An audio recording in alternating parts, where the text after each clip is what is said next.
His shield suddenly winks out. The Master Artificer is now vulnerable to fools. So be it. Let's see if you're fast on your feet.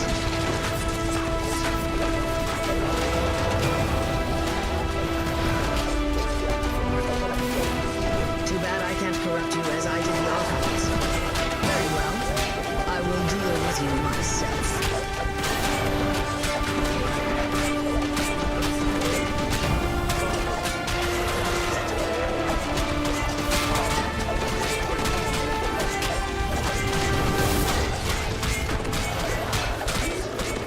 You pick up the Codex page the Devils were using to transform the Archons into...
Hi everyone, Aldbar here, and welcome to the live stream. Here you can ask your DDO questions, ask for DDO demonstrations, and ask for DDO advice. So please be my guest on my show, Ask Aldbar DDO Live. Enjoy! Yeah, I know that Eastern time right now is probably 4 o'clock in the morning, so either you got people who are up very early or who got insomnia and can't sleep. Either way, let's get going. I'm finishing the flagging up for Evening Star, for the Evening Star raid, so. And doing some more quests on the way.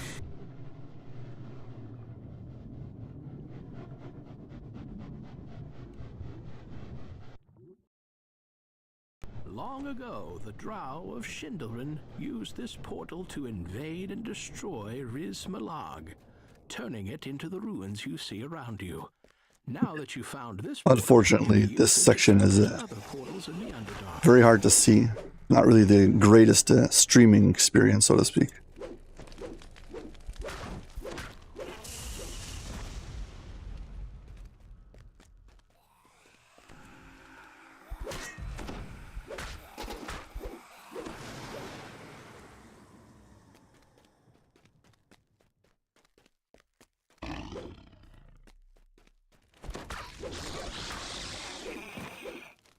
We'll be in the quest at any moment. Things should be good from there.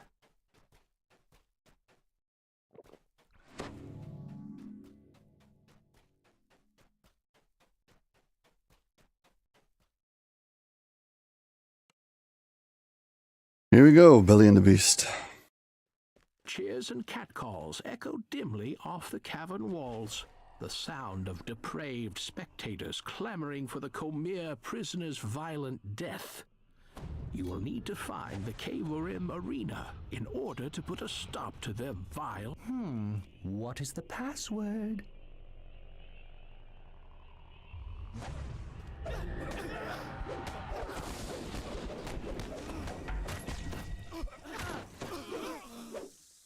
There you go, buddy. There's your password.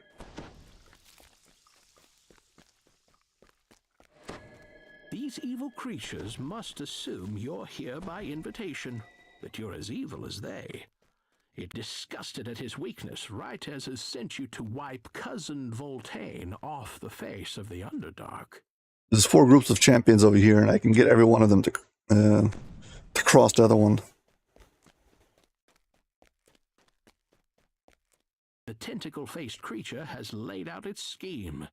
If you can stealthily take Rytez's amulet, Voltaine has offered you a reward if you appease his anger at Zeslin Cave-Urim by slaying her.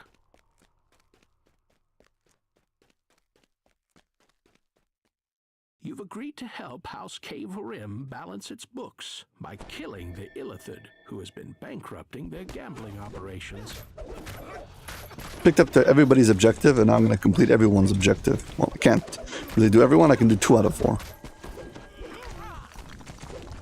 Now that Zeslin is dead, perhaps a replacement will be more amenable to taking Voltaine's wages.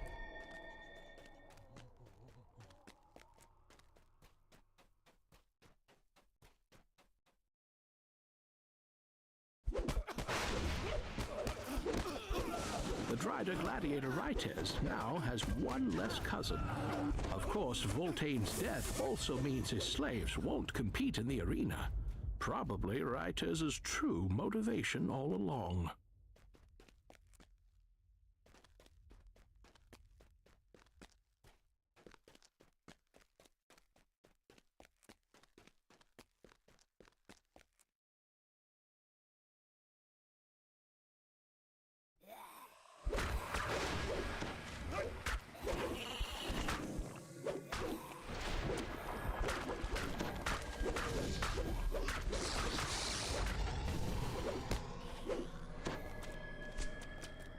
First time I've ever been knocked off this ledge during the fight.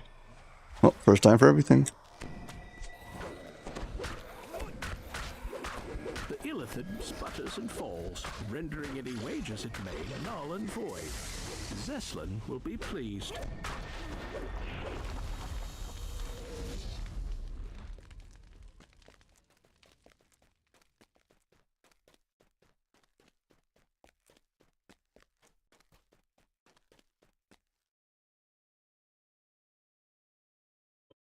Where's your sneak skill? Skills. Sneak.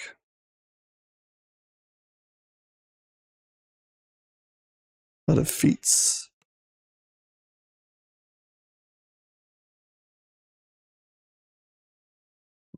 Where's sneak? Sneak.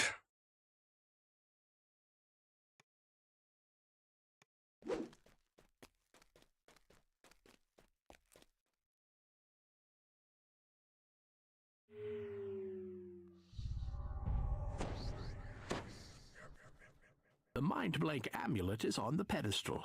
You just need to take it without being seen.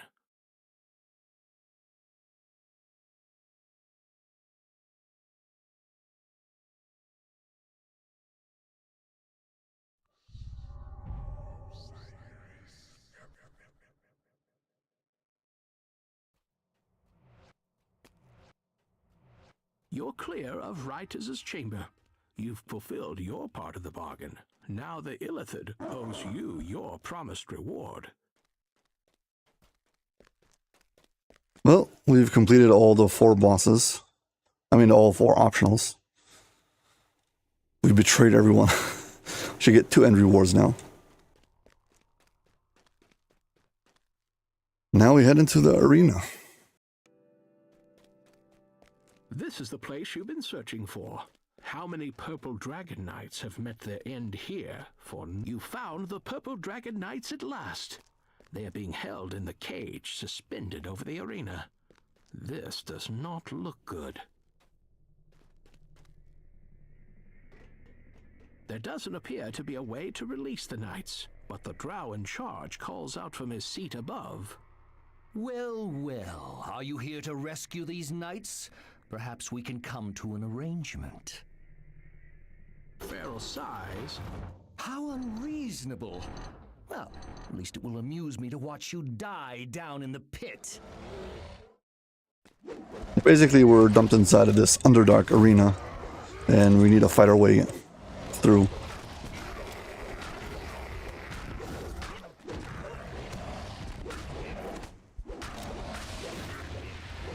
Feral Cave-Urim shouts out to you and the crowd. Well done. But we didn't come here to see the death of unthinking animals, now did we? It's time for some thinking, feeling gladiators, so we can see the horror on their faces as they die.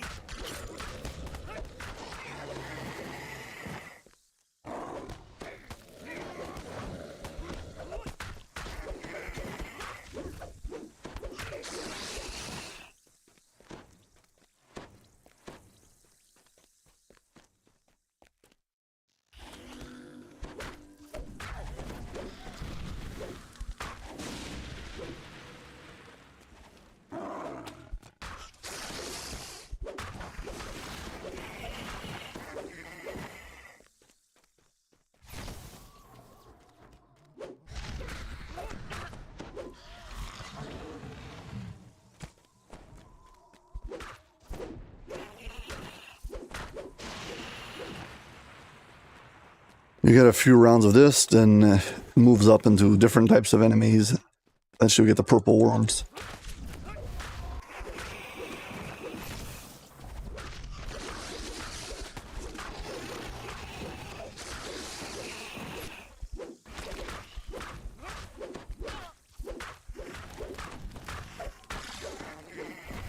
The Cavorim applauds your further victories. Well, perhaps those Yuan-Ti were not all that thinking after all. Let's see if some drow pose a greater challenge. Here, it's kind of dangerous if you get struck by poison and they freeze you in place, which is definitely something that can happen.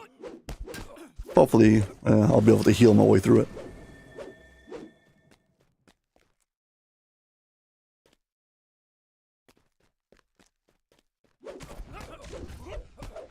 First few rounds is just a bunch of slaves, so they're not very tough.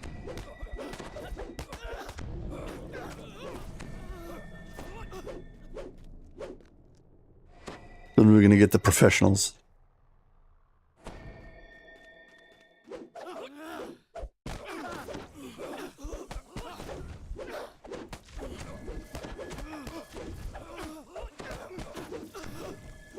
Farrell continues to address. Yeah, we get 3 rounds of each. My dear guests, now that we've whetted our taste for blood, it's time. Brites is startled when he sees you're his opponent.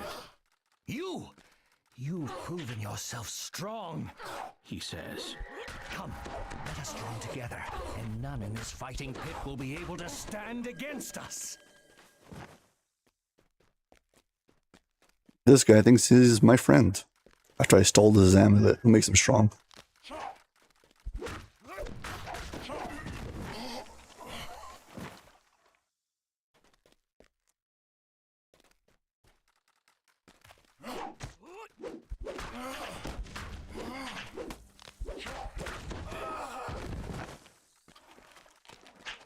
Yeah, any boss you don't confront outside of the arena, you're gonna have to confront in the arena. Seems displeased by They'll the jump in and you'll have to fight them. How disappointing. Well, we can solve the problem of these surface dwellers' continued failure to die. My dear audience, I give you the reigning champion of the arena, Cressendor. And they poisoned me.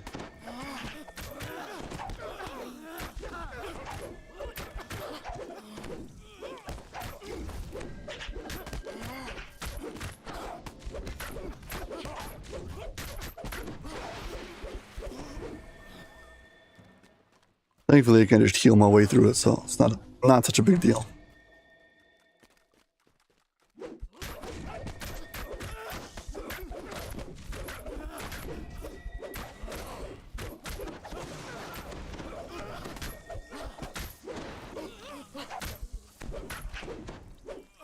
A lot of them are champions, so I'm getting champion chests. victories. So much blood and carnage. Very nicely done. But so much noise never fails to attract the purple worms. I'm afraid your winning streak is at an end. There's a objective to defeat this worm in less than a minute. Unless you've got serious DPS, ain't gonna happen.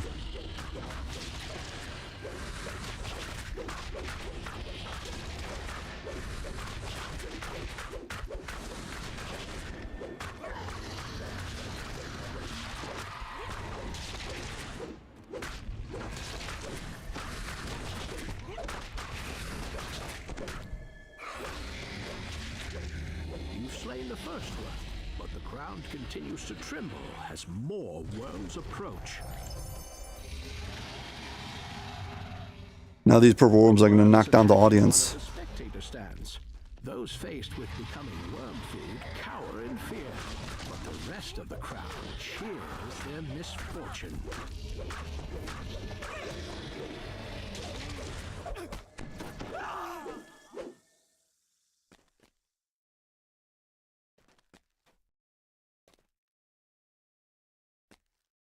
Come on, where's the next one? They're supposed to spawn into one after another. But there's like a minute timer between them. Under the worm's assault, more spectators fall to be devoured by the worms.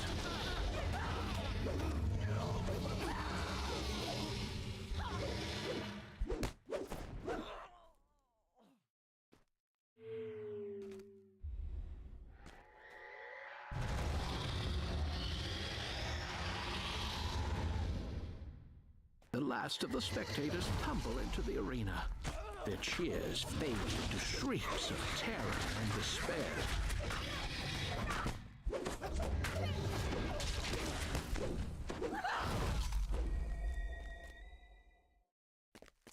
Okay, now comes the big one.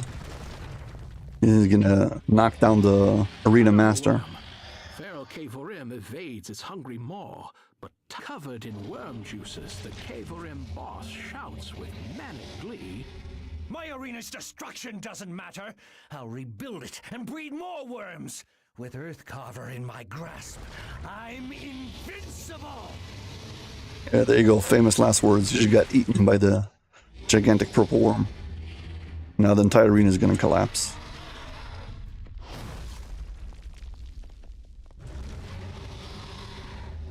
That giant worm not only swallowed Feral Cavorim whole, it demolished his arena. When the floor of the fighting pit collapsed, you fell into what appeared that enormous worm again. It doesn't look like there's a way out of here, except through it. Yeah, I'm gonna let it eat me, and now we're gonna make our way through it.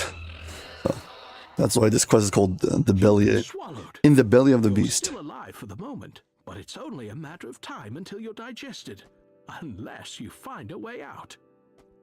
Well, here's a shrine, so just in case you haven't already, please like and subscribe and follow on Twitch. Thank you. Thank you. Ahead, a city. This is a piece of that worm-slaying weapon that Cavorim was using. It must have shattered when he was swallowed. If you found Now we're standing in acid. you could use the weapon. Going down the stomach of this The worm. Cavorim weapon could still confer resistance against this digestive acid. If you slay something with the shard, that magic might reactivate.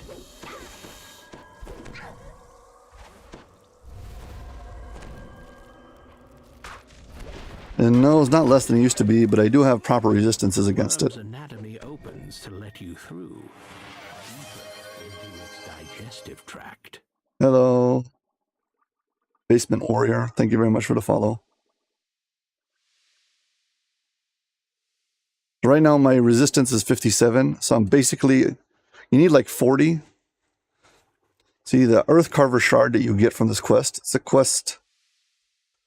a quest item. But this Earthcarver shard has on it, where is it? It gives, when you kill something, you get 40 acid resistance. So if you've got 40 acid resistance, you should be good. It's like part of the quest design. So when I kill things, my boots do the same effect as this, and I get acid resistance. That's one thing.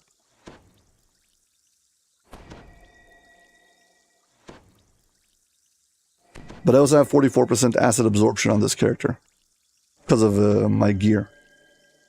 So yeah, it's not that it's... Well, it's easier to get good gear to avoid the damage. That's all. Digestive slimes. Perhaps slaying them with the Earthcarver shard will also fuel its protective magic. Yeah, when you attack things with it, it gives you 40 acid resistance. But my boots have the same effect.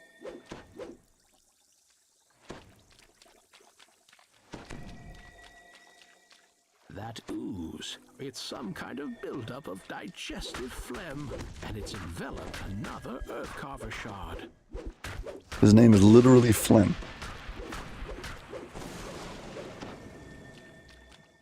These shards gleam with power when they come near each other. If you found the remaining shards, you could piece Earthcarver back together again. Let's use him just for the fun of it.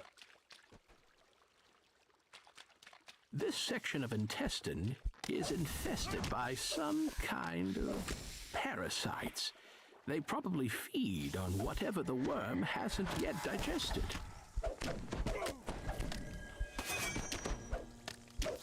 Your death blow smashes the parasite into pieces. You have nearly enough shards to reassemble the weapon. It's Feral Cavorim. He still lives and has the last shard in his hand.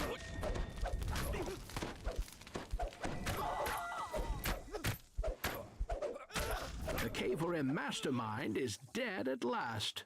Finally, Earthcarver is in your grasp. Now you just, oh no. All the freshly killed meat has kickstarted the worm's digestive system. This place is flooding with stomach acid. Yeah, you gotta swim out of here quick. If you got the concrete shoes or stone shoes, you'll get stuck and you won't be able to get out. You'll sink to the bottom. Here's your chance to use Earthcarver to get out of here undigested. Here's the completed version of this thing. It's got the plus 10 enhancement. It's got Brilliance, Radiant Blast, Disintegrate, Greater Ooze Bane, Greater Aberration Bane, Greater Magical Beast Bane, Superior Acid Resistance, and Acid Absorption 20. It's 4 2d6. It's a pretty tough weapon. Here's what it looks like. We're going to use it to attack the wall. I mean, we don't need to do it, but we can. So let's do it.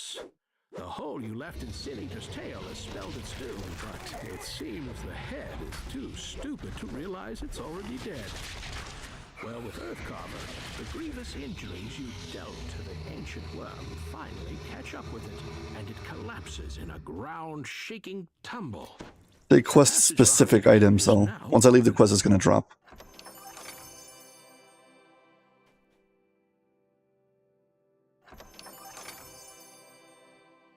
And we are done.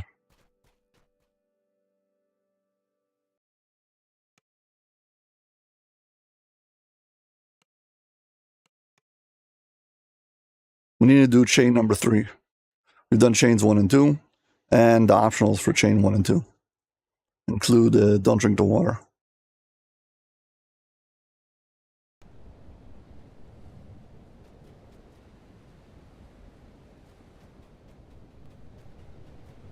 Now we head into the demon web.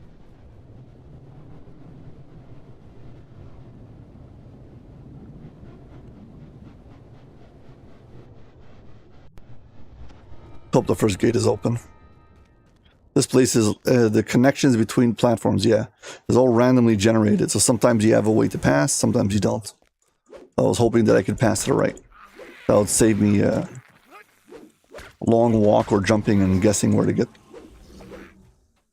Oh, I wouldn't allow you here unless I gained some advantage from your presence. When you killed my servant, Karis, back on Eberron, did that not... I forgot the serve first your ends? note. I'll let you think about that. It is terribly fun to see the panic in your eyes. Back into my web so soon, mortals? How interesting. It's a little late to try to finish what started back in Eberron. The Drow have gathered all the dragon shards I need, but the lords of dust in that pitiful realm of Khyber thought they could share power. How foolish they were to think that the Spinner of Shadows would work alongside them. True power is gained by snatching it from the unworthy.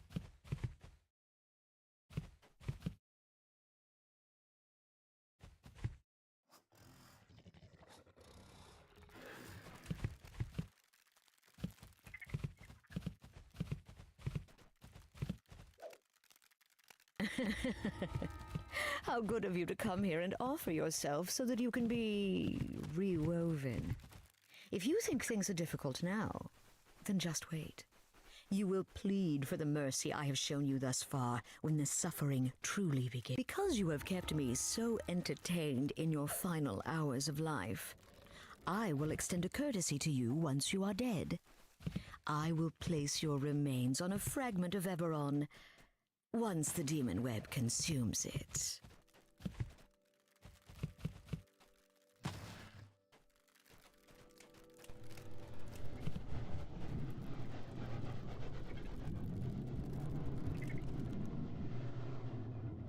Okay, first one on the chain. There's a whole bunch of ways to go through this quest. This is one of my first solo walkthrough and guide videos. A booming voice shakes you to your bones. Mortals, We're going to do the skip method. Basically skip everything we possibly can do. I'll just explain it shortly. Every one of these, there's 2 levers. One of them is a puzzle that you can solve to open up a gate, and one of them is a fight you can unlock and do. And, well, I'm going to skip all of it and just get past the barriers by jumping over walls. So this barrier is what we need to get past. You either got to get the blue solution or the red one, or you can do both. We can actually just jump over the wall.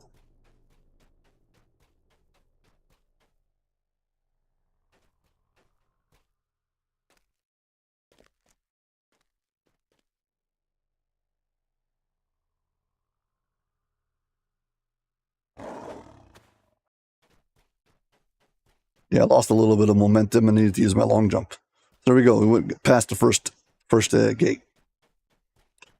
Head to the second gate.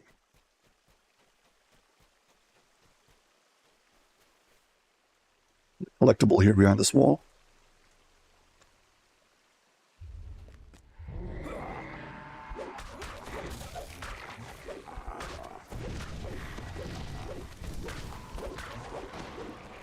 Gravity here is all wonky. Kind of snap to the floor in weird angles sometimes. Here's the second one. If you look closely, the gate isn't actually locked unless you touch it. So just don't touch it and you can walk past it.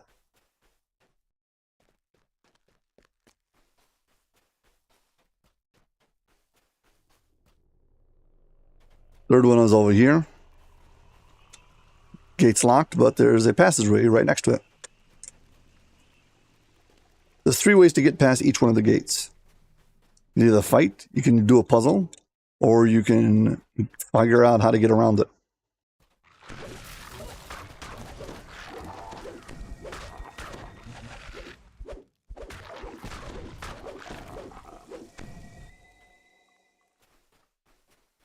Okay, on to the next one.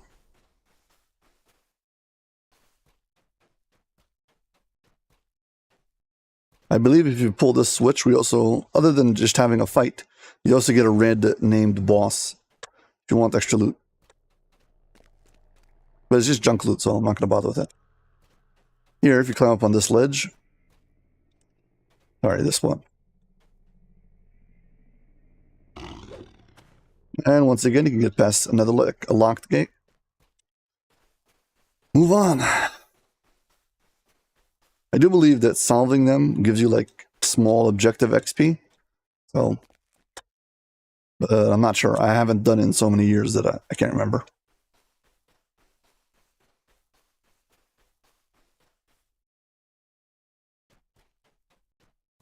I'm glad you're here, mortals. Your corpses will make nice meals for my Thank you. spiders, or playthings for the dretches. I hope at least the way that I do it is fun. Yeah, these blue puzzles, basically, you have these switches on the bottom that you press that correspond to the switches up to the lights on the wall up top. The light up, and basically you got to get them all lit up for the door to open. But again, we're going to just try to bypass all of them without actually solving the puzzles. The third method. Each one of them you can either fight your way, solve a puzzle to get past, or try to jump over the barrier. So in this case, you must have a long jump for this one.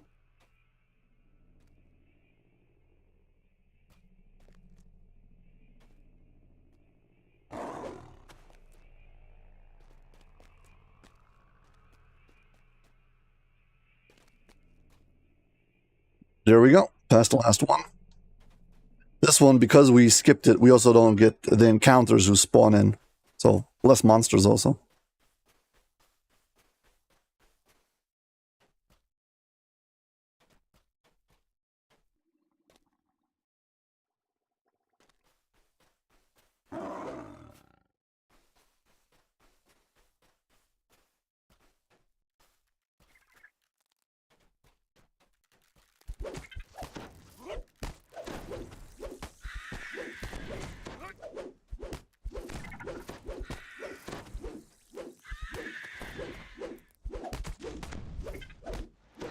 Yeah, we're gonna skip this acid bridge, but before we do, down to the side over here, there's a chest that I like going to get, just for the fun.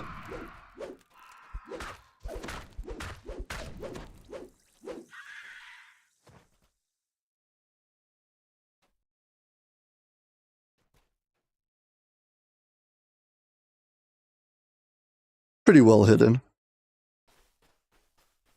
Of course, it's locked. Let's see if my hireling can get it.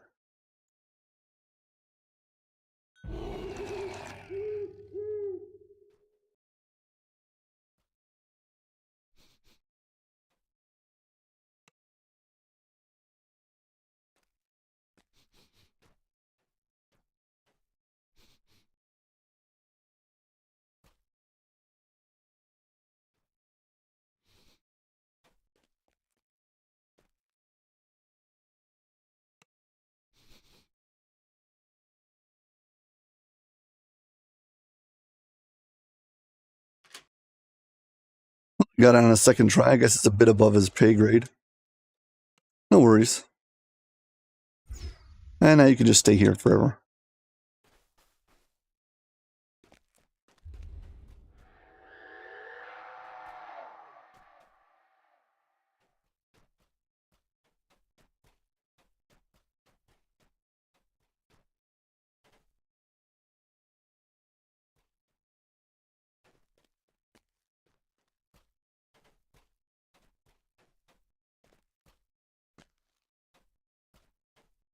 Climbing out of here is a bit tricky. You don't want to drop down. Yeah, there we go. Extra chest.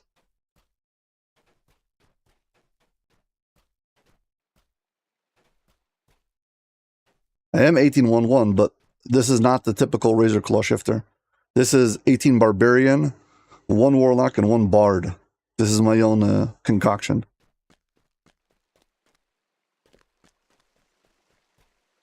I didn't like having to have to use a Heart of Wood to swap out the level of Barbarian. And also I wanted a character who could heal more. Have more self-healing. So I came up with this.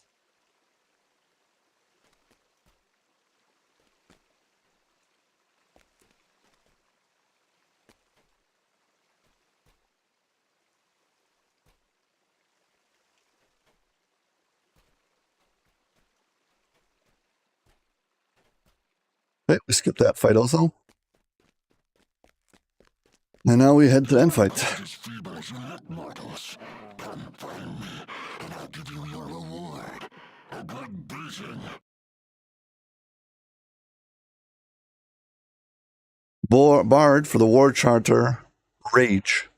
Because this is considered a rage that you can later combo together with your Epic Destinies when you have this ability over here. Unquenchable Rage. Tier 3 makes it that when you rage up, you heal. So I've got Primal Scream, I've got my regular Rage, but on top of that, I also have the War Charter Rage. So I've got another thing that I can click when the Primal Scream's on cooldown. So I've got 3 ways to fully heal myself. So 1 level of Bard for that, then the Warlock is for the Aura, the usual, then 18 Barbarians is for all the rest. The Demon Lord Grulomith surveys his domain from his perch up on high. You'll need to find a way to reach him.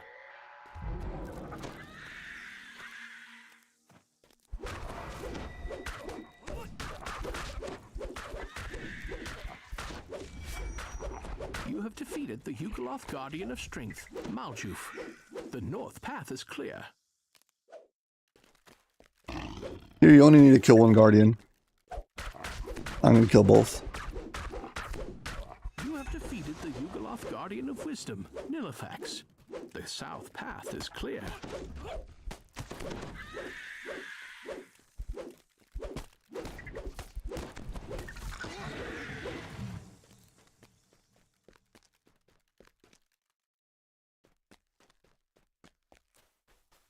Yeah, killing the Guardian opens up like a little path. You can get past it.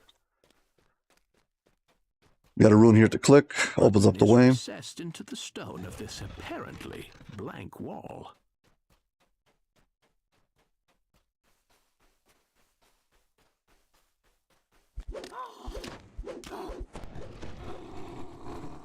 Go fight the boss. You made it past my guardians? I should be grateful that you rid me of those feeble weaklings. Now to end our trial. This is the part where I rip you limb from limb. Rulamith crumples, Yeah, right. condemned by his own trial. As he falls, metal and stone reverberate from down below. You can now make your way to the orb that he guarded for Loth.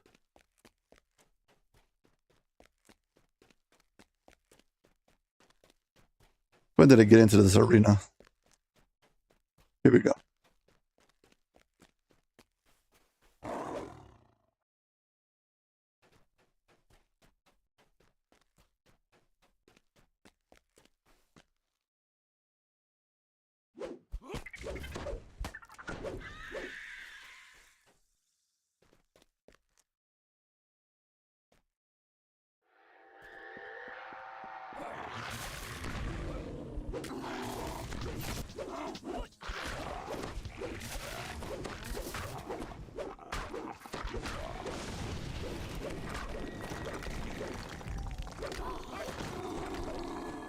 So I've crafted myself a pair of, well, a set of gear for level 20. With the sole purpose being to be able to do multiple runs of TR, epic TRs, and have solid gear as soon as I get to level 20. Then rush to level 30 and TR again. You've accomplished your mission and helped thwart the Spider Queen's plans, though it's a dangerous thing to draw the attention of an angry god. So because I wanted to make sure it's like top tier super gear, it feels very powerful right now, and it's really fun to smash all this content.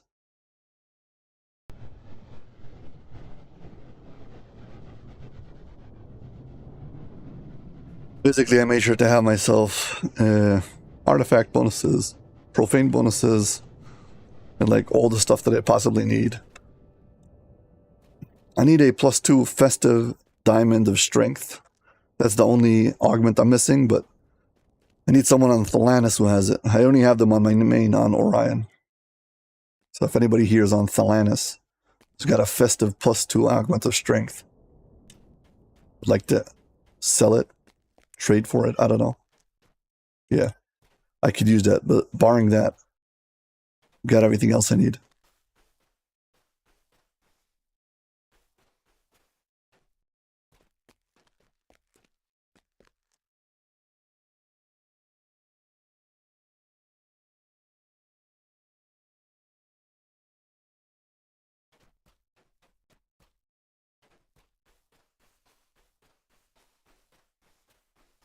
There's a mechanic in the Demon Web where if you fall off one of the islands, it teleports you to a random location.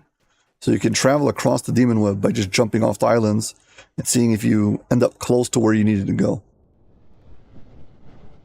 It's a total viable option, but it feels chaotic and unpredictable, so I don't like it. Next quest.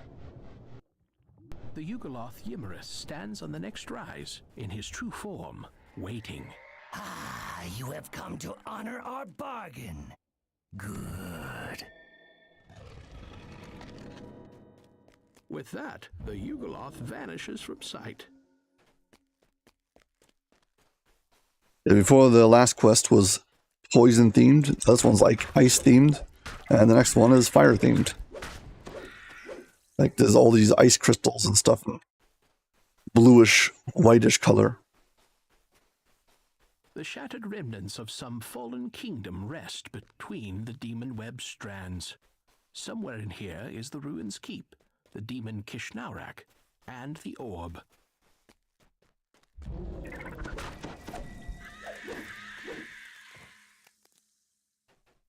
think there's a collectible here. Yep. To guard the orb entrusted him by Loth, Kishnaurak fashioned 3 signs of power.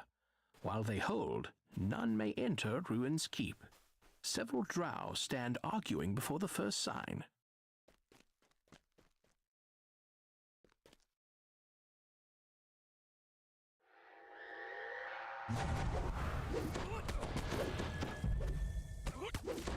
Get rid of them first, because if not, the priestess over here will sacrifice them to refill our health. The sign of binding lies at the edge of the ruins.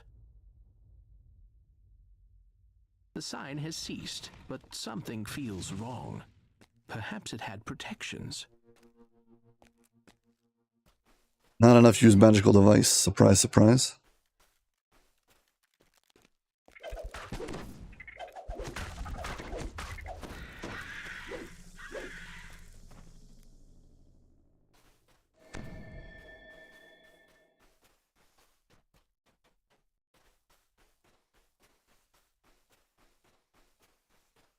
The second sign floats just at the edge of the promontory.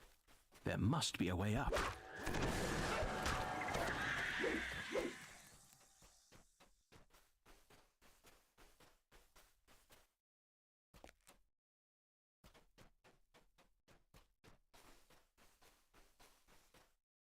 Okay, here we go. Group number 2.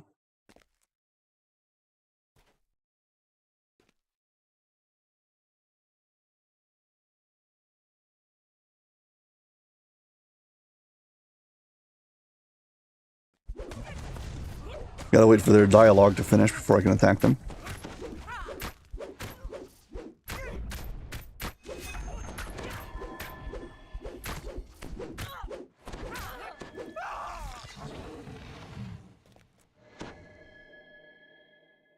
The sign trembles and then is still.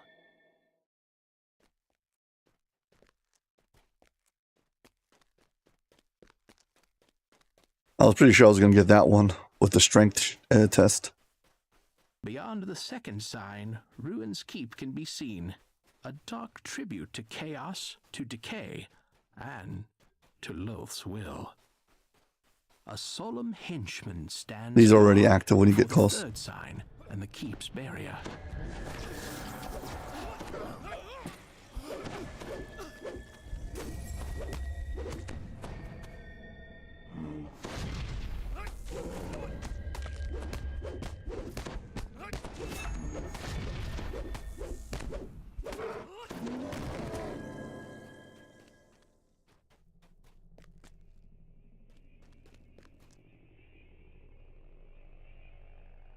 The power drains suddenly from the sign in one violent jolt. You feel the third and final sign has been undone. The barrier has dropped. The Yugoloth waits for you by the planar door. The Yugoloth agent calls into the first planar door. Oh, Brian, don't forget to please hit like and subscribe and follow on Twitch. Once again.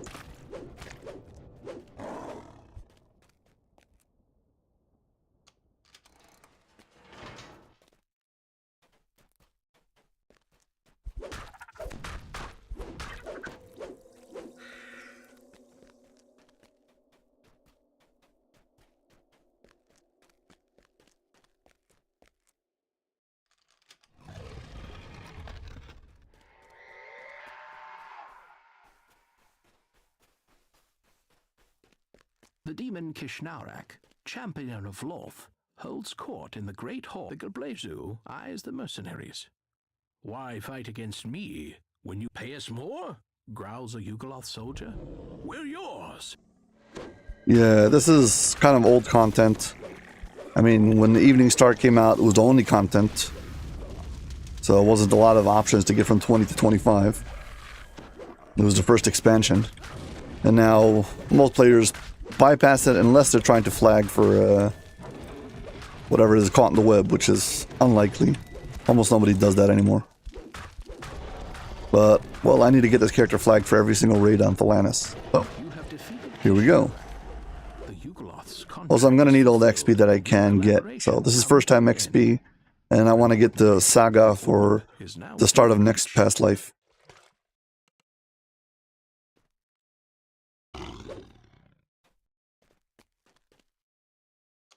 With the orb disabled, its power no longer binds and holds the thread.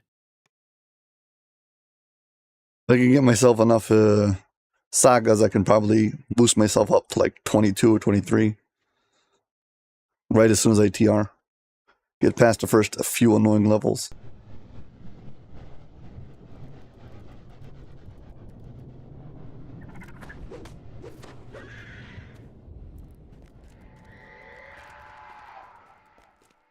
Yeah, so now we just head in the direction of the next quest. I select the door and head in that direction. Slowly but surely work my way there. I alone have woven the demon web into the grand tapestry of destruction and survival that you see around you. Bask in the glory of my works.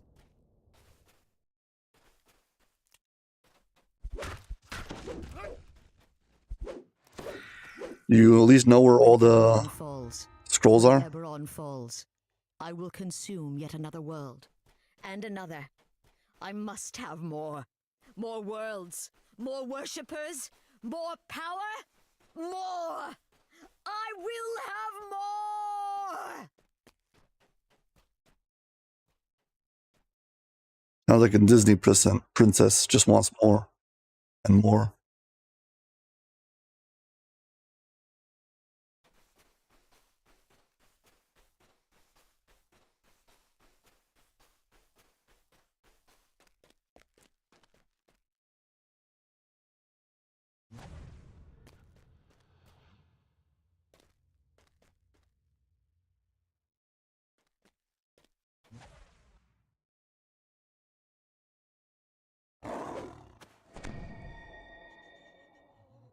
The only thing that bothers me about this place is that navigating to the quests is not consistent, which I think is a problem. They should have made the quest navigation consistent at least. If you're doing this with a party, it can make things very tricky. You got a new player who's joining, who can't somehow figure his way to the quest. It gets very frustrating. It's probably why a lot of players don't run these quests. Again, once you figure it out, it's not a big deal, but if you haven't figured it out, you don't want to get lost.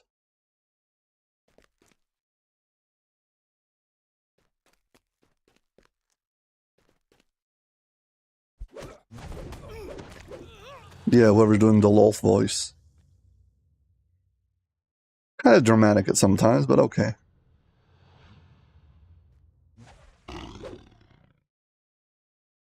Yeah, I think making sure you have a long jump is kind of crucial for this, the navigation of this area. I mean, I think you should always have a long jump anyway. But yeah, specifically here, if you don't have it, closing gaps in certain islands will be impossible, and you'll have to go, well, jumping off the island, hoping for the best.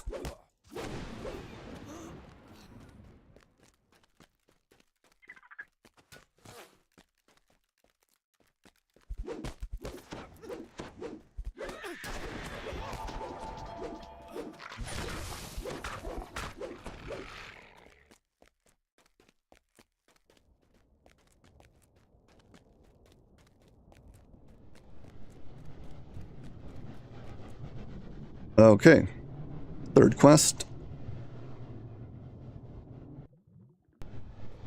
This part of the demon web has undergone a violent upheaval.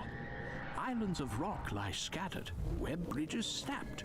You will have to find a new path to the rift between worlds.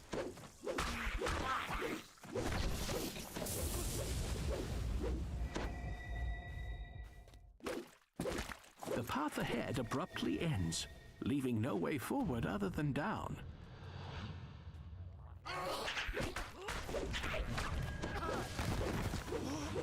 There's compounding effects that make this entire area very hard to navigate. One of them is the size. The second one is a lot of it's just dark. And, well, it's compounding effects. You start with the King's Forest, who's huge. But at least it's open and it's nice colored and light and whatever. And you get to the demon, what's it called? The Underdark, which is just as big, if not bigger. But it's also dark and you can't see where you're going. And then on top of that, you've got the demon web, where it's dark and you can't see where it's going, and it's huge. And it's also half random. So basically, each one of them has another reason why new players try to avoid it.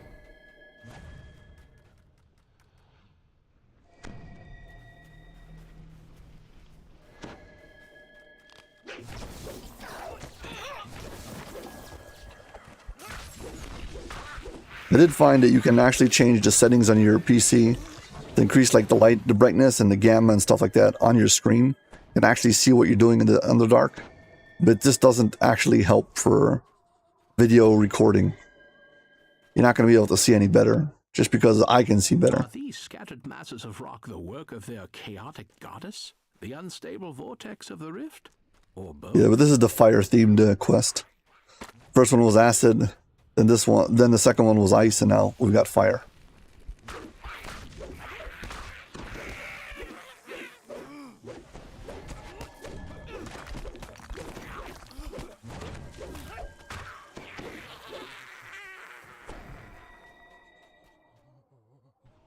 The depth of the abyss gapes between this ledge and magma bleeds from the... I love cutting off the voice lines by walking forward. A magical barrier suddenly appears, blocking access to the rift. A voice comes from behind and high above. Such folly! What did you hope to find? Your world is bleeding, bleeding into the Spider Queen's domain. You cannot stop it. But since you are here, I will try your worth in combat. If you survive my tests, I will fight you myself. Sometimes there's a collectible over there on the other side. I was going to see if it was there. I think so, at least.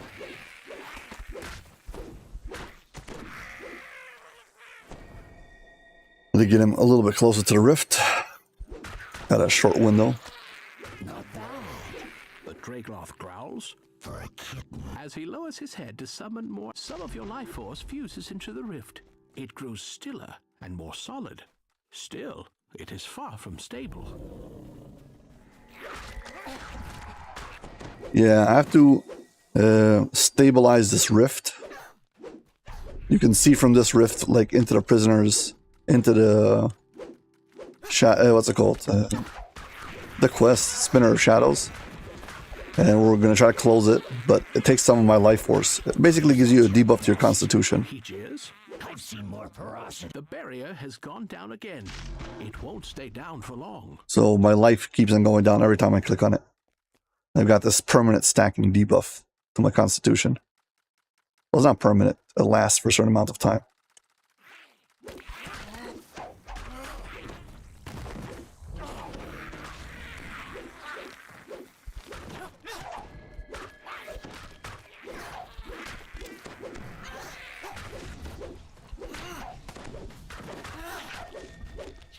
Don't rest.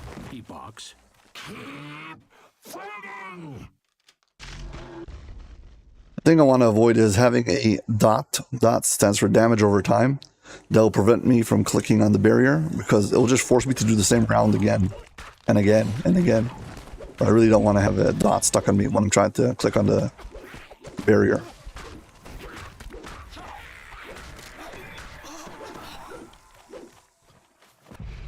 Yeah, so like this cold dot that I have right now could be a problem. Not quite as pathetic. The Dragloth concedes. Time for something bigger. I was lucky.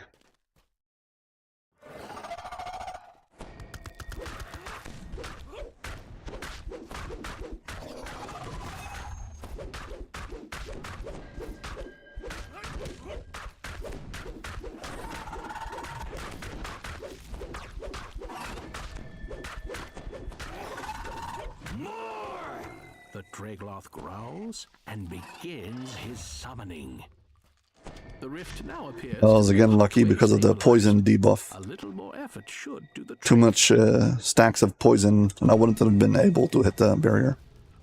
I can try to rest and gain all my stacks back. We'll be fine. Famous last words.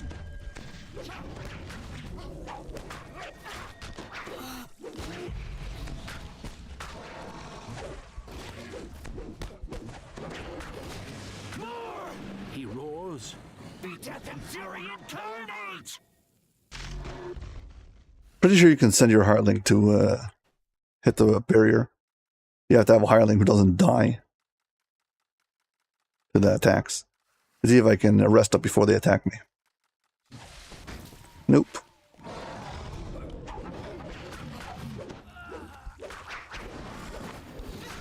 You got to start your rest like exactly when you finished a previous round to just make it in time before they attack you. Or like be invisible or something like that. You can just make out a grin on the Dragloth's hideous. The grin turns to fury as he looks a moment early and sees you healing the rift.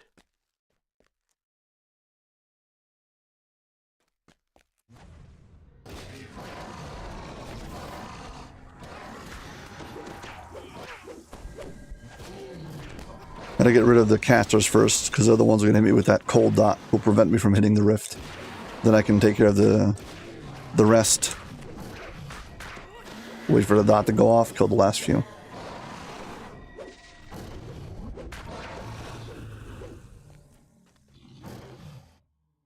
The rift has been stabilized, Final fight. We're down to 700 hit points. growls the Dragloth. Fixing the rift like that. But you've made yourself weak and me angry. And it's good to fight when I'm angry. Time to fight.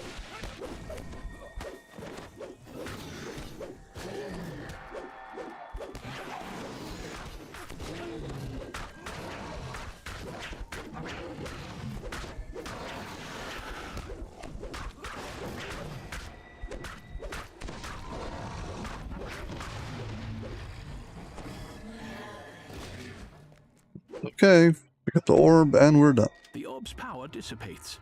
Loth's defenses have been weakened. More important, Eberron is safe for now.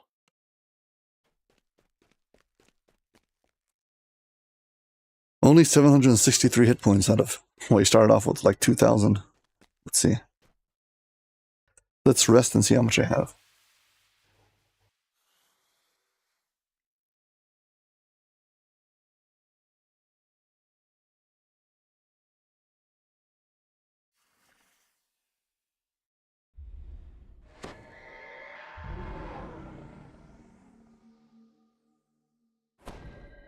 $2,120 is how much my base hit points are.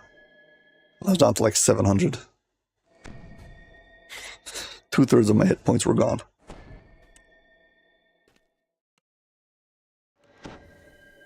It is fine. Got PRR over 100 and MRR 75. This is good.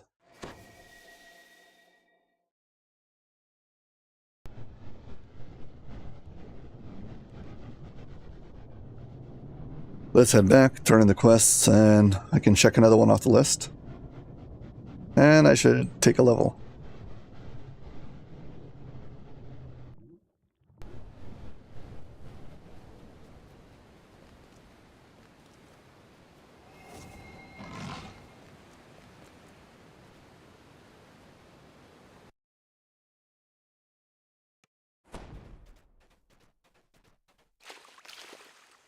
I'm a few XP away from the next rank, and I'm not sure if I'm camped or not.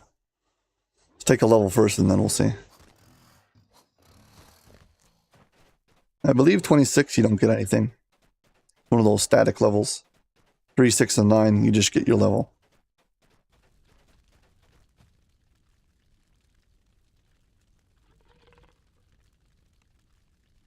Yep. Within the shadows of the prison township of Wayloon, a deeper dark is growing. Who will cast a light on it before the darkness spreads?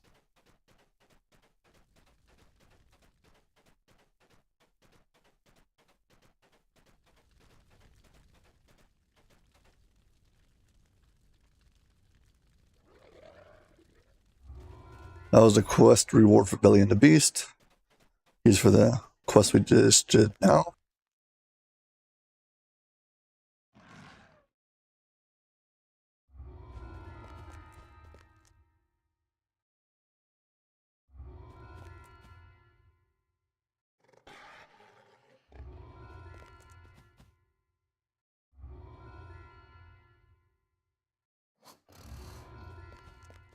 And we are now flagged for the raid.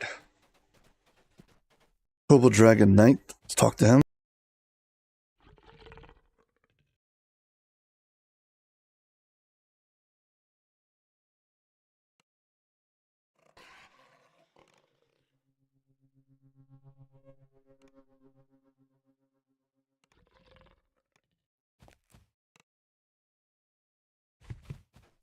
Okay, got all my stuff from them already. Quick inventory, unload, move on.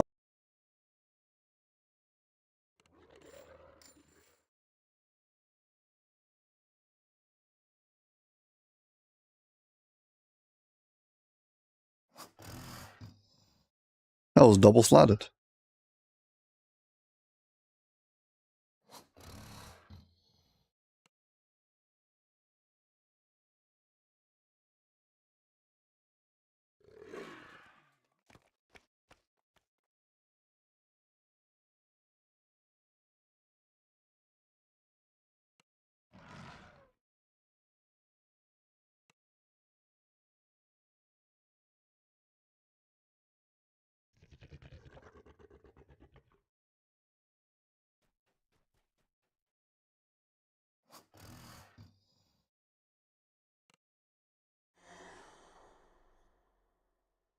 Use magical device 3. I can get for level 7 plus 4.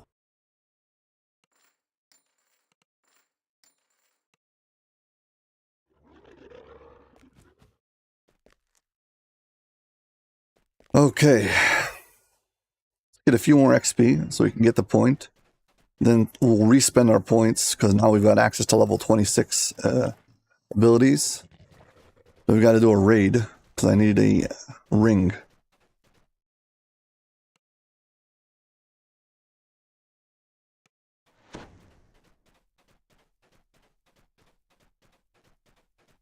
Pick up one of the Elminster notes.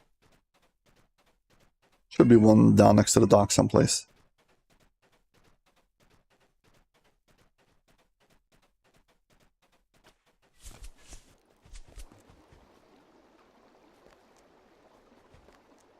It may seem folly to say, well met, when the darkening approaches, but the years have shown me the best course is oft called foolishness, my There we go. son. Let's respec Fools care not for the odds, and get our and upgrades. fools always believe in themselves. So I say to ye, well met.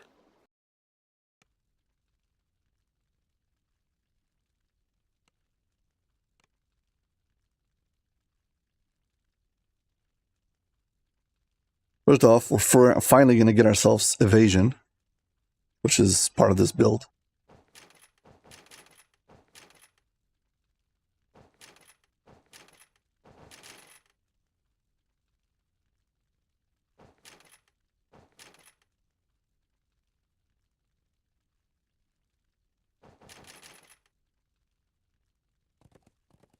Okay, these are 16 points. These always stay here.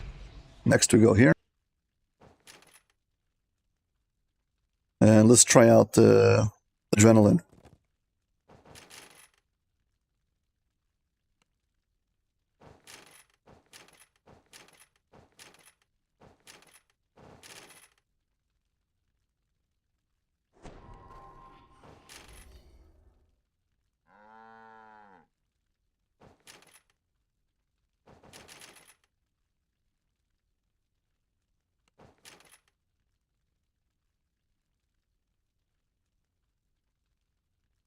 Not quite the full adrenaline experience I was hoping for. Fine, we'll test it out like this.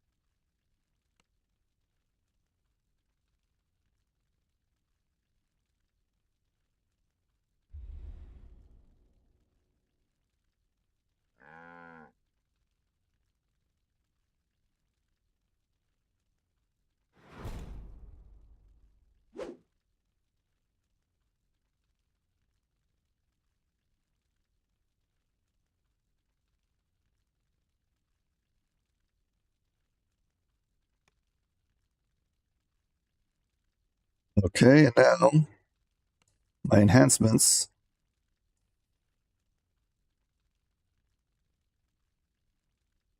This rage, a Skeldic Rage, is now going to become what I'm going to put on the healing bar. So, enhancements.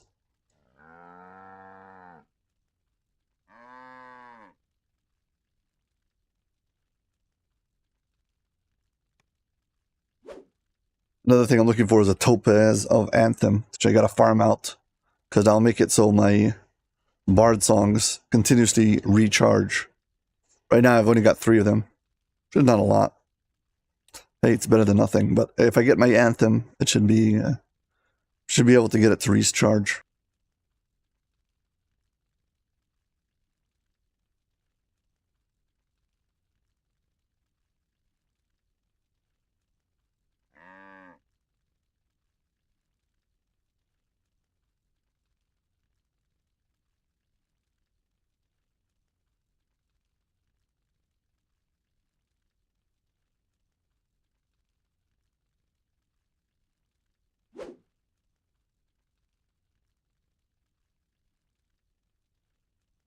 Another thing I was going to try out is the action boost that you get from the heroic champion. No, heroic companion, whatever it is, to be able to add +1 weapon die. Based on how many times I've got action boosts, might be worth it, but we'll see later. Right now, I need one more item that comes from a raid.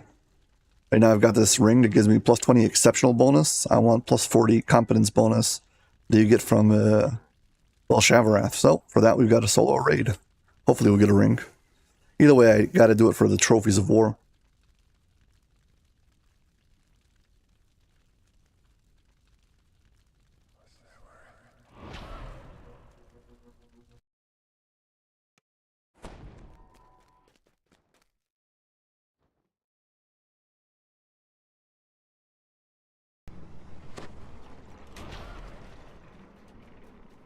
I still didn't get myself a pair of boots for this raid, but we'll hope for the best.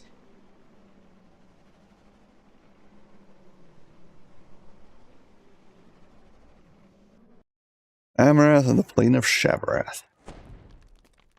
Jump off the island, get to the top.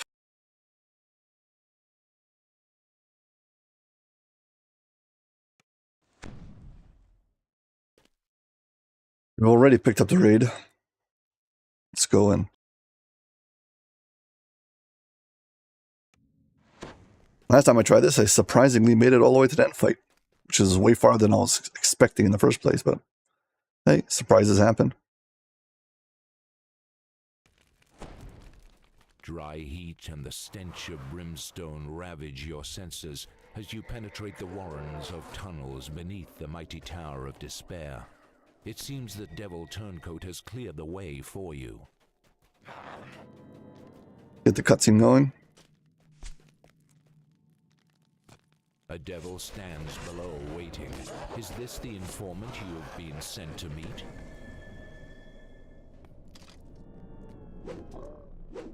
Dorothy fell off the edge.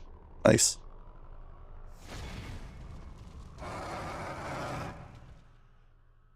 Yeah, so Harry over here, Aratrikos, is siding with me right now and is going to give me the code to get into the central chamber.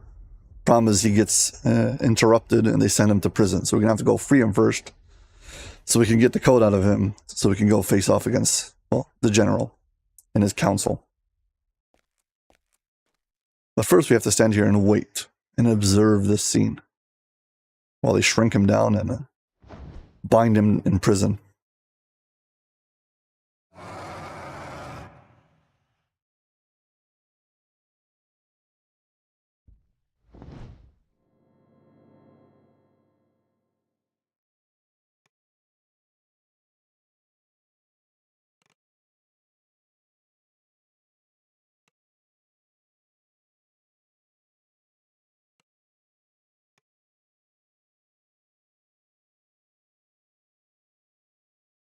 Also, I haven't yet checked out how the adrenaline feels, so we're going to be experimenting with it right now. See how good it actually feels. Eratriko's old enemy, now turned unexpected ally, has been captured and imprisoned. This is level 20, and on Elite it's level 22. It's a raid. It's called Tower of Despair, and it's a heroic raid. It's a very old raid. Almost nobody runs it anymore because the flagging is so annoying. You gotta do these 4 quests that players seem to really not like. And because of that, nobody runs the raid.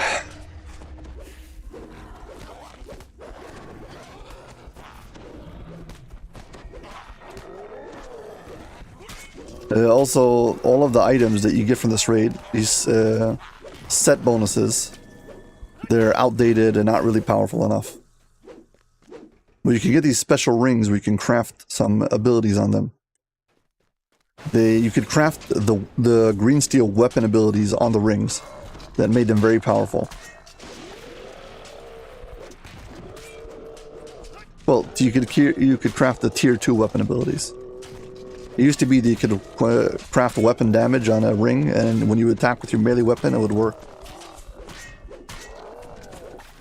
Well, if it was with this character, so then yeah, I failed it. And then I had to do it with a different character. But I need the item on this character. First of all, when I successfully did it was with a different character on a different...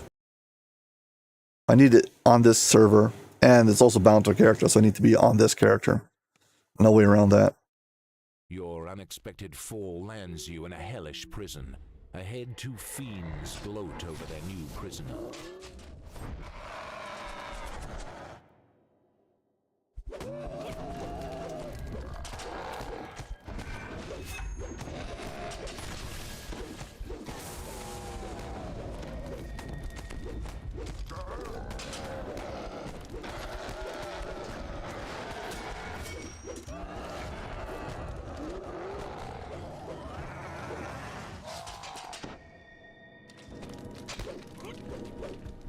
Waiting for these little cubby holes to open up, then they won't be able to knock me around this arena anymore.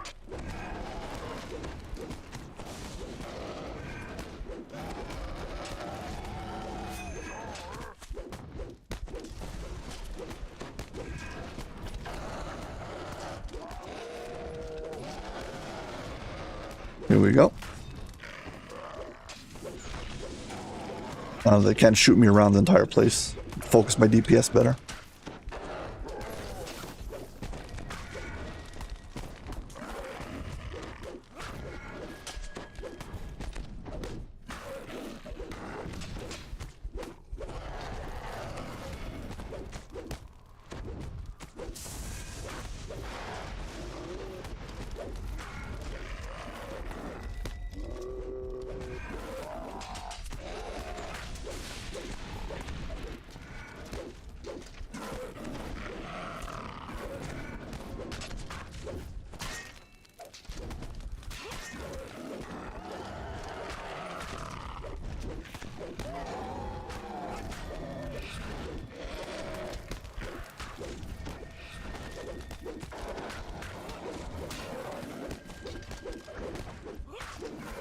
Yep. Somebody just asked me recently on YouTube about PRR. Was that you?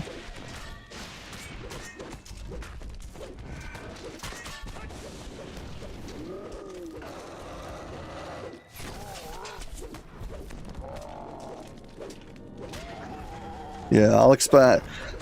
I don't mind explaining things in comments, but typing is not really my medium of conveying information. I like explaining things verbally, so if you're here in person, I'd rather explain it verbally, so I'll be very happy to do that. I'll basically explain how I get my PRR so high, and basically what you're gonna have to do also if you want it to be that high.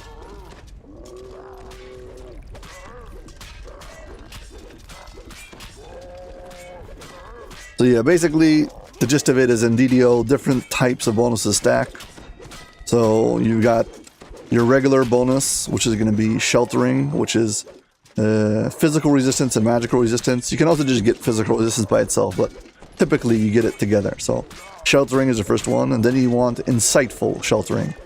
So there isn't insightful sheltering both together, but there is insightful physical sheltering and insightful magical sheltering. So in your case, you're going to have insightful physical sheltering. Insightful physical sheltering comes on a few items, but I usually end up just crafting it with Kenneth crafting, because that's the easiest way to get it wherever I want it. So sheltering, you can just put it in as an augment wherever you want it to go, blue augment. Insightful physical sheltering, you need to craft in, typically with Kenneth crafting, unless you happen to have, like, I don't know, some piece from the Feywild set or something like that. There's other places where you can get insightful physical sheltering, okay? Now the other sources, big sources of it, are profane sheltering and artifact sheltering. At cap you can get plus 30 to each. So 30 profane and 30 artifact. Those are your main ones. Now there's small like benefit ones like quality, but usually unless you happen to have a gear set who needs one of those pieces, it's kind of hard to readjust your gear set just to put in, you know, another 8 points of quality physical sheltering, or 9 points in best case. The rest of it comes from filigrees. So first off, there's filigree sets who add physical sheltering, and there's some of them when you have a the rare version of it adds more physical sheltering. Usually, annoyingly, if you have a filigree who adds physical sheltering, the rare version will add magical sheltering for some annoying reason. But there is some from Generation 3, I forgot which one it was. I think it's the fighter set who has physical sheltering, and the rare version add even more physical sheltering. So you can get it like that. Of course, you get into a lot of the very expensive things when it comes to raid runes. Okay, so then you've got the small details. Farming out gear.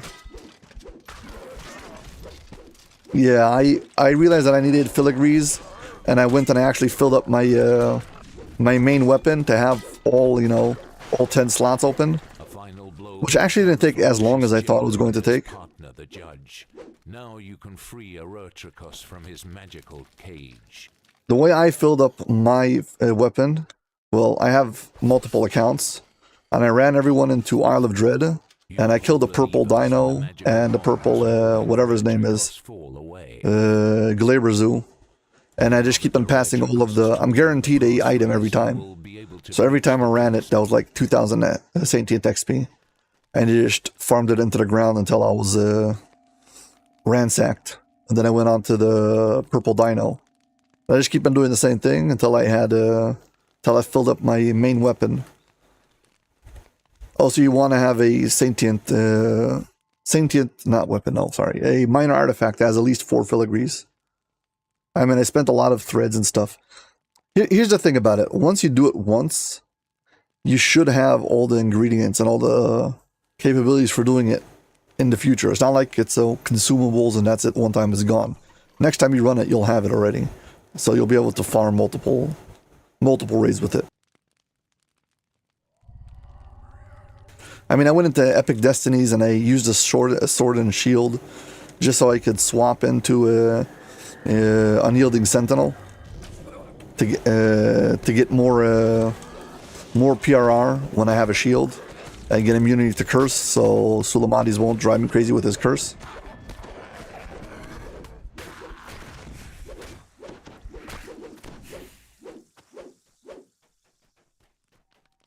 Yeah, you're gonna need more in your jewel though. I mean, for many years I tried to do it, you know, with the minimum viable build, till I realized that minimum viable build, you can't out heal it. Even when they had the old Epic Destiny that allowed you to heal the angel, whatever it's called, the exiled angel, holy presence or whatever it was called, that just healed you every few seconds with a massive tick.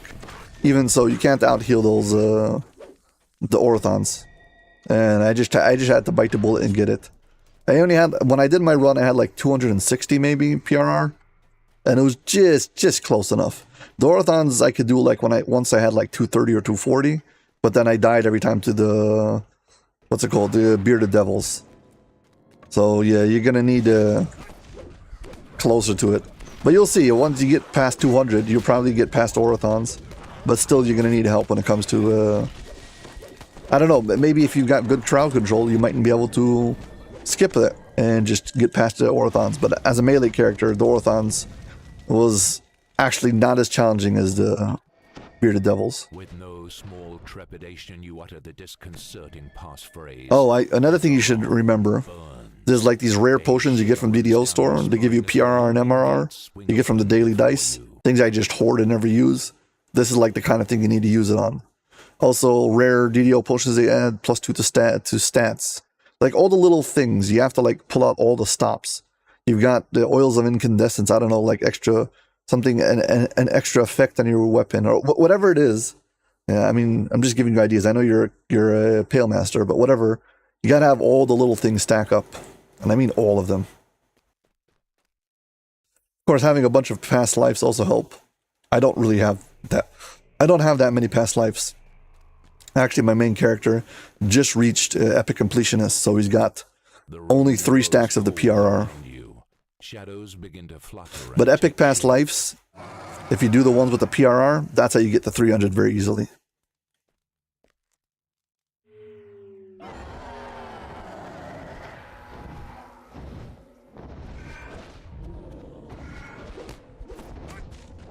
Listen, think of it as a long-time investment. If you care about this and you're passionate about soloing raids, it's gonna pay off. Once you get it done, you'll be able to just solo things easily.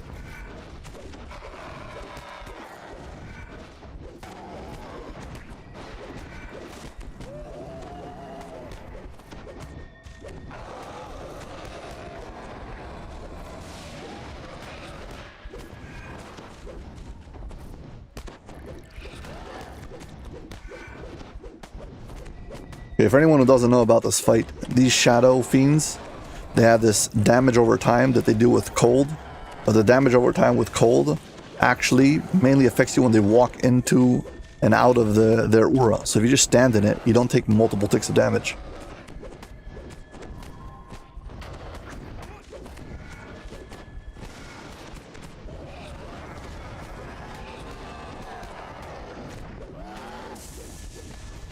Yeah, again, my style was more of give me a way to solve it in a technical way and I'll take it.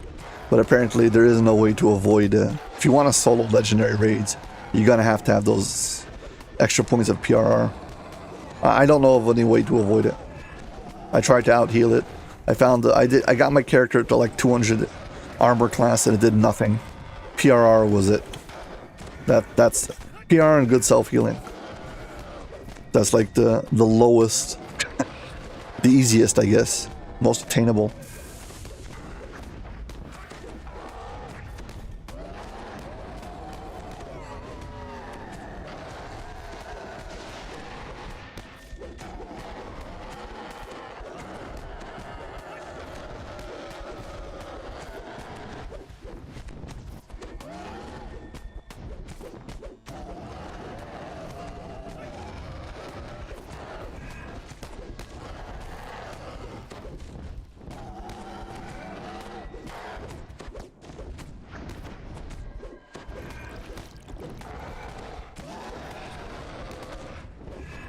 Sure, no problem.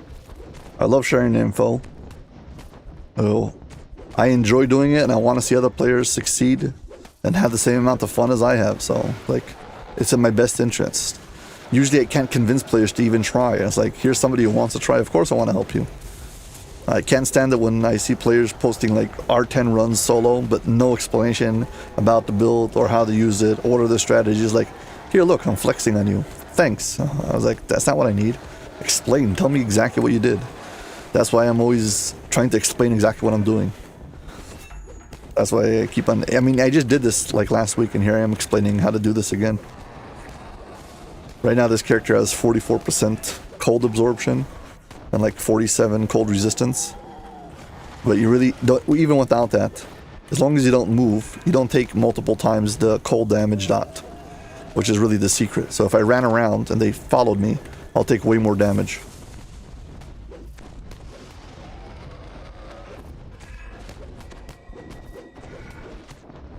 The Shadow Master erupts into flame, screaming as his essence is banished back to the void.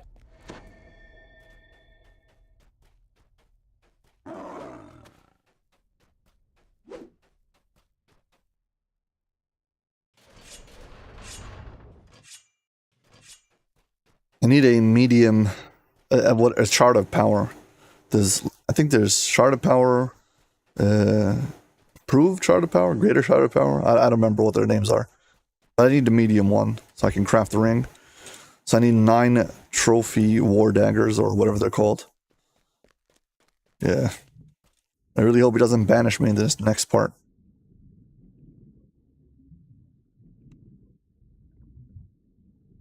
more medium ingredients. I can always use that. This pendant, Constitution Hide.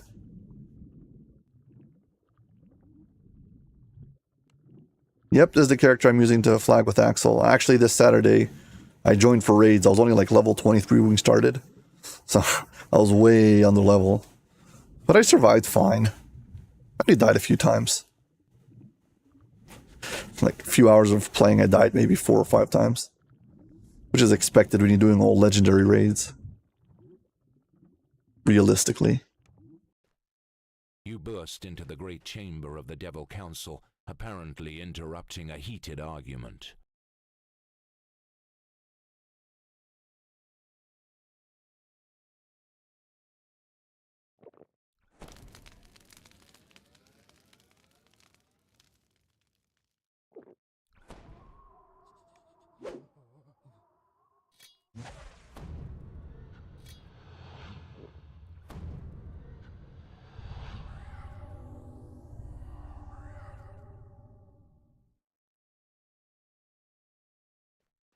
Last time I ran this, I didn't have enough self-healing. All I had was the rage healing, the auto rage healing, which wasn't quite enough. Now I've got the primal scream that I can use to heal. And I've got the 3 charges of Skeldic Rage or whatever it's called. Hopefully I can survive. Really want one of those rings.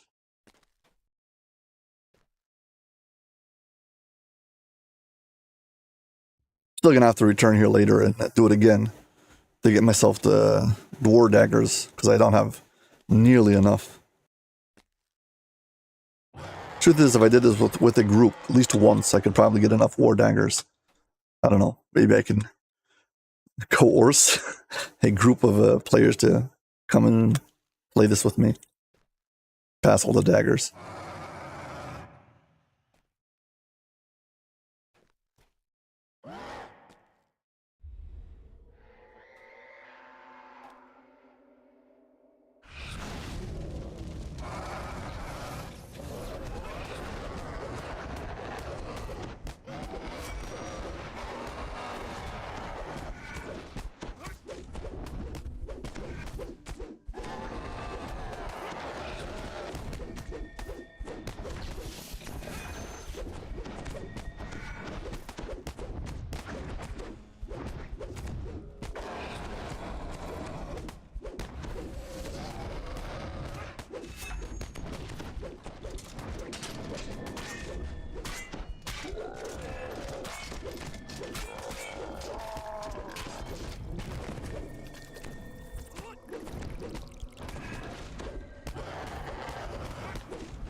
Here's gonna come Sulamadis.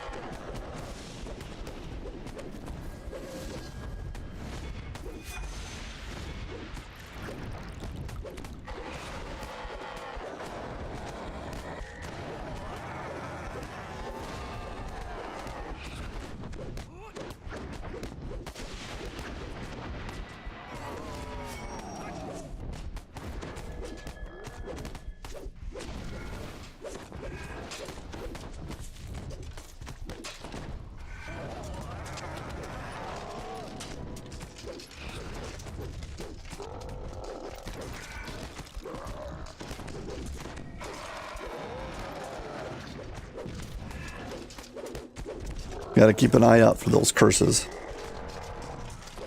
Every time he hits me with the curse, I've got to remove curse immediately or I'll stop healing.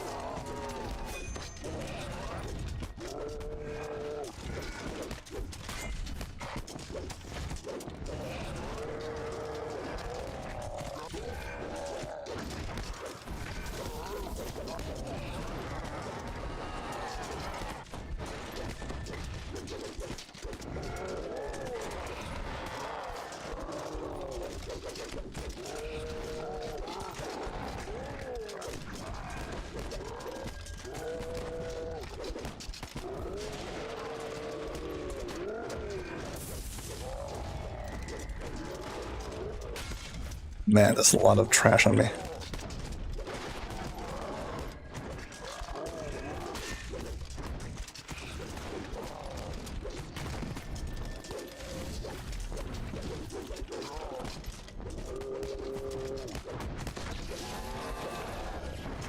Oh, another thing, if you're gonna try to solo VOD, you better have remove curse and remove disease on your hotbars. And continuously spam it every time he hits you. The Orathons, you need to hit remove disease or those stacks will kill you immediately. And for him, you've got to have the remove curse or you'll stop healing.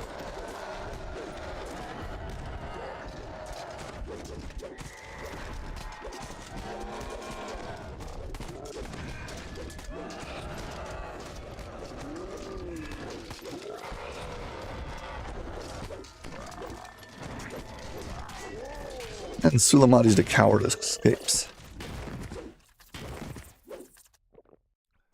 Yeah, I probably could defeat both of them when it comes to DPS, but I would have to have the boots. Without that, I'm risking being banished. It already happened to me once. Because the longer you stay, the more chances you have that you're going to roll a 1 on your will save and get banished. Minus 1,000 con. Nice.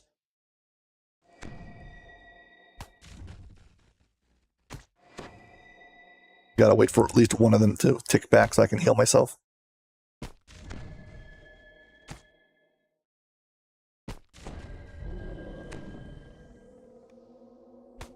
And this annoying damage over time prevents you from doing anything. Ooh! I got a ring!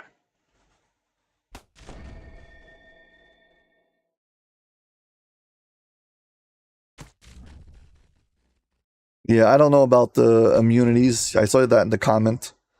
It might be, might not. Just make sure you get pots to remove disease.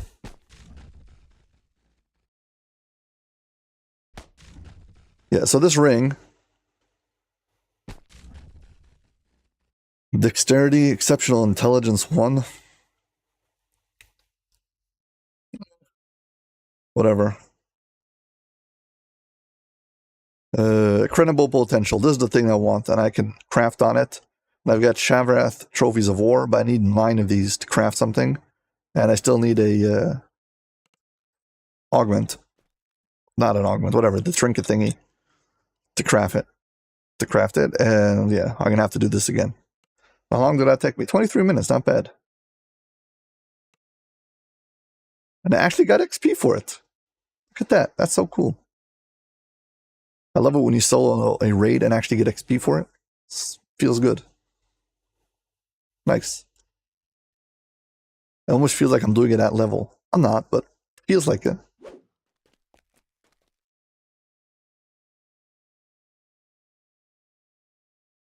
And as always, don't forget to turn in your raid.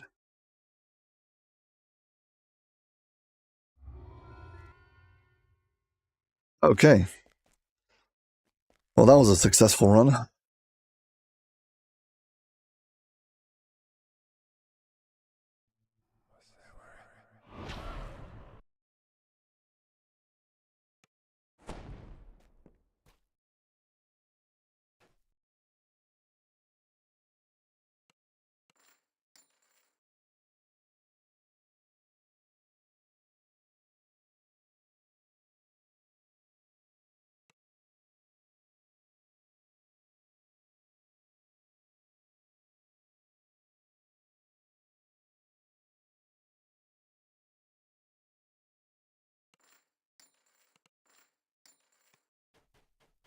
Dump off some things in my bank.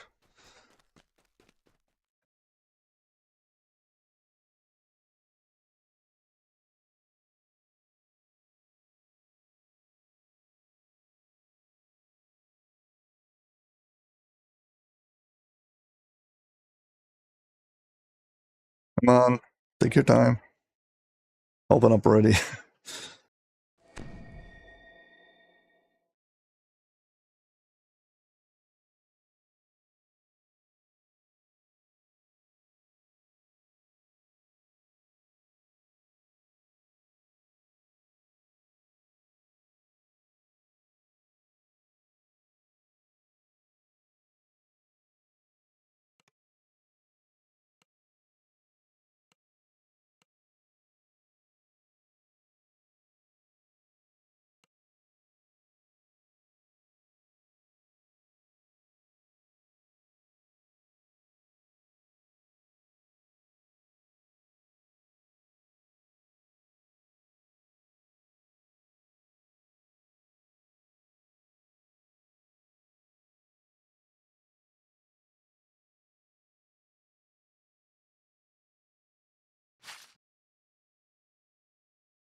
Well, I've got another slot for Shattered Device Filigree.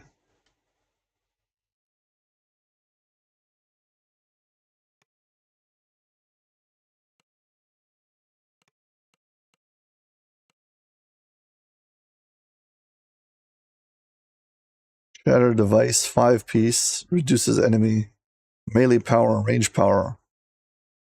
I really don't need it that much. Get myself a strength filigree. See if I can afford it.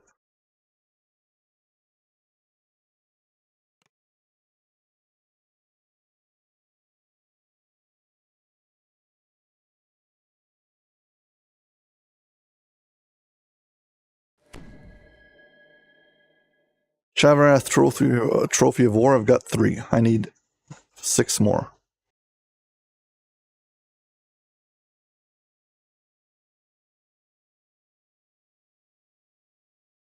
Reds of Fate.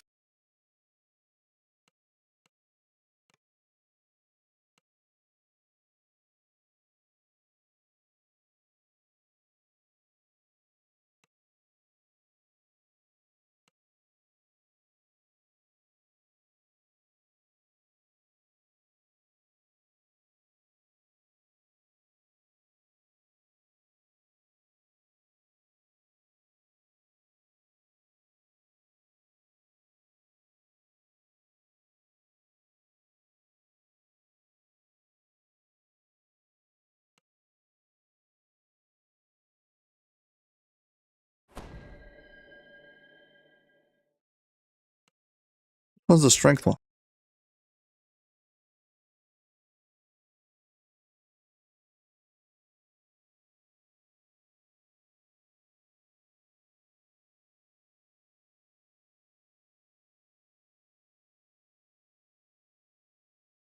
Here we go.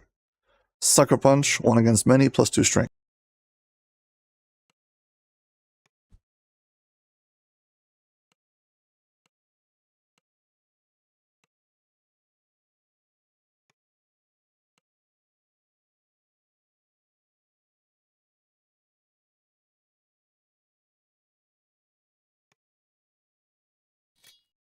Just increased my strength by another 2. Good.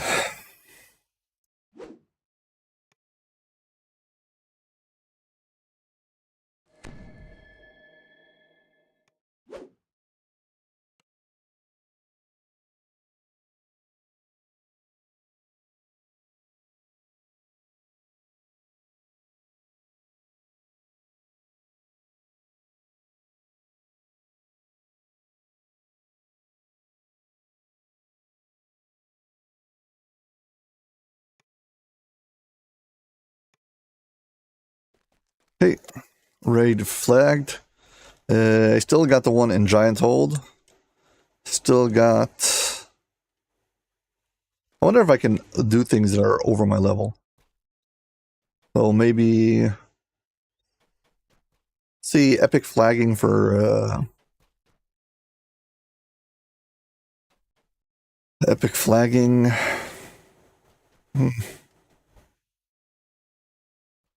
I can probably do the epic flagging for Epic Abbot. Should be able to solo it. Even though I'm only level 26. Feel like I should be able to do it. But for that, I'm going to need a few items. Let's go get them. Gotta go to House J and get some scrolls.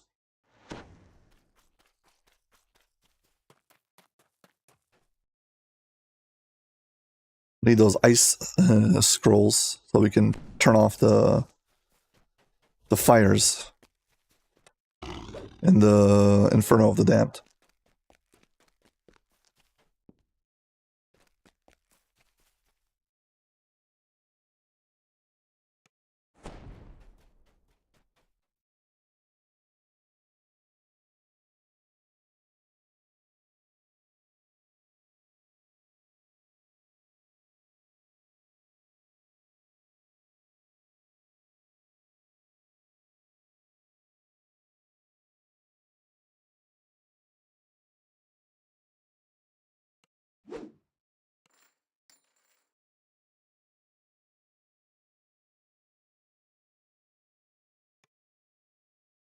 Yeah, they're lighting the torches in Legendary Inferno of the Dam.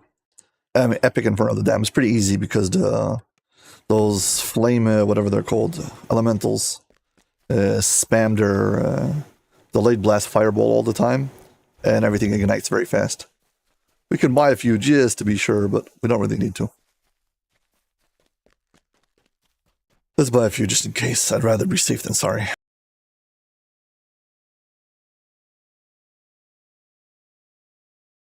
These AHD pick up from the vendor right in the middle of the marketplace. I might have been able to pick them up there. I don't remember.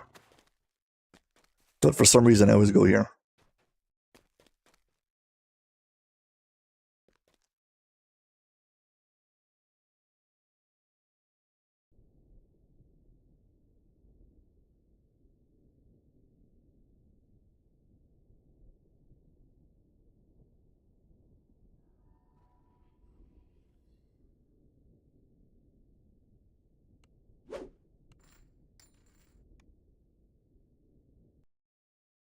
Sure, no problem.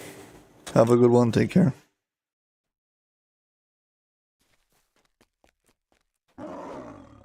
Thanks for stopping by.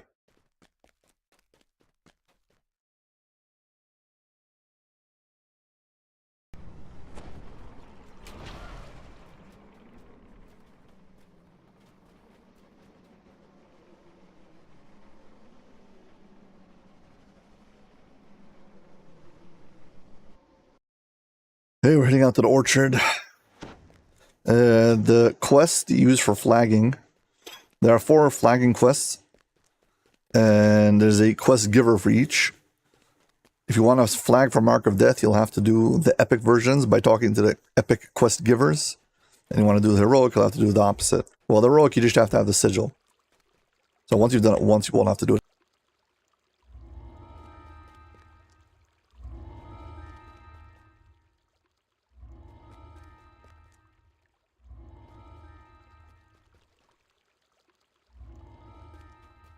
Okay, let's head out and see what happens. I am only level 26. These are level 27 or 29.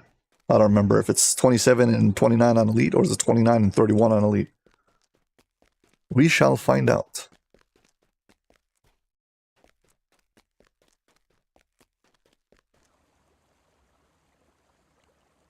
Looks like it's going to be level 29 and 31 on Elite.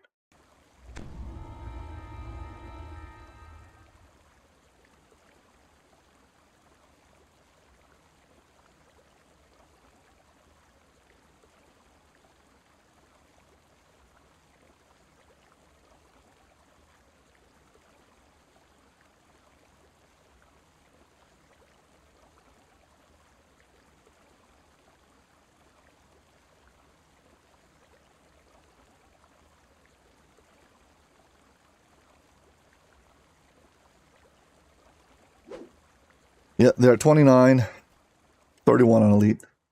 We'll see what happens. I'm just curious to see if I can power level or not.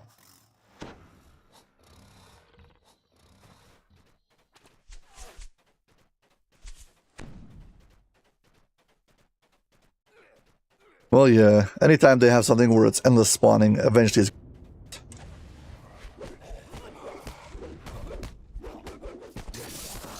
Except for when it doesn't give you XP, in which case they don't nerf it.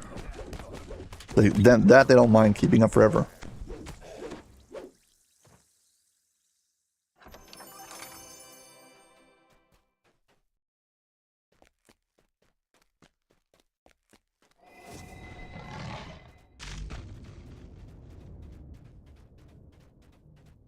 I'll probably be back at some point, maxing out the XP from the Slayer zones.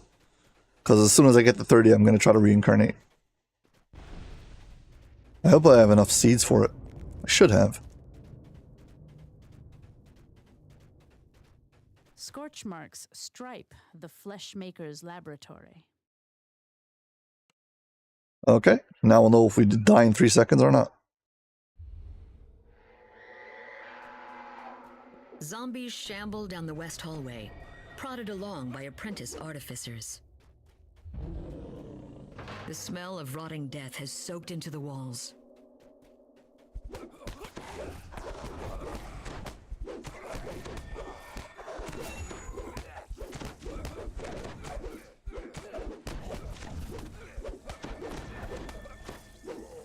Grave robbers Well, sort seems through fine. discarded body parts, looking Let's for hope it keeps up. anything of value. In the heroic version, there's a rat here eating this body. Now the body just stands up and fights you. The stench of refuse is overwhelming.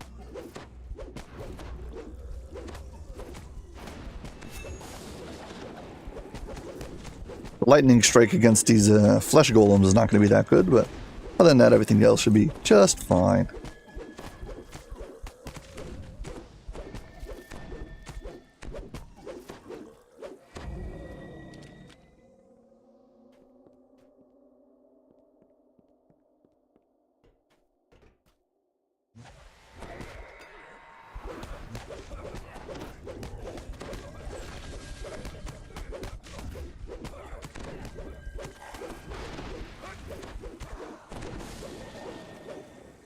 The smell of rot fades as you enter the treatment room. A key glistens beyond the gate.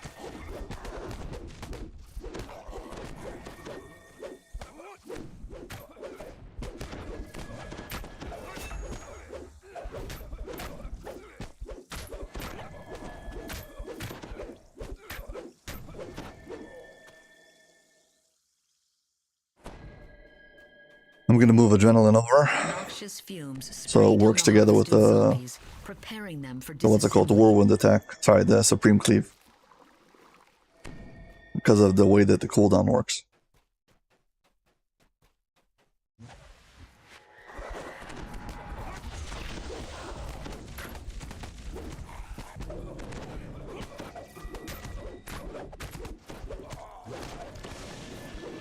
Yeah, so mind you, I am way, way under level for this quest.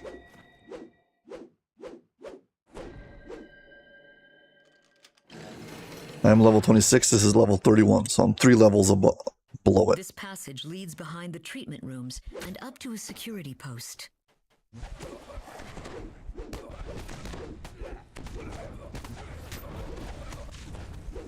So sorry if the DPS is a bit slow.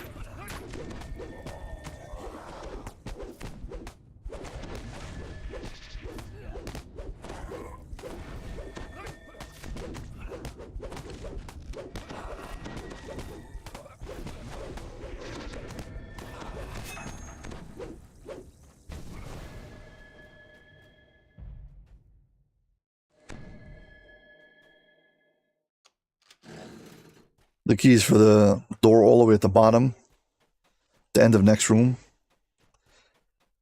and the lever just to open up the way.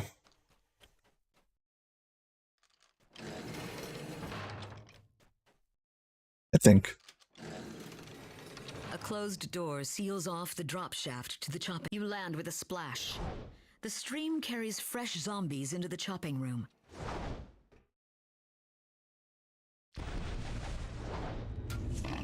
Slicing That's how you get blades past the and a swift blades current produce without being parts of hit the by it. Fleshmaker's abominations.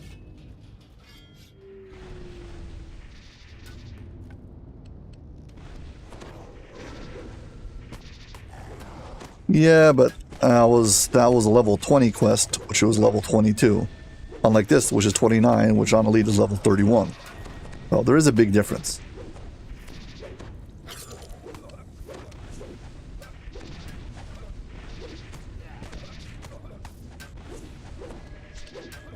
Pretty sure any one of these archers over here could have done the same thing in that raid. Everyone here is way over level for me.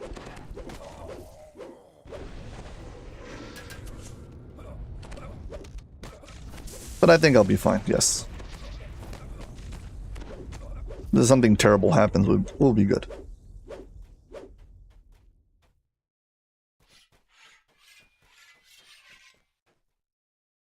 The air feels hotter and denser. Here's the key as we you got descend before. Deeper into the laboratory. A heavy locked door stands to the north.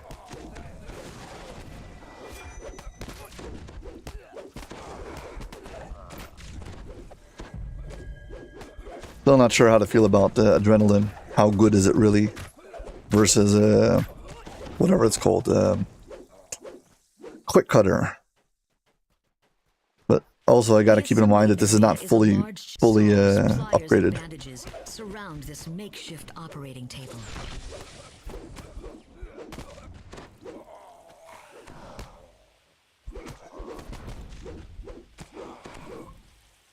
As I level up, we'll get better.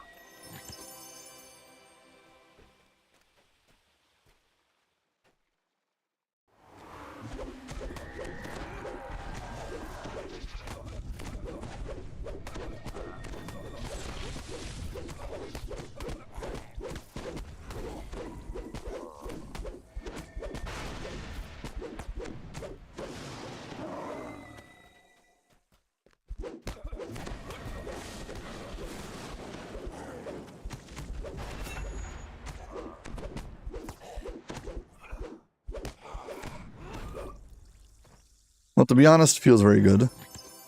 With my single weapon fighter, adrenaline just feels terrible. Like, it wasn't designed for it, it just doesn't work properly. Something about it just feels off. But two-handed fighting or, well, two-weapon fighting, in this case hand wraps, seem to feel pretty good. Well, so far, I don't hate it. And it's also not fully upgraded, so I gotta see how it looks, you know, we'll get to endgame.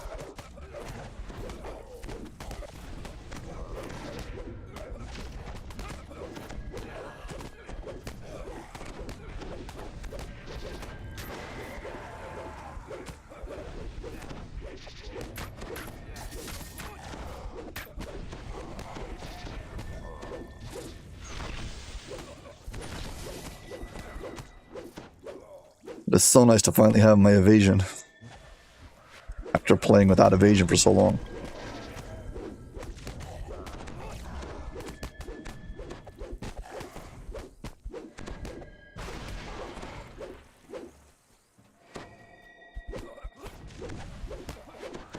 Also, there's this restaurant here, so this is the union law. I've got to tell you to hit like and subscribe and follow on Twitch.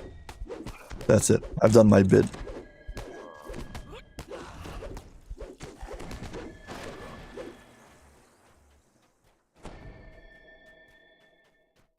A large runed crystal hangs above a special operating table. The ground is scorched and seared.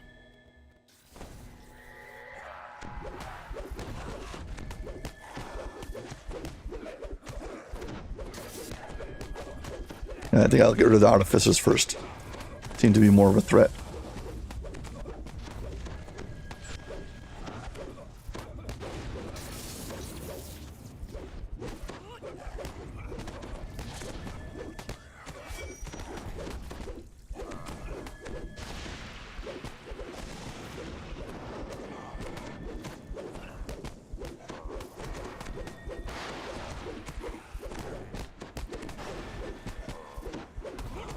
At least when I hit him for lightning strikes, he doesn't heal for thousands. That would be super annoying.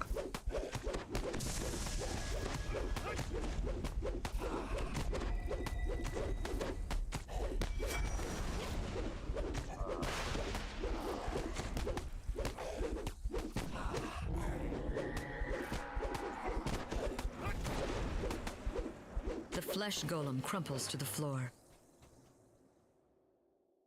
Well, it's pretty straightforward. Lost in thought, Mentau's bride is busy at work in the control room.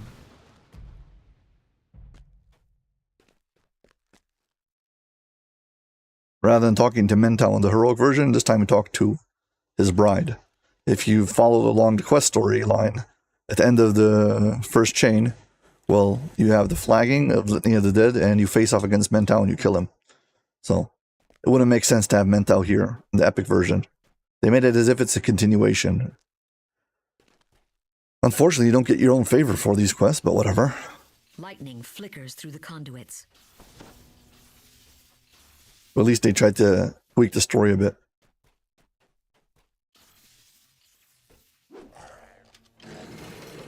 I'm surprised I got that, actually.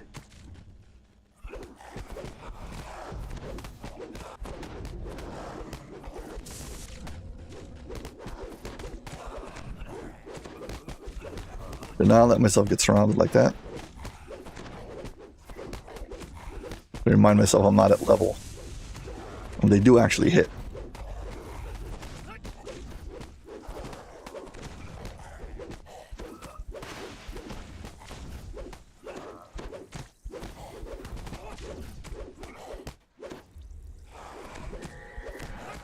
Gotta be very careful not to run out of my primary rage. I forgot about it and I stopped healing.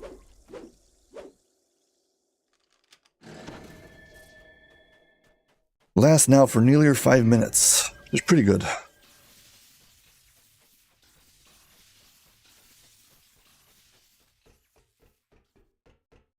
The lightning conduits disappear into 2 passages above the Room of Life.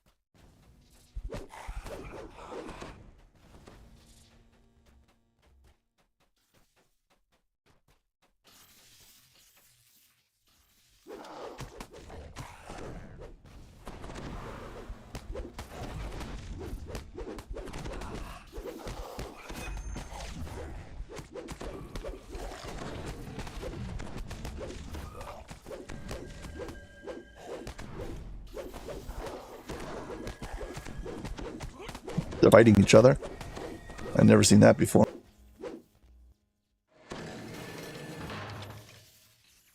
The second lever clicks into place, and a large static charge fills the air. Okay, now the main room. Open. Fun fact, in Epic, it's much easier to get all 5 runes than it is on Heroic. They made the timing easier, thankfully. You can solo it on Heroic, but the timing is like real tight. And on Epic, it's way more manageable, which is a great change. All for making things more soloable.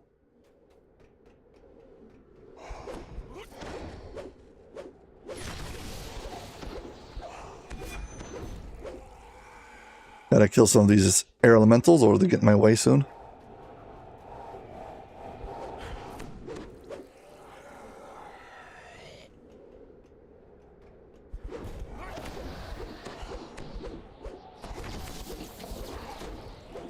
Two things that can happen with them. One is they can hit you, knock you off the platform.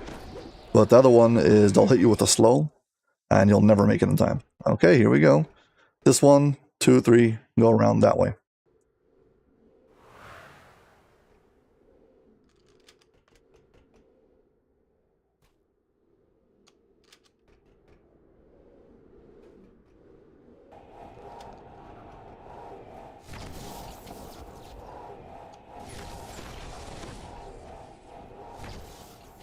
That was very lucky. As the lightning machine shuts down, the true source of the machine's disruption appears. That made my heart drop. And now we find Mentau as a flesh golem.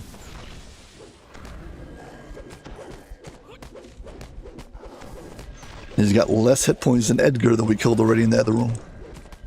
Oddly.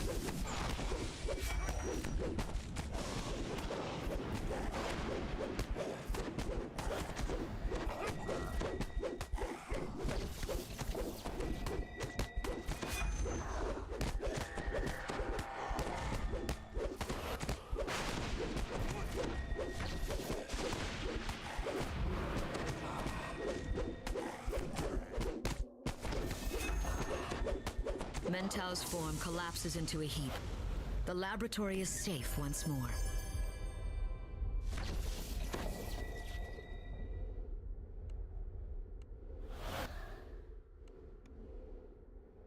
"14 minutes, 70,000 XP. Highest level player is 26. Venture is 31. Not bad. Scorch marks stripe the flesh maker's laboratory. Now the next one, I don't know if I can survive the whatever it's called, liches at the beginning with their knockdown attack. Super annoying, devastating.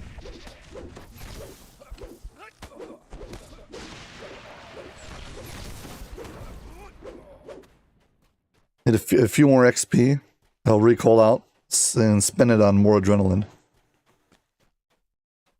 Because my adrenaline is not fully upgraded yet.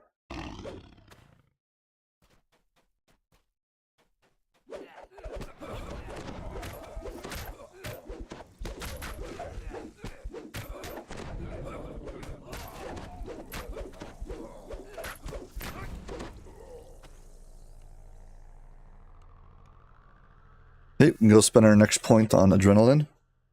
Have better adrenaline. Adrenaline is the name of attack that basically makes your damage be 75% more, 100%, 125. Eventually it caps out at 225% more damage. And we're increasing it now. So I've increased my adrenaline. Now my adrenaline should be about 200% when I attack. Eventually it'll become 225%.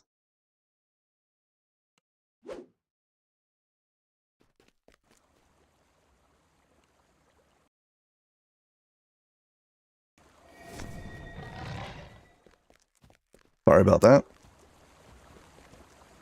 Now we have to go... this one is going to be a bit tricky on Epic, because I don't know if I have the DPS to kill both of those Wraith, whatever they're called, brothers, at the same time. I was so close to being a god. I will not let her win. We shall see. To obey her, but she'll slip up someday. And when she does, I will destroy her.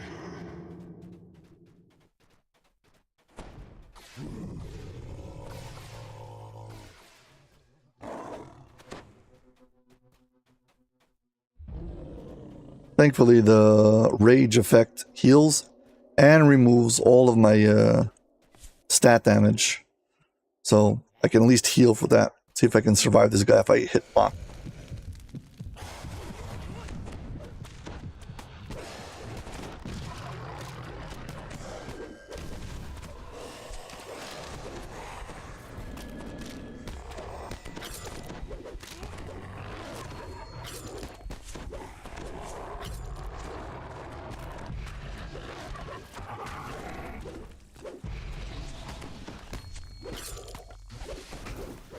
Yeah, maybe don't pull so much aggro at once. Note to self for next time. But since I didn't suffer any consequences, it's unlikely I'll remember my own advice.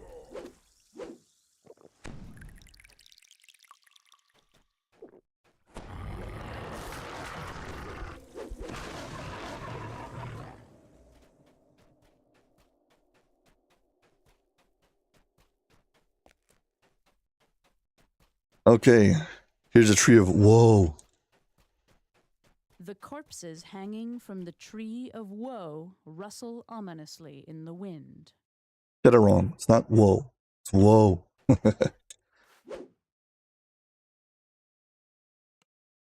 Here we go.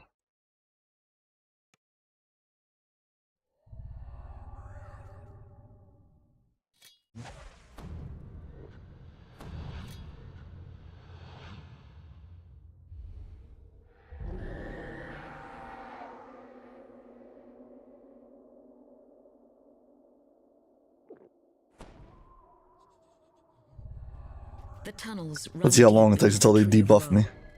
Moaning lost souls call out to you, and the Here you gotta run up to these guys, click on them. You don't actually talk to them, you just click. They stand on the ice and they break it. The wayward philosophers gather on the ice.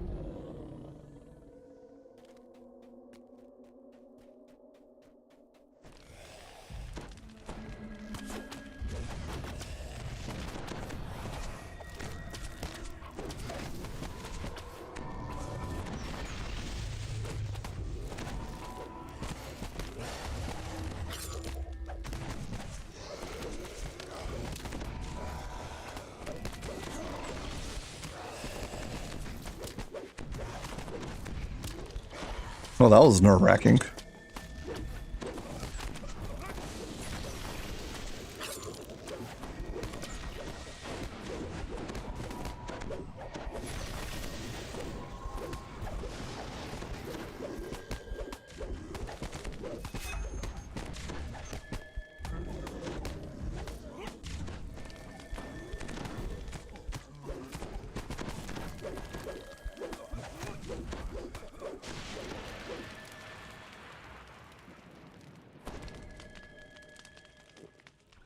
Yeah, if we're being honest, this is way above my pay grade. I'm out of my element.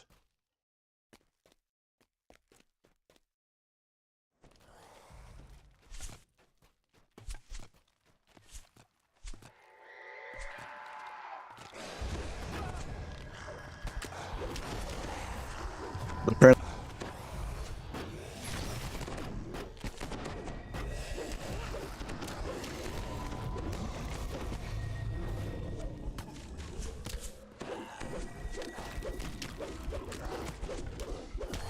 they have this attack where they run up to you and they make this big explosion of force. They knock you over.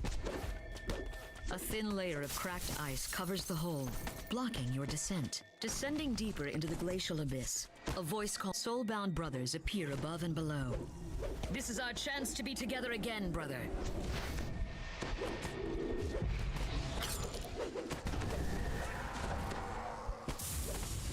If I recall, I think we're done with those liches who run up and explode. I hope we are. I just don't feel like fighting any more of them.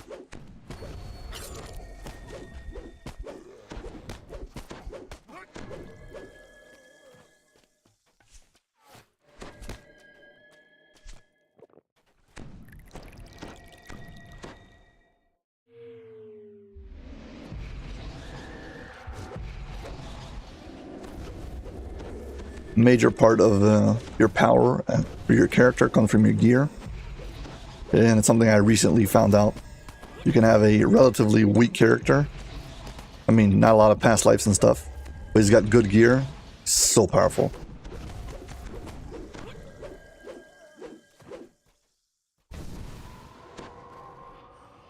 Yeah, Fear of Liches comes from this quest.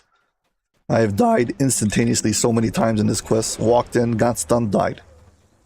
So unless you've got like proper defenses, you're in trouble.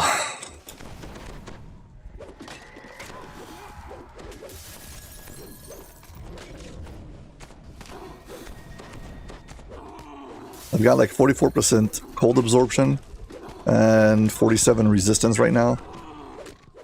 But without it, I'll probably be dying to the dots here any second.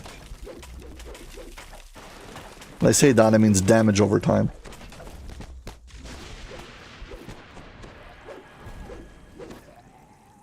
There's different types of damaging spells in DDO, and a very prominent version of them is called damage over time. Glow brilliantly before and below you.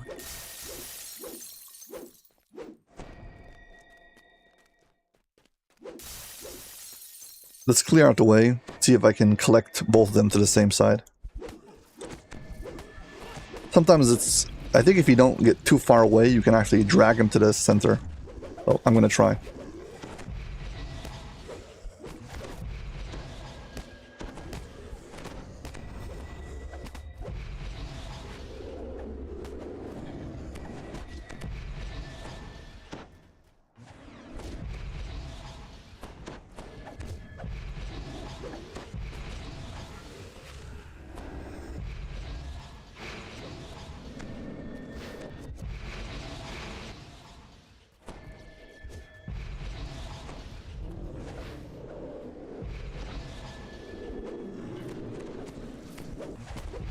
Hope you guys can see my stat sheet, the bottom left.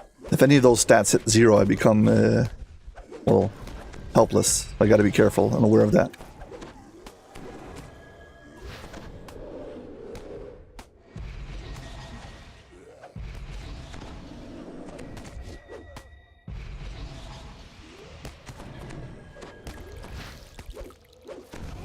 I do have a Harper pin, which will allow me to get out of sticky situations, but I only have the lesser one, which is only once in 10 minutes. So for now, I'm not using it.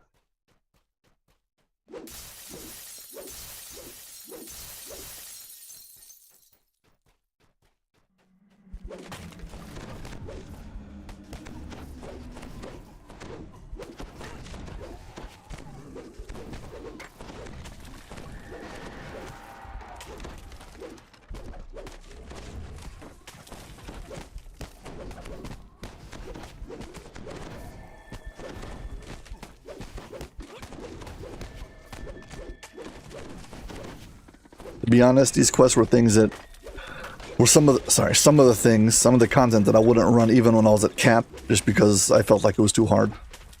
So being able to come here way under level and crush it on elite, it's kind of like a redemption arc therapy. Let's hope it keeps up.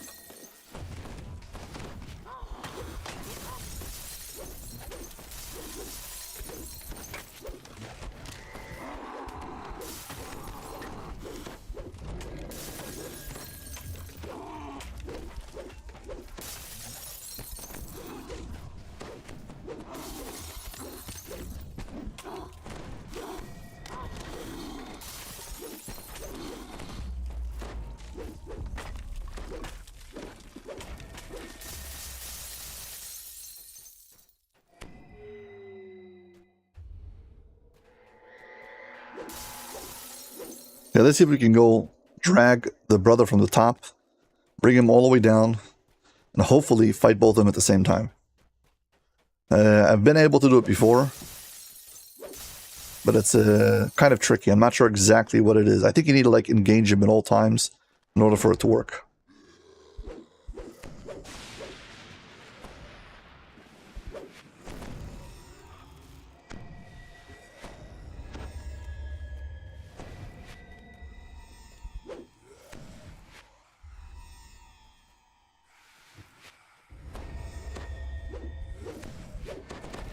I think if he stops attacking you, he white dots. At least that's how I remember it. It is possible to run and do both of them. I'm just not sure. I don't know, for some reason I'm not really confident with this character that I'll have enough DPS to do it. Even though it looks like I'm doing just fine with the small ticks of DPS that I'm hitting in right now. We'll see.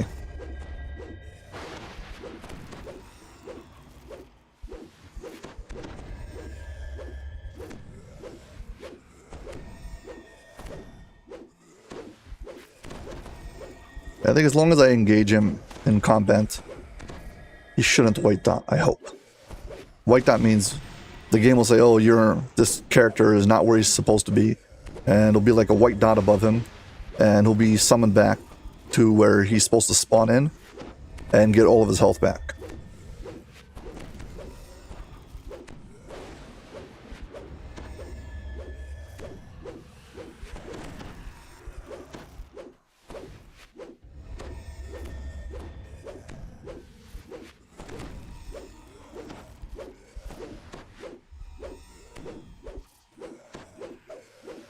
Arriving in the chamber beneath, you see the glowing room more clearly.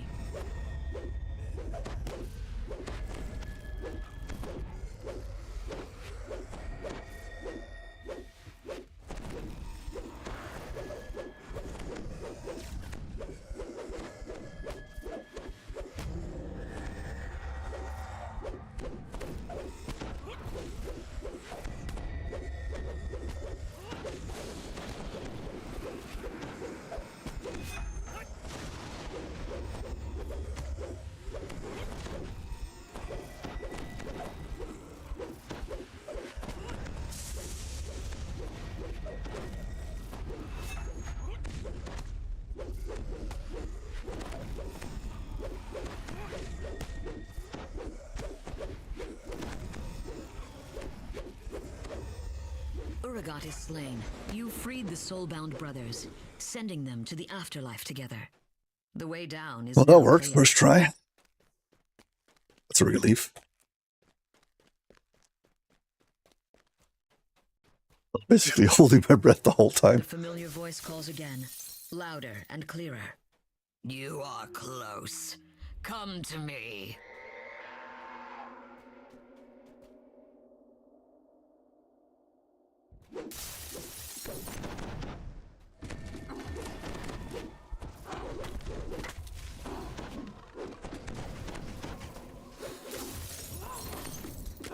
Gotta remember my cold resistance.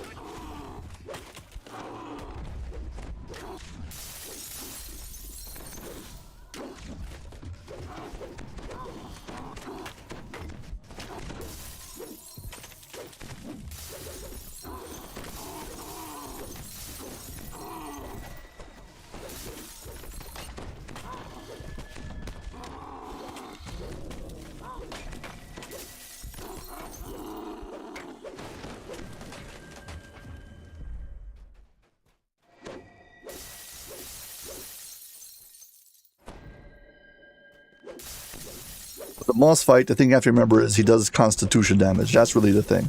It's not negative levels, it's constitution damage, and you gotta keep on refreshing it.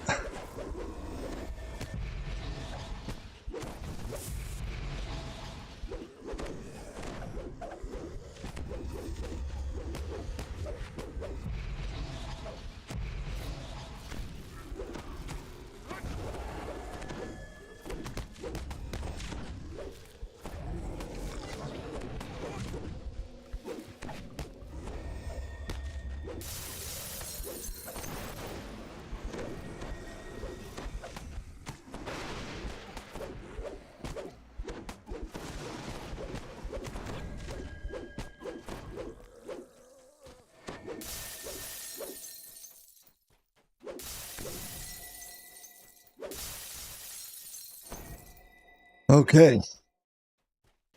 I got a whole bunch of spirits we've got to clear out. Free me from this prison, and I will aid you.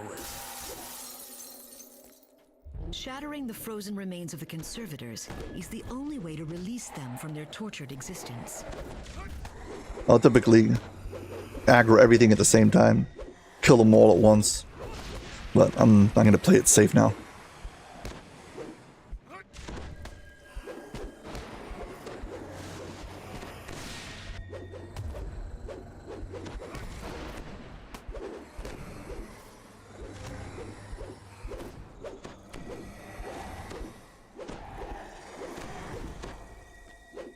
The first soul has been released. Also, I wouldn't dare to attempt any of what I'm doing now without having a whole bunch of immunities, including immunity to negative levels that I get from a Shadow Dancer.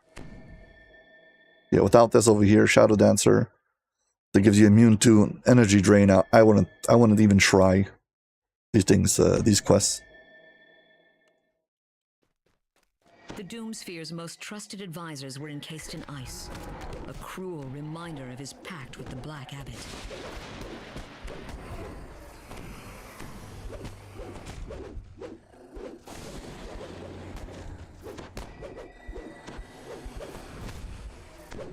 Hit me for strength damage, and I have only 79 strength.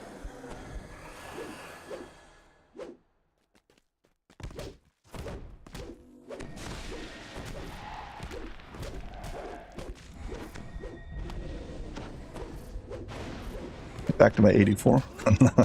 Nice. I didn't actually check how much strength I have now that I'm fully upgraded. The second soul has been released. And I could probably get Yogoloth pots, potions, and make it even higher. Found the magical cage that imprisons the Doomsphere.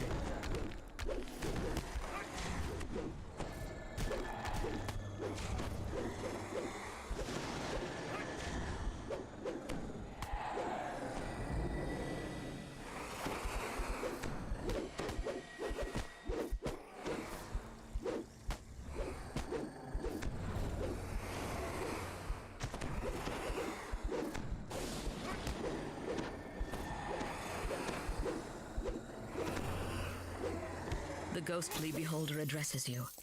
I am not yet free. Well, as the Union has set down the rules, I must say, please hit like and subscribe.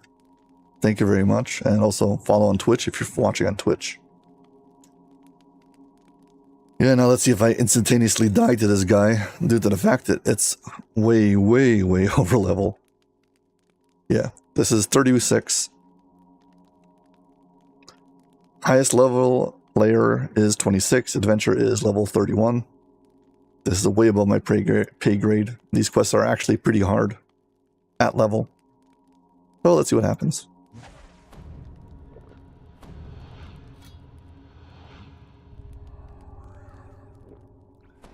Resist. Rage. Here we go.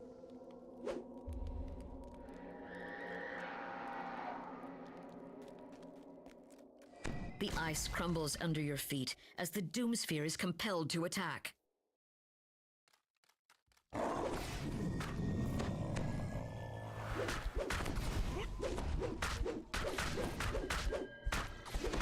Keeping an eye on my constitution. If it gets too low, I'll make sure I as the battle rages on.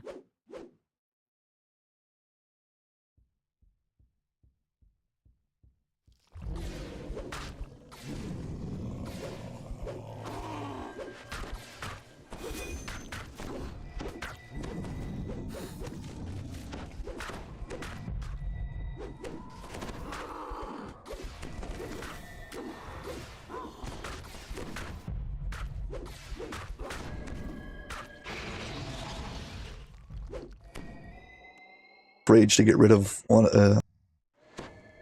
I used one to heal back up.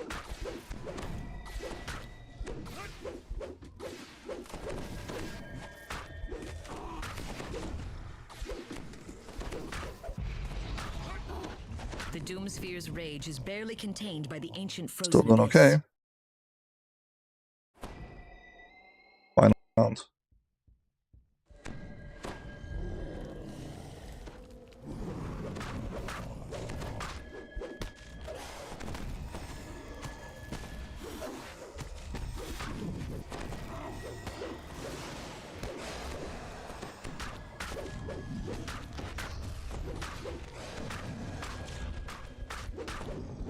It looks as if a great burden has been lifted from the Doomsphere. And we won. I could not break away from her control. Now I am free.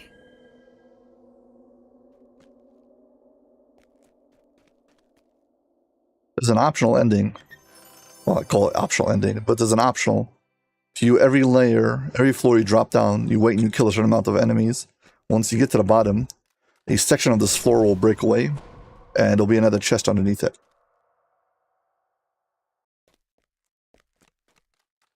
You can see it through the floor.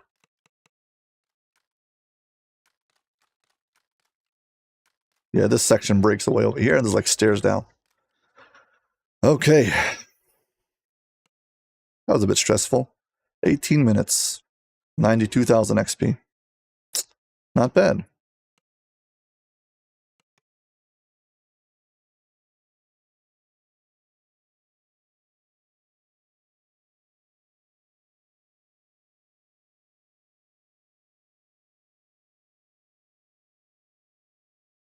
The corpses hanging from the tree of woe rustle ominously in the wind.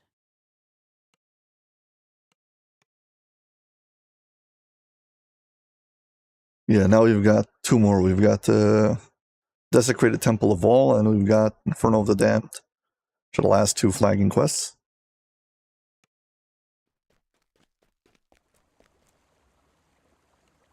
Once again, as a reminder, it's all way over level for me.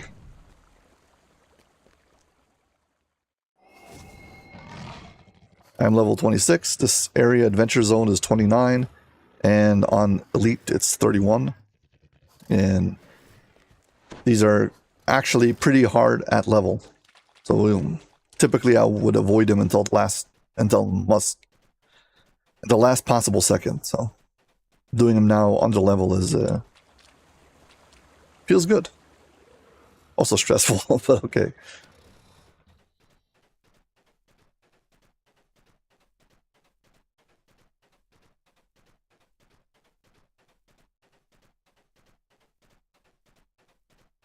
The eastern crypts house the bodies of those most faithful to the Black Abbot.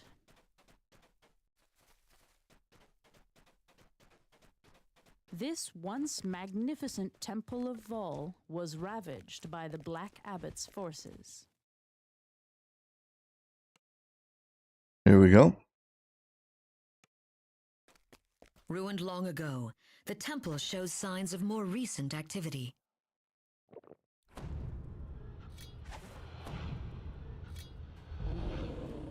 There are fresh marks in the dust here. Yet the way into the rest of the temple is sealed off by two intricately locked boxes.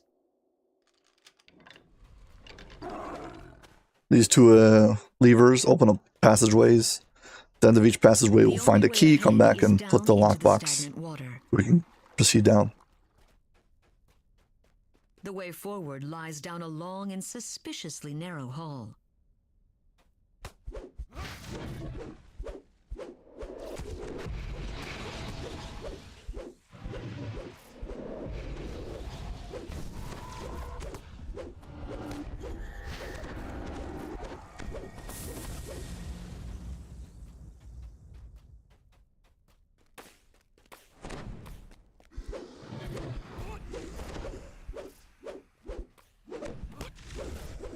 Yeah, great.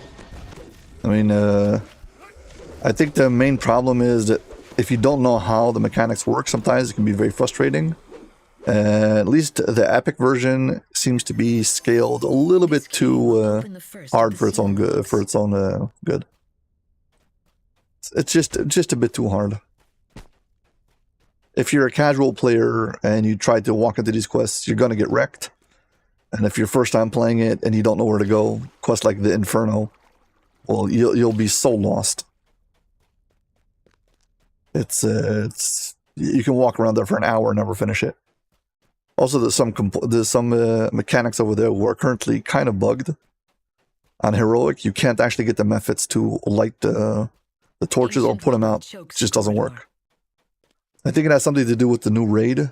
You glimpse a light With the dragon breathing on the phylactery, so they changed some of the way the enemy breath and attacks work, and now it doesn't work. Something broke it. I'm not sure what.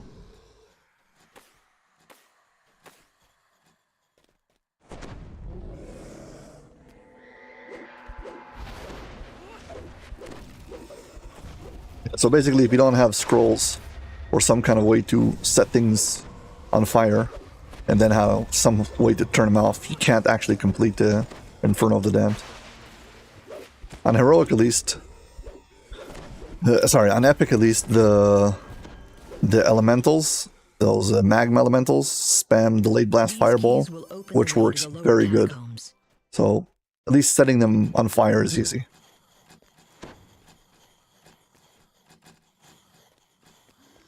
And evasion's so fun.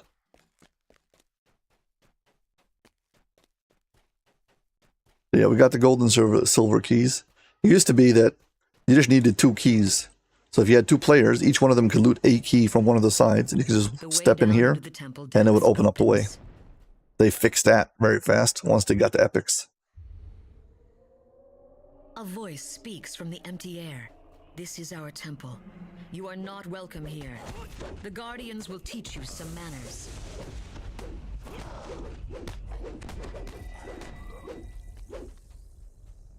Gotta kill all these golems first, then we can fight the quells.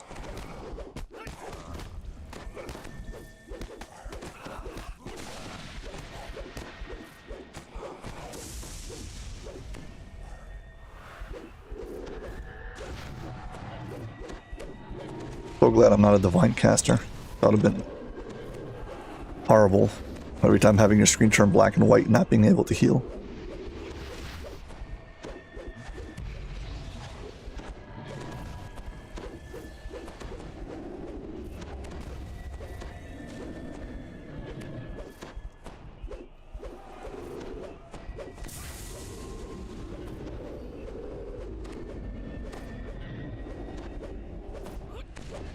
The Seal Keeper dissolves into nothingness, and the passage to the catacombs opens. Lost in prayer, the High Priestess kneels before the altar. Forgot just how many quells this quest has on Epic. Tons and tons of them. Crazy.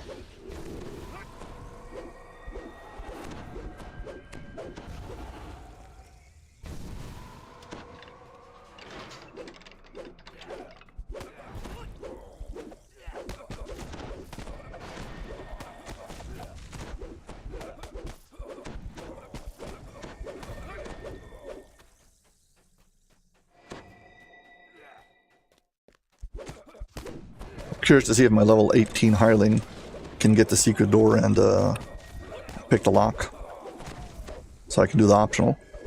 It'd be nice if I could.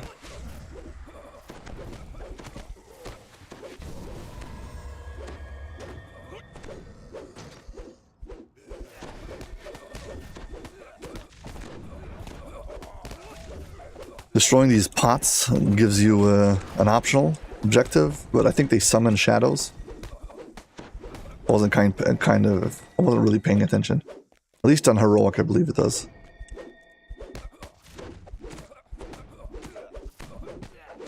I mean, you get breakable bonus for it also.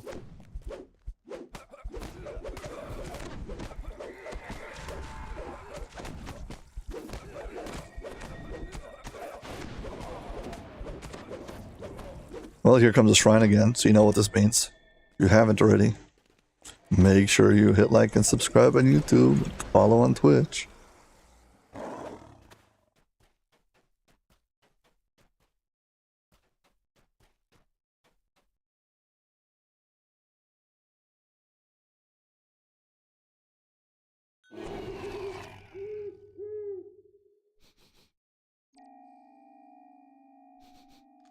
A voice whispers in your ear, "Be gone, unless you wish to see the plane of death itself."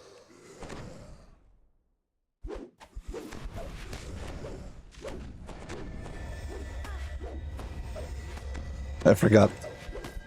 These trash mobs are gonna come out and one-shot my hireling. He is level 18 in a level 31 quest, but okay. For that, we have a second hireling to res the first one.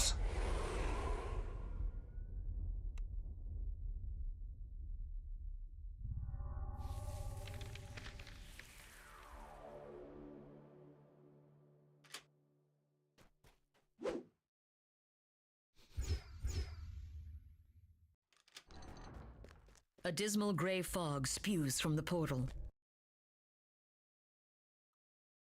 Here are all the inevitables. Oh, I forgot the healing is cut down in here.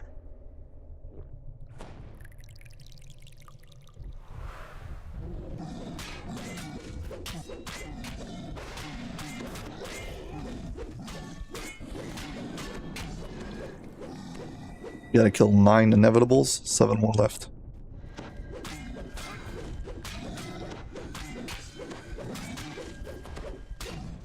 This big black square room full of fog was way, way, way before they ever introduced it in Barovia and Strahd. It did modify it a bit, but the concept was already there.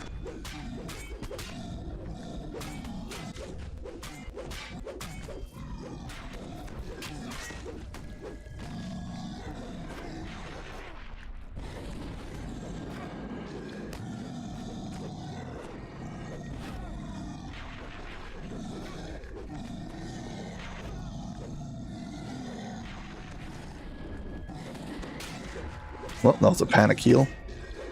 Didn't want to get stunned too many more times. Watch myself bleed out. Yeah, as soon as you kill the last one, you get teleported back. Clatters to the ground. If you drop something on the floor over there, like a collectible bag, you can just walk back in and pick it up.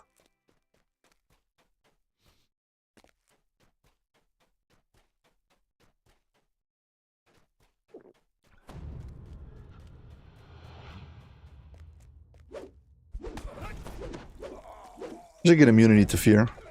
That would be useful. Waited, says the voice. Now our time has come.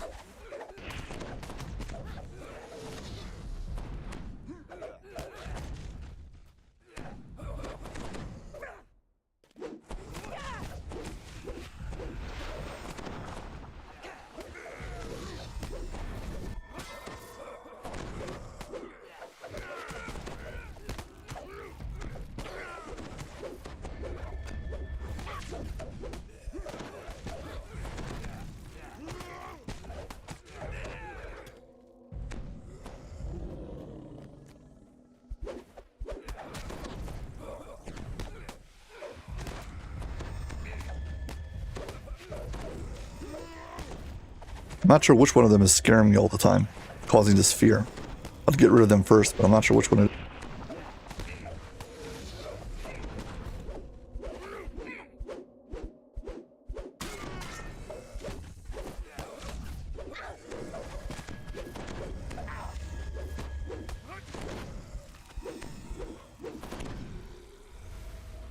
Well, that was kind of scary. Yeah. Note to self, get augment of immunity to fear. Truth is, I can do that right now from the auction house. I mean, DDO store.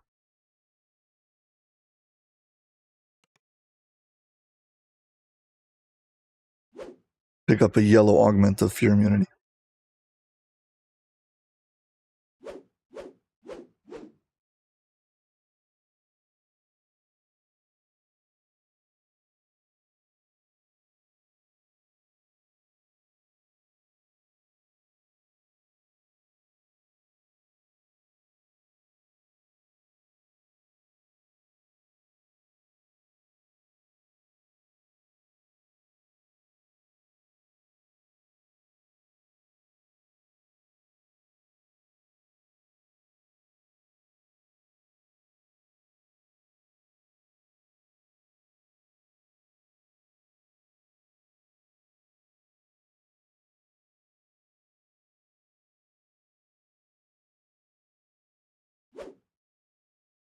Okay, Topaz of Fear immunity. I had one slot left. I guess we're gonna put it in here.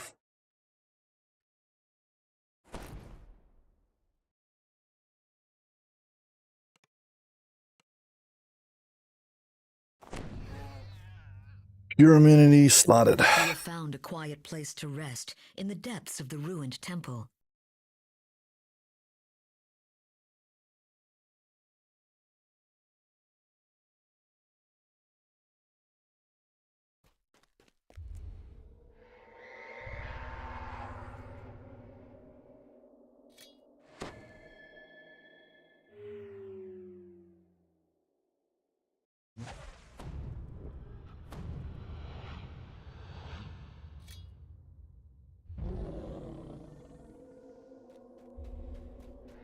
Order of operations is very important. If I rage up before I cast my spells, well, I'm in rage and I can't cast them.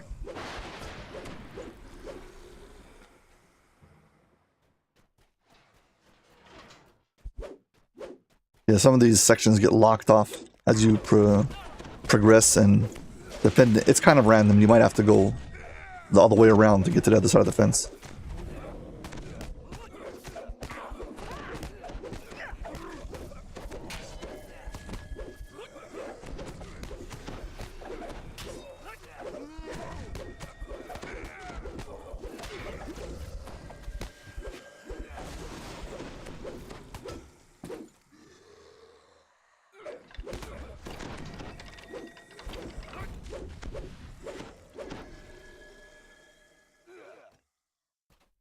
The blood is the life, the voice whispers.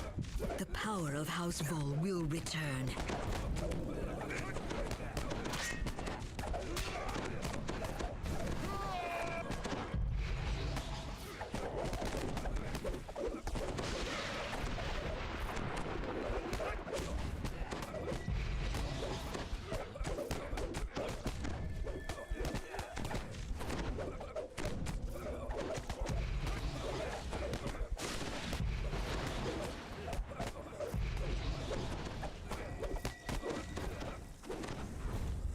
I guess they should be fearing me, not the other way around.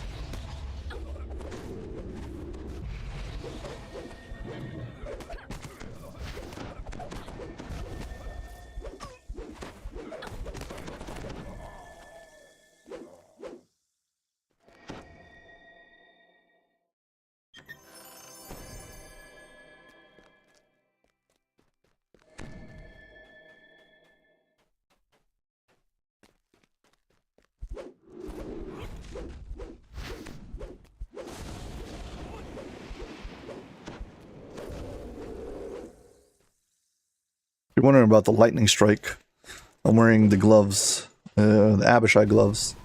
Make it that when I roll a 20, it strikes, well, roll a 20 with a melee attack. It will strike my enemies with a lightning strike. So that's what's happening. Every time I roll a natural 20, it's proccing a lightning strike. Like that. I like that.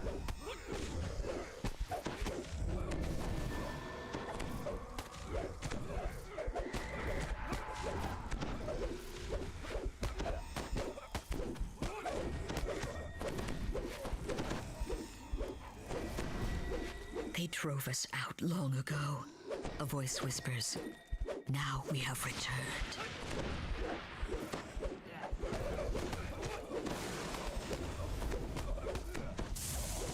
The last offering explodes in a shower of rubble.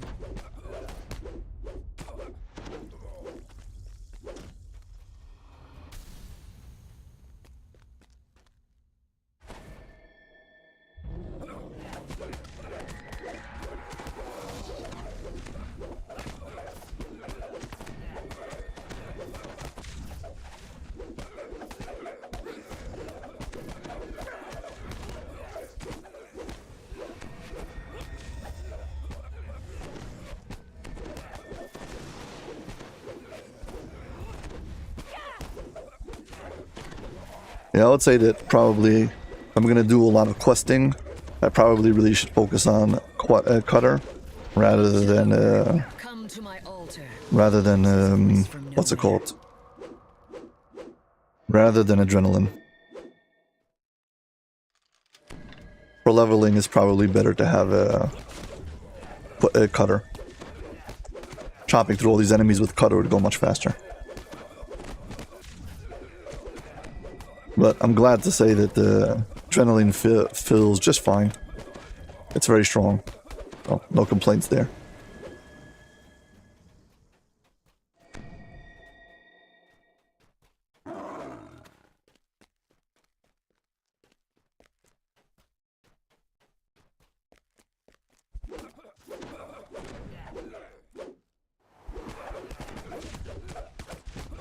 Yeah, this gate locked. Now I have to go the long way.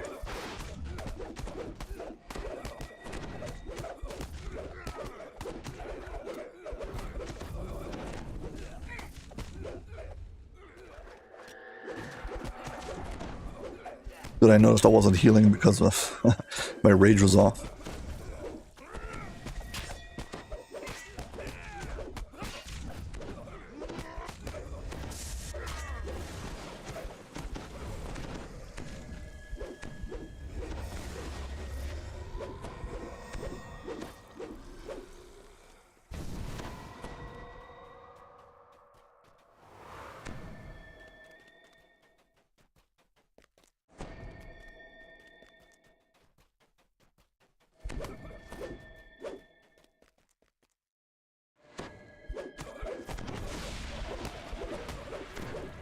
Here comes end fight.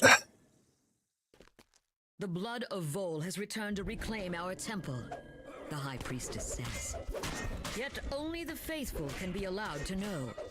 Guards, destroy these intruders.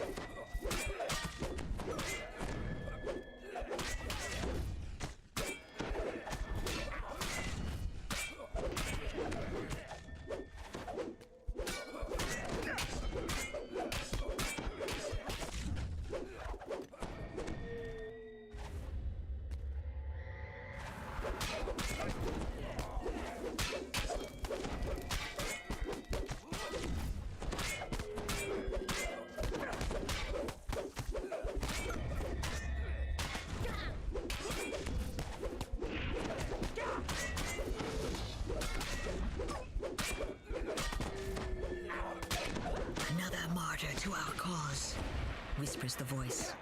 The blood of Vol will have its revenge.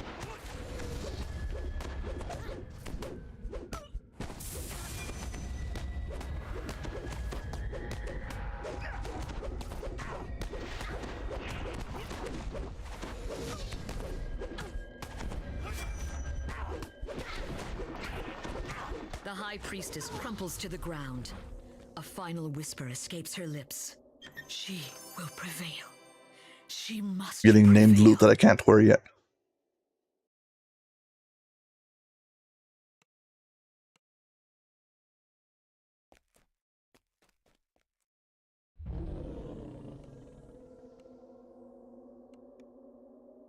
"19 minutes. What's that? 90,000 XP. Actually more I got. 100 and something I got.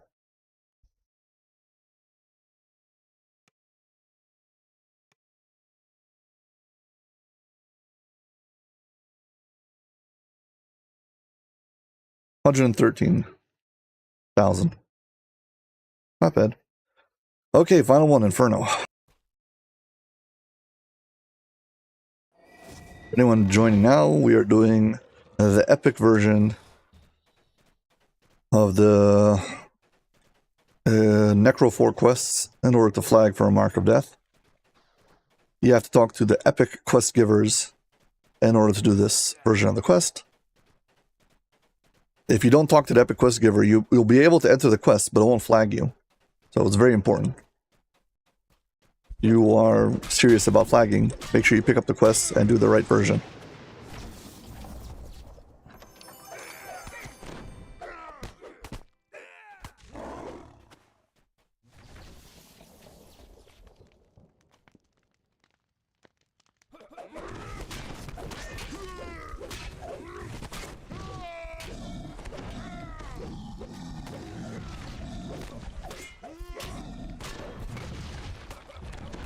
So many random encounters I've never done out here.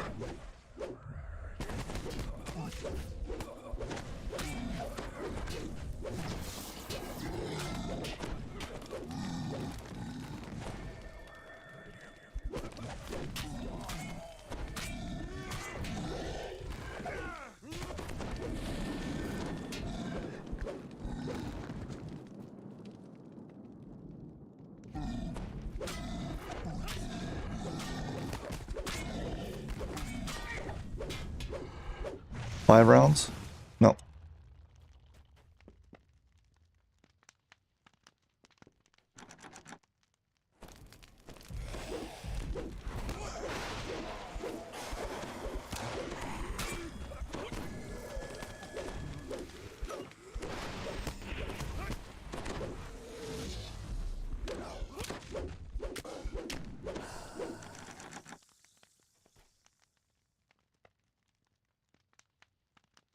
Still no chest.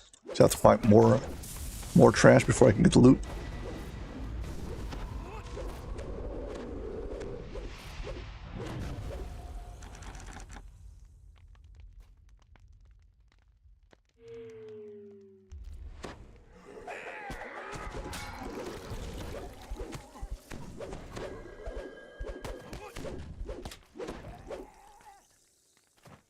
Finally.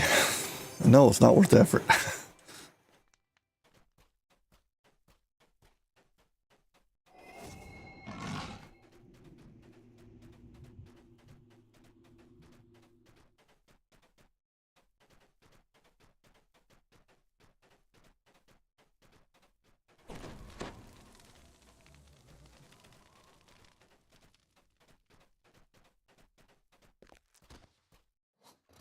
Okay, past the waterfall.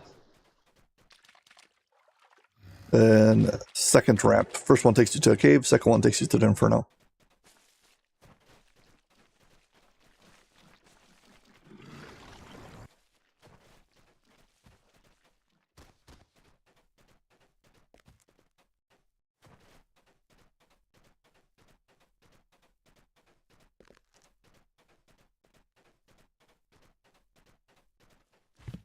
Heat rises from the menacing entrance to the Inferno of the Damned. Okay, Inferno of the Damned.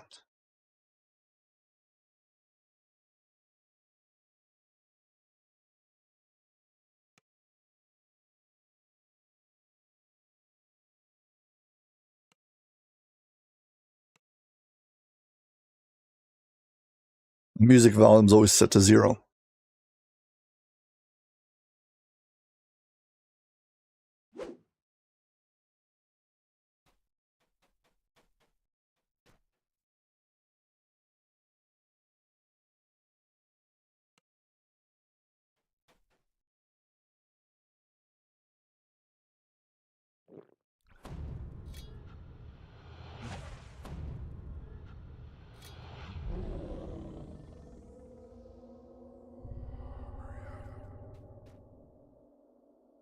Start by heading up. Let's see if we can get the optional. Through the halls. Seek the Flame Guardians. Defeat them all. Then I shall appear. Anything we kill on this side is going to show up on the other side. It's an undead. But if I pass here and I don't kill it, I'm going to get a dungeon alert. Will drive me crazy. Another chamber below.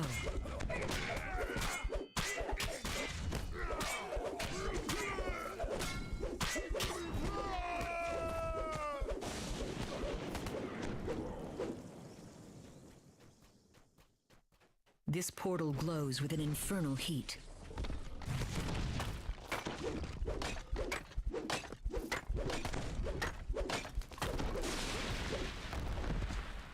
Yeah, so we need to get to the other side of this gate. Unfortunately, on Heroic I know how to do it, but on Epic, haven't been successful yet. Sheets of flame engulf the walls of the Inferno of the Damned. A key lies just beyond this sealed door.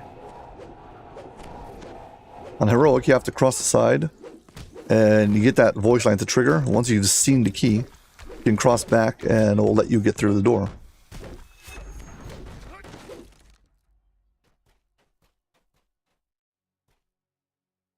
but it doesn't seem to work.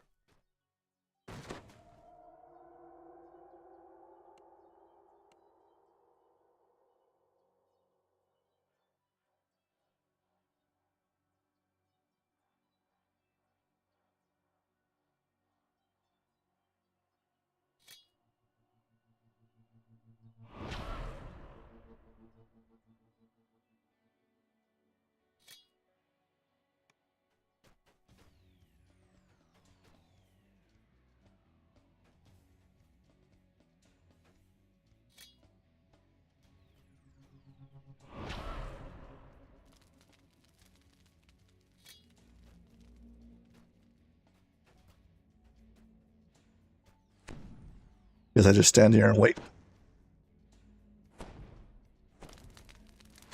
There's another gate that works just like that. You just stand in one place and wait, and eventually it opens.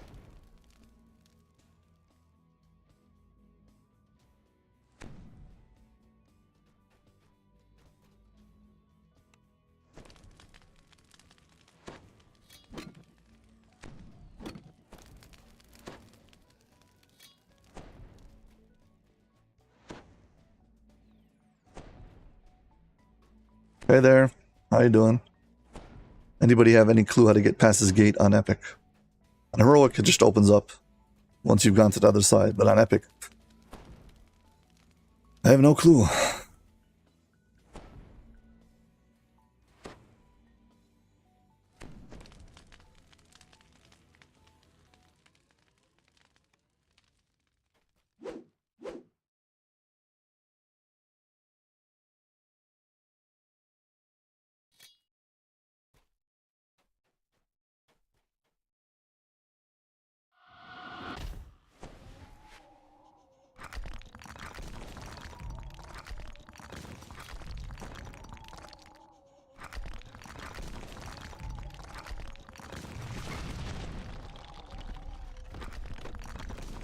Yeah, right.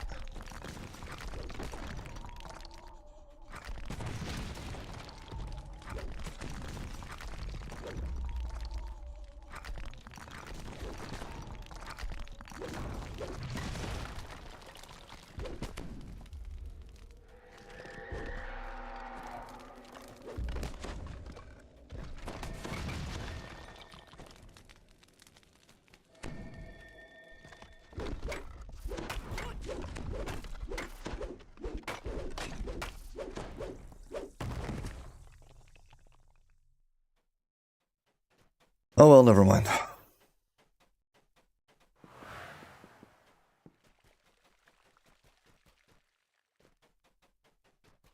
I've yet to figure out how to make it open. I know how to do it on Heroic, but not on Epic.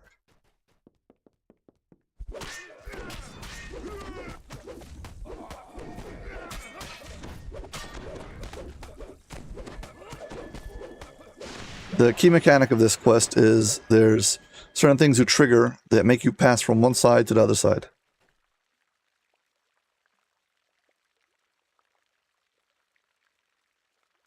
Sure, no problem. Thank you very much for coming along and lurking. I appreciate it. Here you've got to wait for long enough. If you stand here for long enough, this gate will open.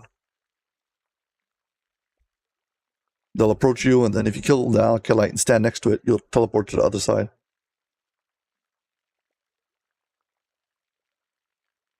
Come on, don't embarrass me. Please open up. Here we go. Alkalite leaps up, furious at being interrupted.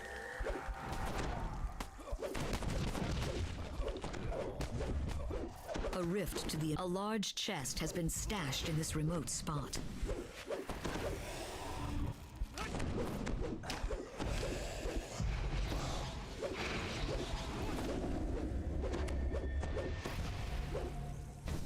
Okay, so to get the key for this, we need to have that gate over there open up, but I don't know how to open it. But now we are on the Inferno side.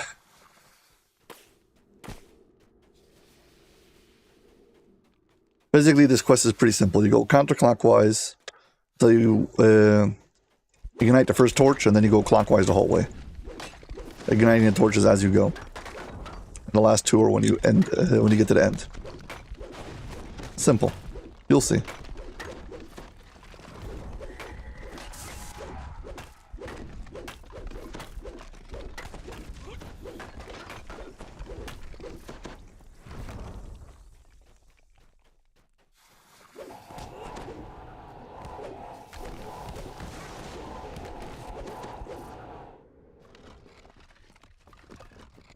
Hey, we've got to get this guy to follow us. Because I need him to cast a fireball on these torches. Stand here someplace in the middle.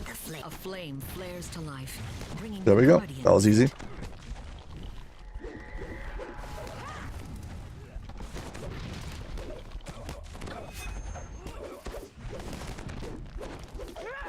Go to the Inferno and find this Guardian's remains, says the voice.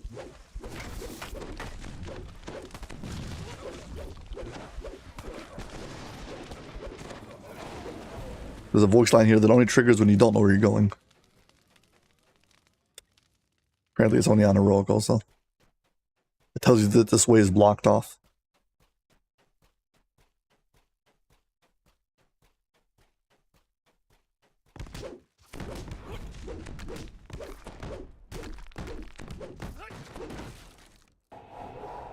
These portals are the official way to cross from side to side.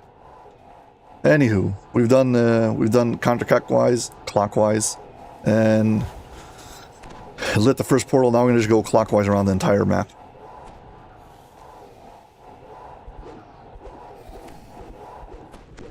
Shush.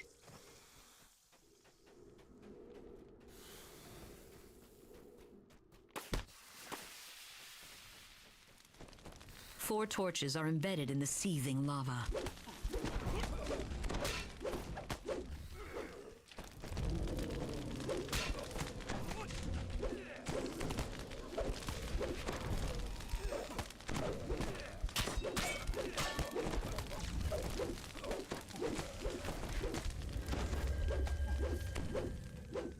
I think there's some element about these quests which is that it's very cool to watch other players do it, but if you're doing it yourself and you don't know where you're going, not as fun.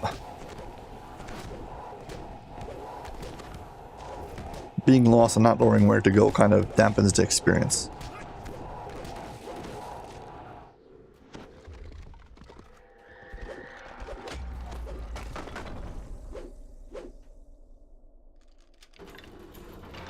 Should have kept him alive. We need him to light these torches. Oh well.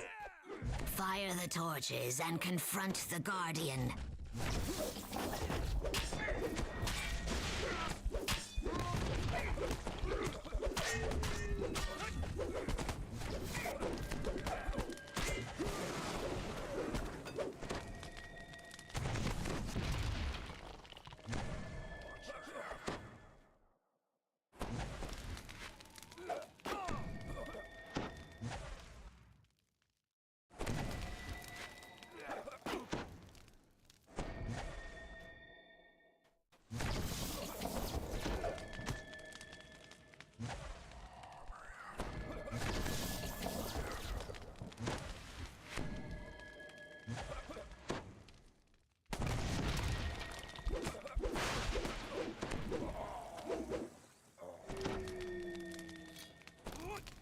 I will do it myself.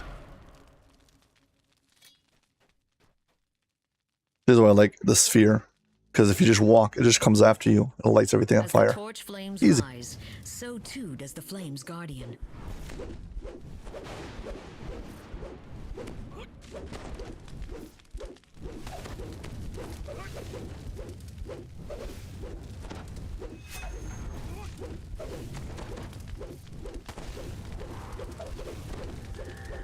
Yeah. Recently in Mithranor, they added another one of these portal heavy quests. I really don't like it. Even in death, this Guardian endures. Seek him out.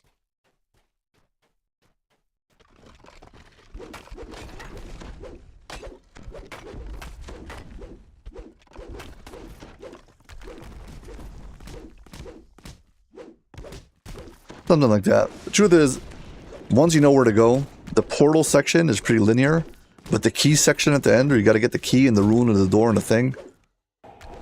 Oh my gosh. Good morning. How you guys doing?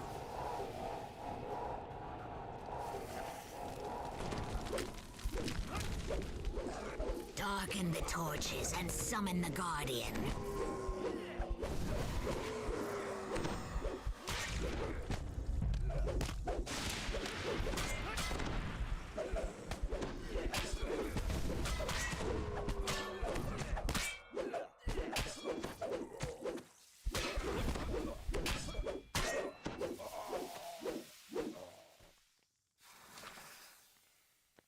Here's where I have this these scrolls of Icy Storm or whatever they're called.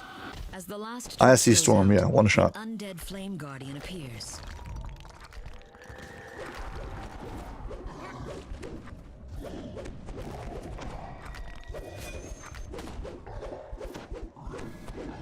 For anyone joining right now, these are level 29 quests.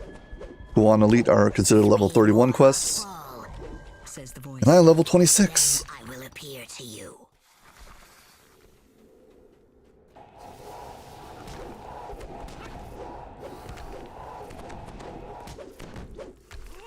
But we seem to be handling it just fine.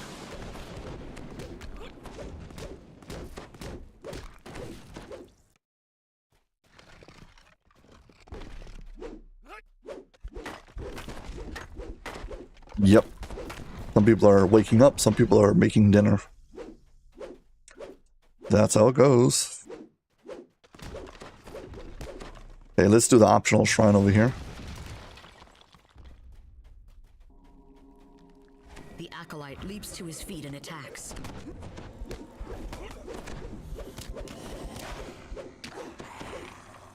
Yep. This is a shrine. And a chest.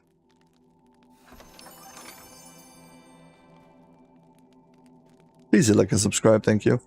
I'm gonna rest so I can get my action boost back.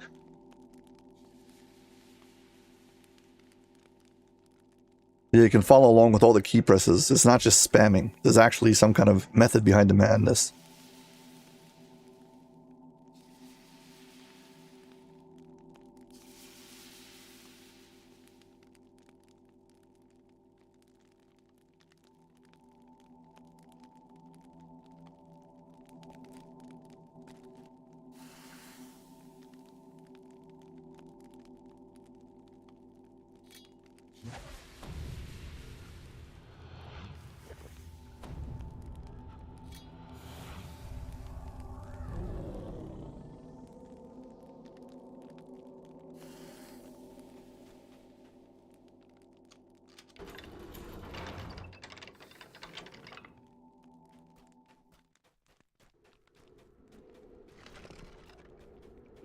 Thanks.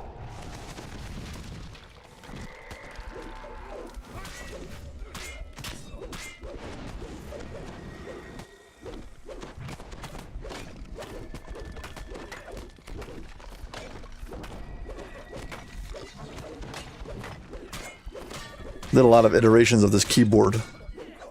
I got it to where I like it, and I'm still not fully satisfied with it. This wall is curiously I think it's still, it doesn't stick out enough. Maybe I should make it more black and white. I don't know. What do you guys think? Is it easy to follow along what I'm doing with the button presses? Or is it like blend into the mess in the background?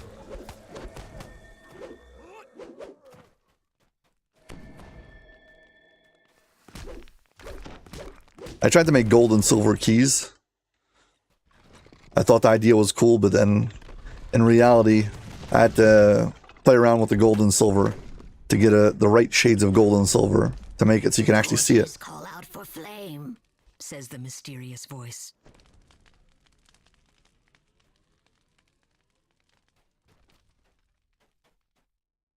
Come on. Move over. Well, thanks. I appreciate the feedback. This guy's stuck. Well, time for this thing again.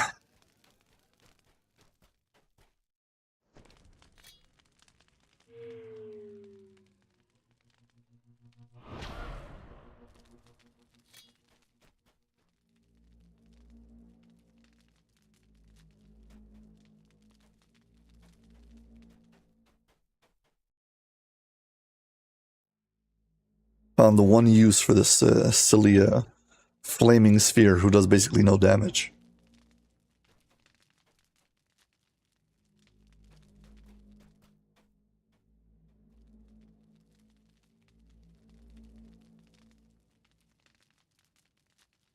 The Guardian roars to life, summoned by the torches. Sure, I appreciate the feedback. The problem is if I leave the time up anymore, you won't see the double presses, and they'll just because by the time if you watch now, I'm hitting it twice, and you won't see that I'm hitting it twice. So just like I'm hitting it once, and it just stays pressed down.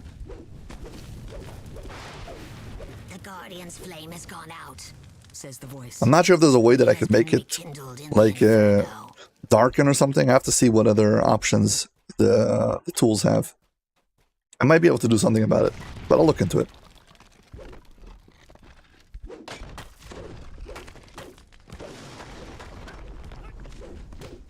But all the flickering you see when I'm pressing the buttons, I'm actually mashing the button multiple times to make sure that the input is set.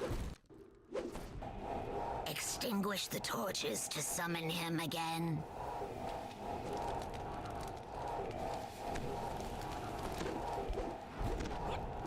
Yeah, these things don't work really good. Icy storm it is.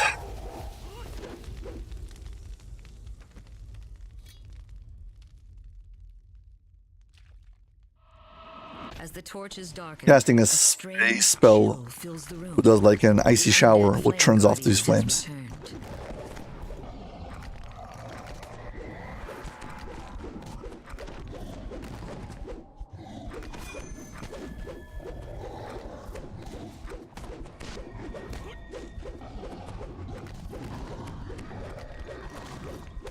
Two have fallen, two remain.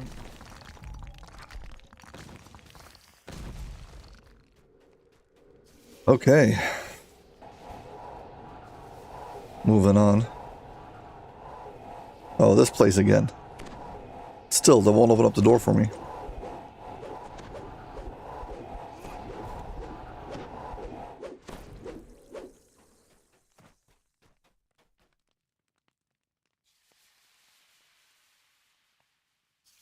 The Korthos rare guy? There's only 3 rares in Korthos. Which one are you talking about?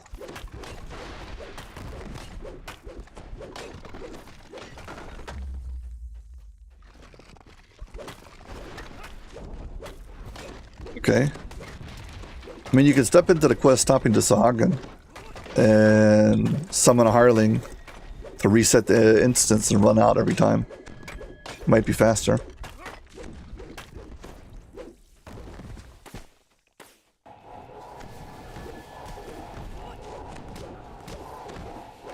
Have you opened up all of the explorer points on the map yet in Korthos?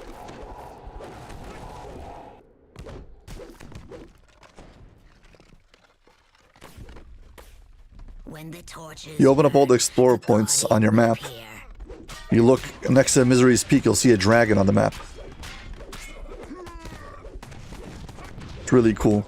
There's a dragon on the Korthos map, hiding next to Misery's Peak, but you have to unlock the whole map first to be able to see it.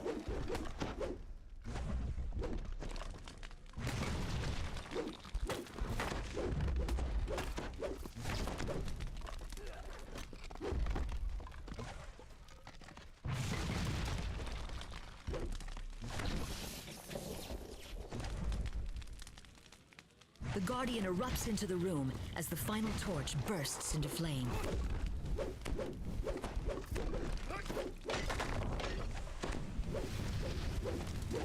Well, you can wait till level 17 and they can kill him and his wife, or the other way around. Her and her husband.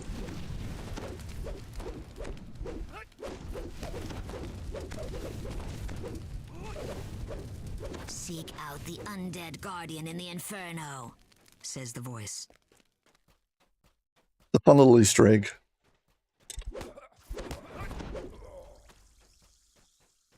Yeah, for anyone who doesn't know, on Korthos Island, which is an explorer area, once you've found all the explorer area points, you'll be rewarded with the full open map.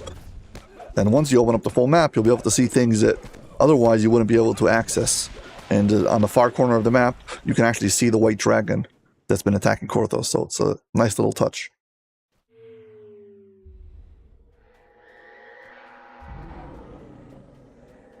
The Acolyte turns to attack. We'll descend to the inferno together, he cries.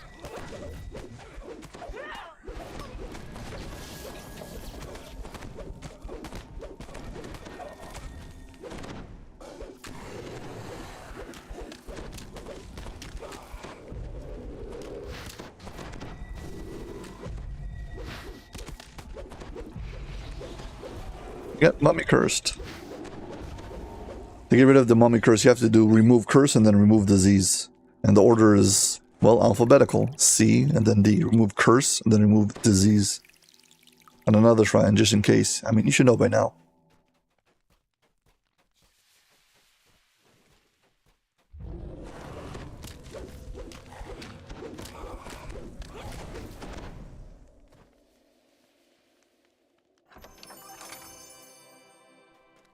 When the torches are dark, the Guardian will arise.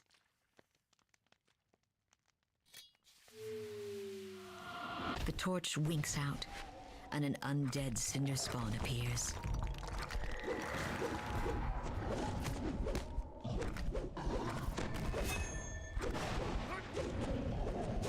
Defeat one more to complete the ritual. Says Yeah, the last two are connected from the center Four room. large braziers are arranged around the edge of this massive central chamber.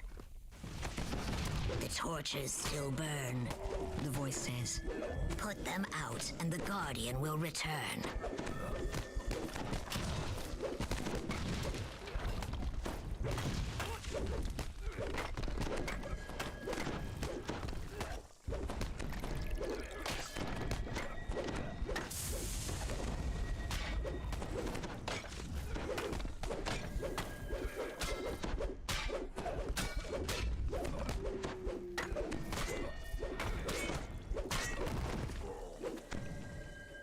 Okay, final one.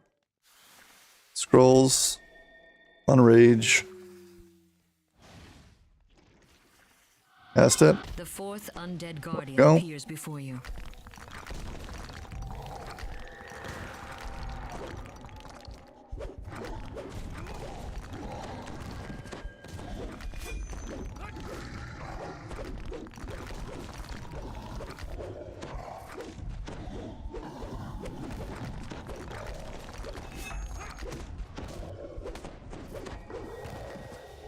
Now go to the center and fight the boss.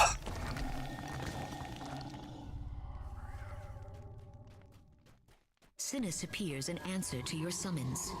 I cannot help you. The cinder spawn says, I must destroy you. She has commanded it.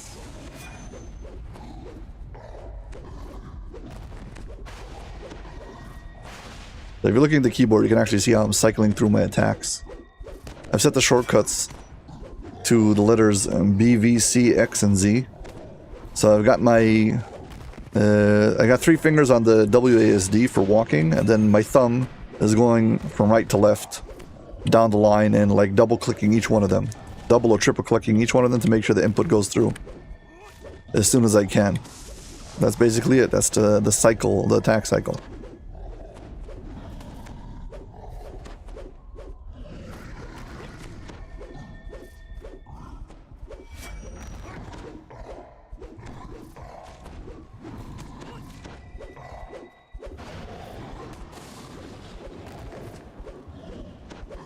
the cinder spawn falls without making any mention of the black. And we win.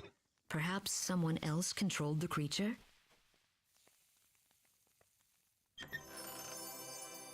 Ooh, nice epic glimpse of the soul.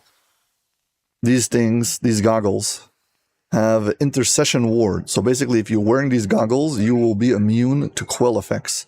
So if you're a divine caster, this is like a must. And if you upgrade the 2 slots, you can have, well, it's pretty cool goggles because they've got true seeing, they've got intercession ward, and yeah, 2 slots. Well, also wisdom 11. It's really not bad for its level.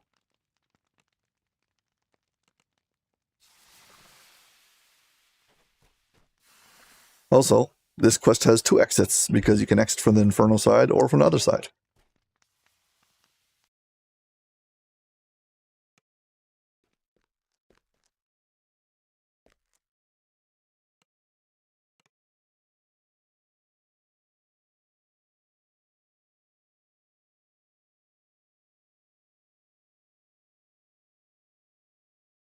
Unfortunately, I do not have immunity to petrification, so that's the reason why I'm not going to run the next raid. Try to solo it. That's the only reason.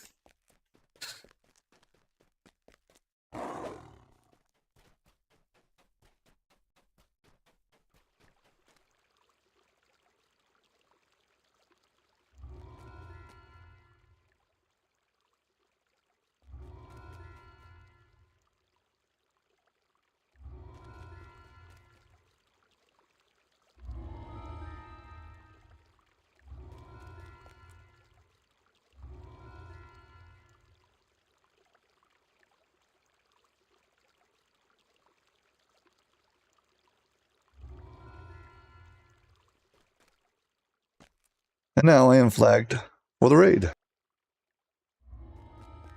I should be able to get in for Heroic and Epic Abbot now. Let's see. Suns and Chamber and Mark of Death, yes. I am flagged for both. Nice.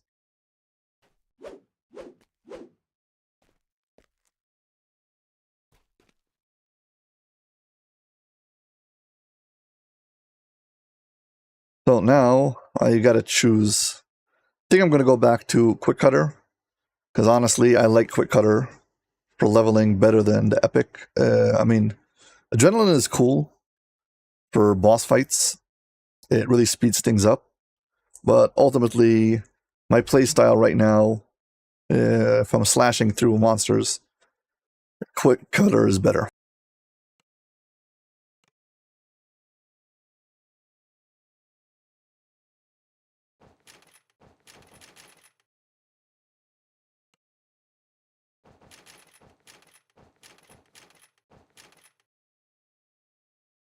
Shifter is fine. It's because that +1 primal to critical threat, critical multiplier that makes it so good. It's not like the most broken thing ever. It's okay. I mean, you can make a perfect first life barbarian build, same as I'm making right now. Just use a great sword, do great DPS. You don't have to have this whole setup. It's really not that important.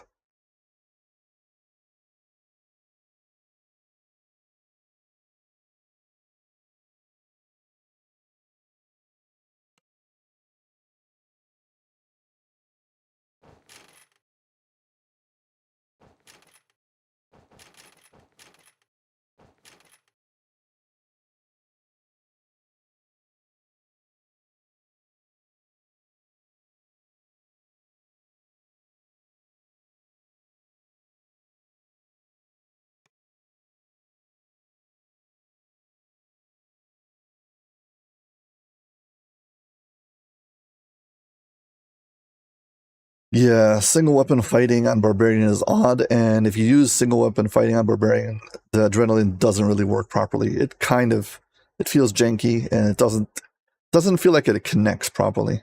Something's off about it. Can't tell you exactly what it is, but it just doesn't feel really good.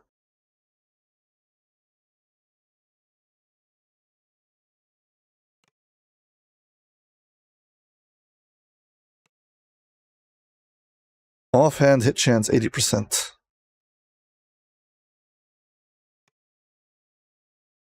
Enhancements.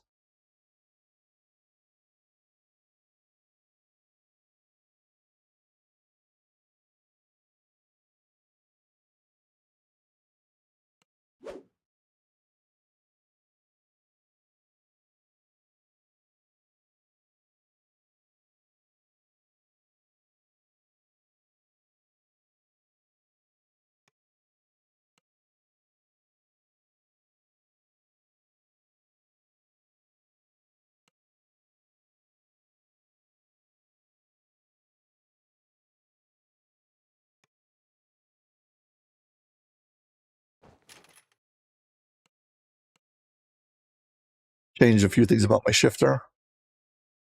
As I test things out, I find out which things are better and which things are worse.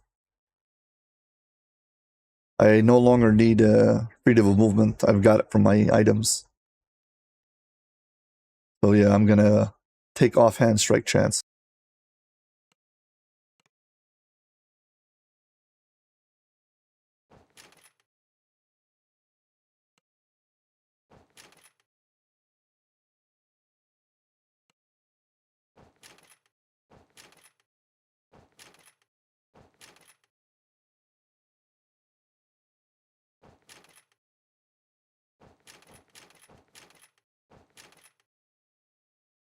This is all of the things I have to have in here. Leaves me with 3 more points. I'm really curious about this action boost. How does it work?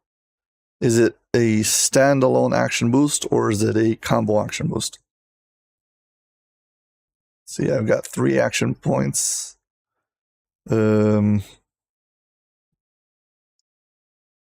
Let's take these out of here just to see for a sec.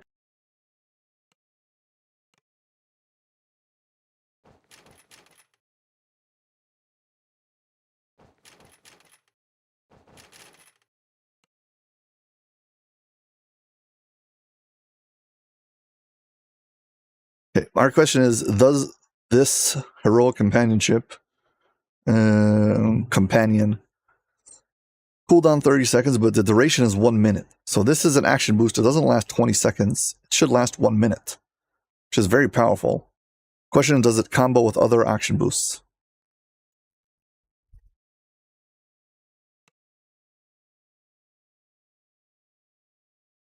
Well, you can only target, you can't target anything but yourself. So I guess that's why it's, well, I guess that's why it's treated as useless. Well, good to know. Never mind.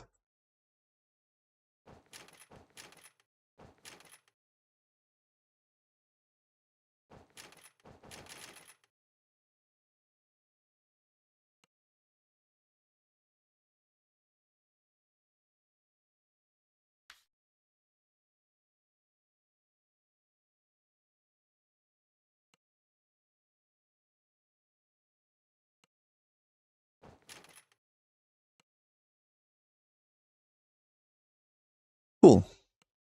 Now we can do this. There is something called Imbued with Shadow. This spell, okay, it increases the durability of your items in such a way that basically your items don't take permanent damage. Kind of.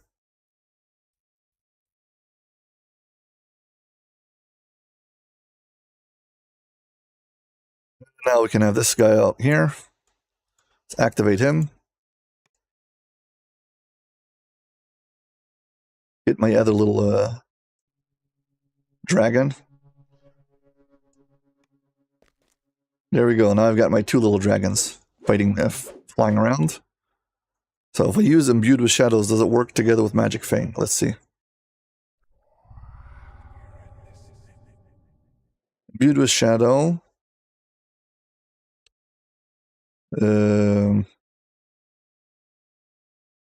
Gives me +1 to the enhancement. And if I hit it with Magic Fang, does that take off Imbued with Shadow?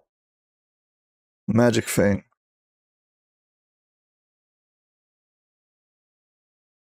Yeah, Magic Fang overwrites Imbued with Shadow. Well, well.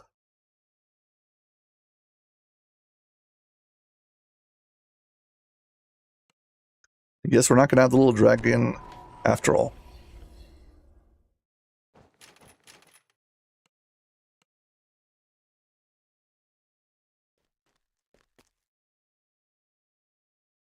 Okay. Well, we're done.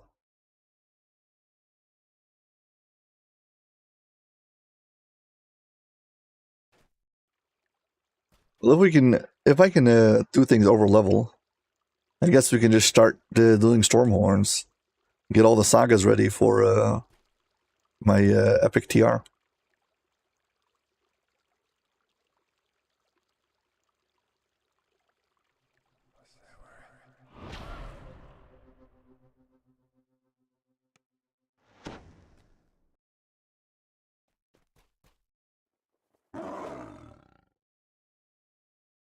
I would like to keep the level 30s and plus to be able to do a few runs with for Reaper points. Something I can't really do right now. And I guess I can do these, or I can do Wayloon. I mean, Wayloon's closer to level.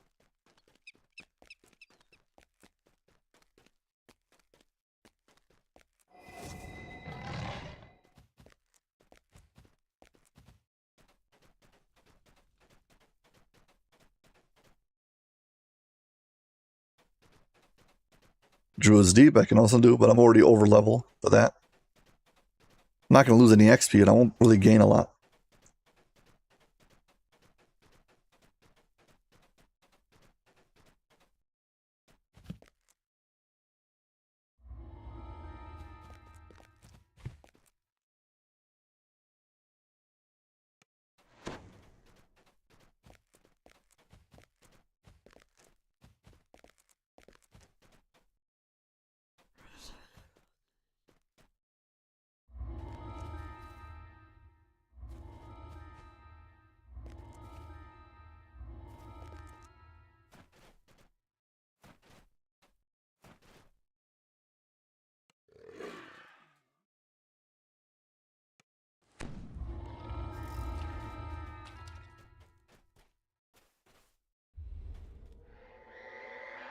There's a skip you can do over here to get past this locked gate. Get right to the first quest.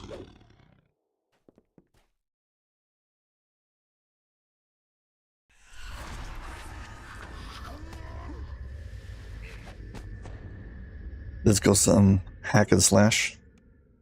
Fresh corpses line the walls, all of them Wayloon prisoners.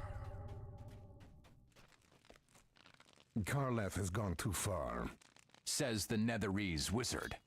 He's become unpredictable even for a Shadar Kai. We cannot let his excesses endanger our mission. Your kind will never understand. Responds the Shadar Kai. The Shadow Curse is strong with Karleth. He does this because he must. Wait. Did you hear that? They talked way too long.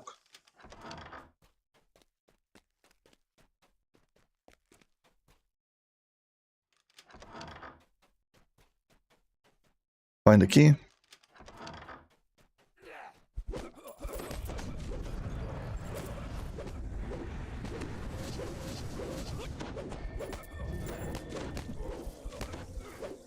You discover a key while searching the desk. Found the key. Get out of here and move on.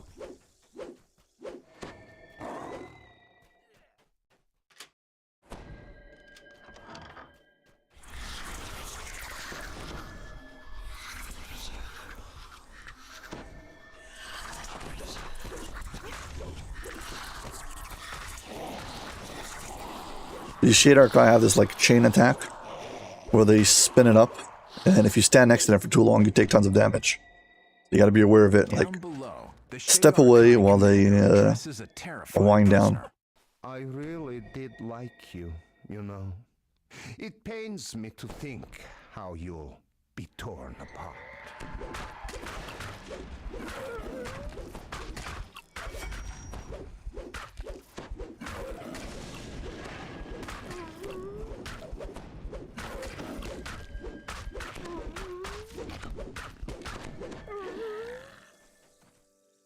You've saved the poor captive from being mauled by the Howler.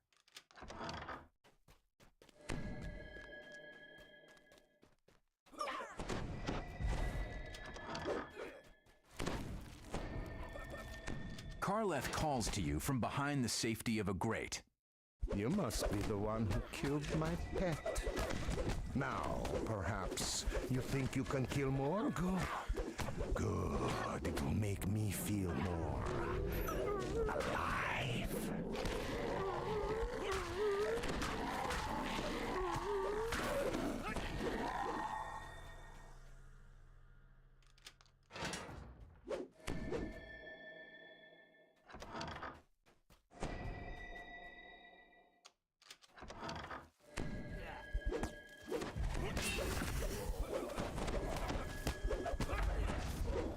I mean, these quests are level 28.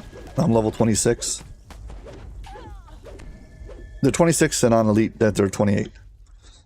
So I am technically under level, but I seem to be way overpowered, which is fine. I'll take it.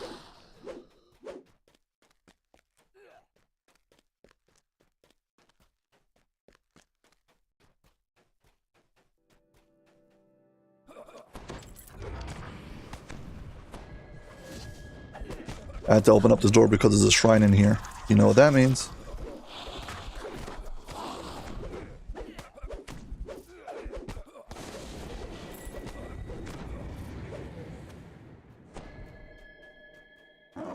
You thought you saw one of the gargoyles move.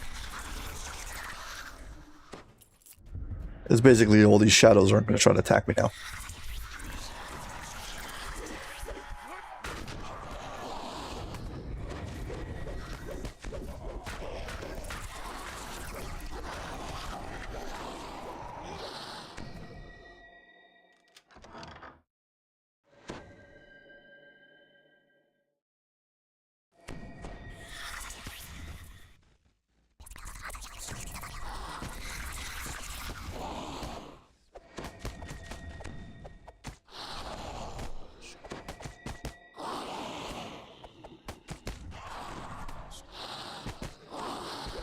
Maybe actually using your epic attack would be good.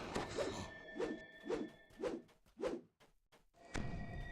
is what happens when you respec your character multiple times. You forget inevitably to turn on your epic destiny mantle, to put your epic attack back on your shortcut bar, etc., etc. Now I feel even more overpowered.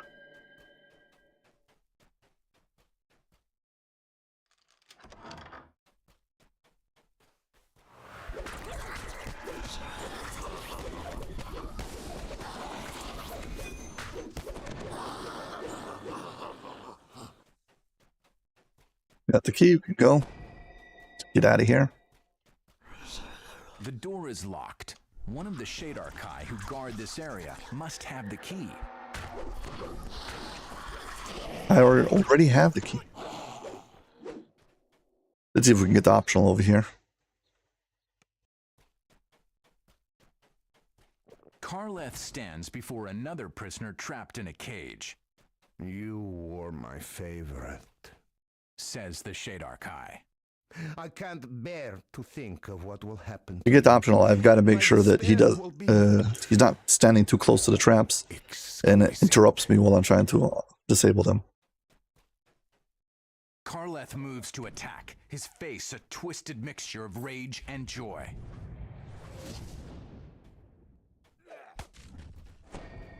Karleth lashes out with his spiked chain, tripping a lever.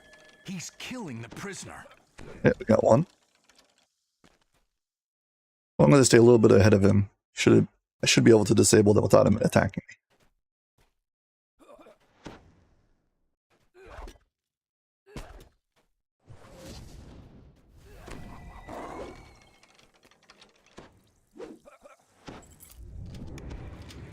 Okay, got two of them. I think the one in the front's going to be next.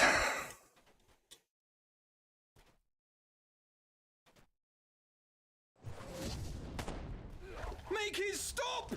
Screams the captive.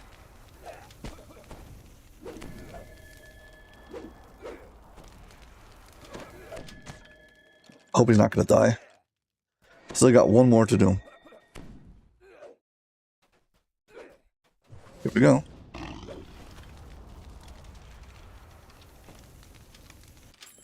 Okay. We're good.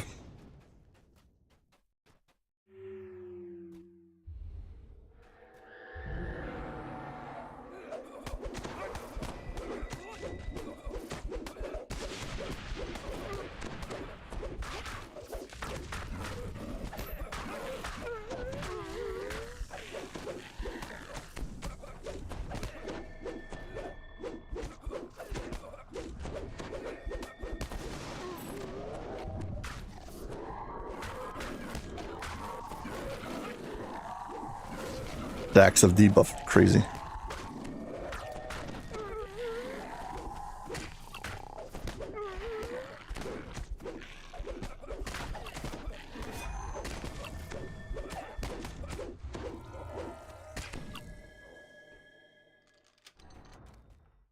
save the captive from Karleth's deadly There we go. devices. 2 chests.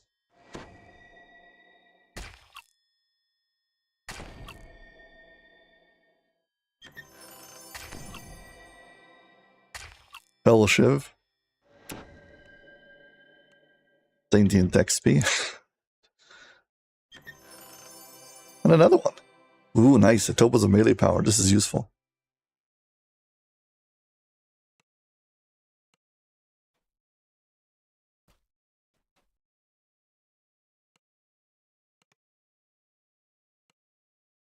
That was 8 minutes. For how much did I get? How much XP did I get? Gotta check my the general combat log. Where is it? 76,000. Not bad.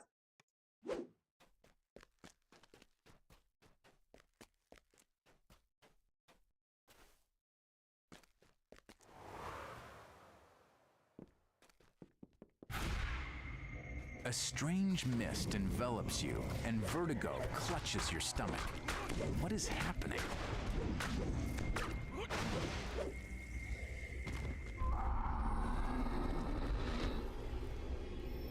The world around you has changed. It's become a shadow of Wayloon, where the streets are hollow and the darkness almost feels alive. Shadowfell. Oddly enough, on stream, I think Shadowfell looks okay. Not that bad.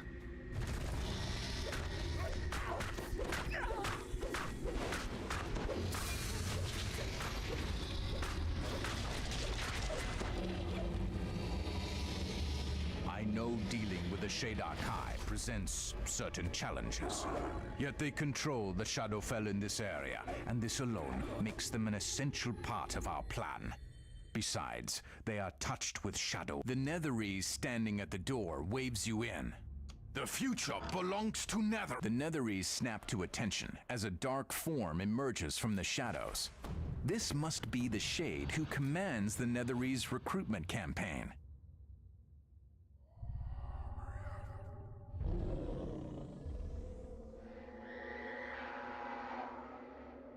Gotta wait for these two to finish their chit-chat before I can inevitably attack everyone and kill them.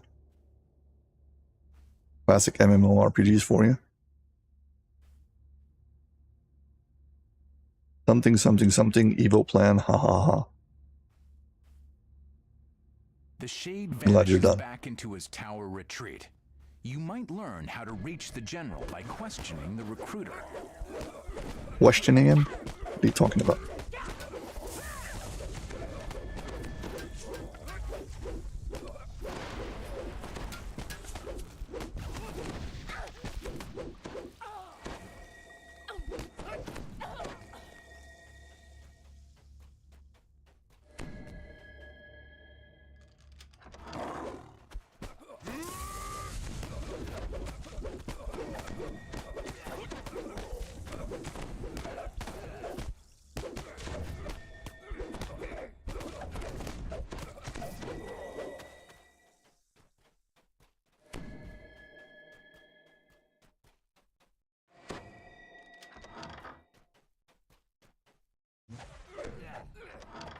Yep, not through the door. Leaps from the bed, furious at being disturbed.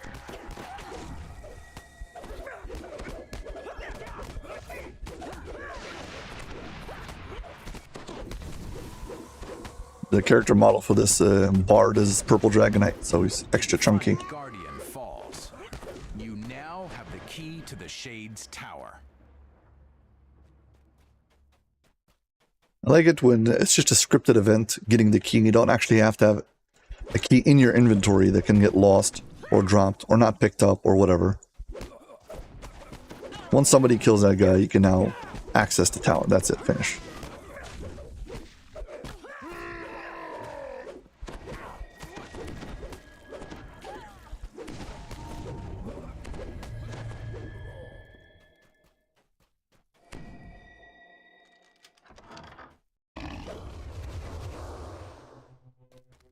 Good morning. This class is 18 Barbarian, 1 Bard, and 1 Warlock. primarily a barbarian for Ren's Berserker. The tier 5 gives me +2 competence bonus to critical multiplier, so I hit really hard on my critical hits. And this accelerated, whatever this thing, Maelstrom. Basically, this heals me up while I'm raging. And I'm using Shifter for my rages, so I have endless shifting. It's basically just a barbarian build.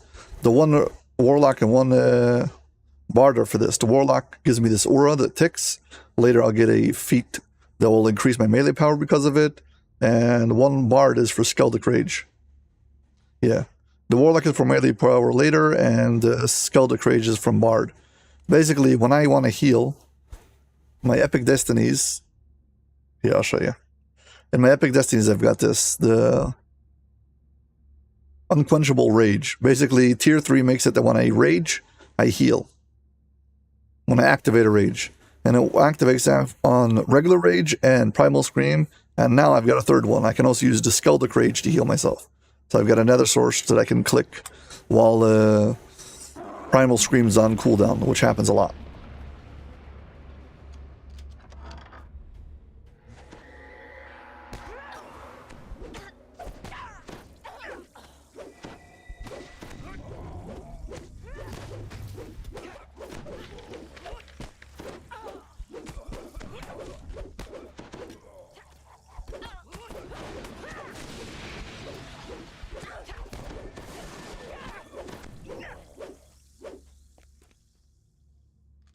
Wood groans against metal in the distance as the gate to the Shade's tower opens.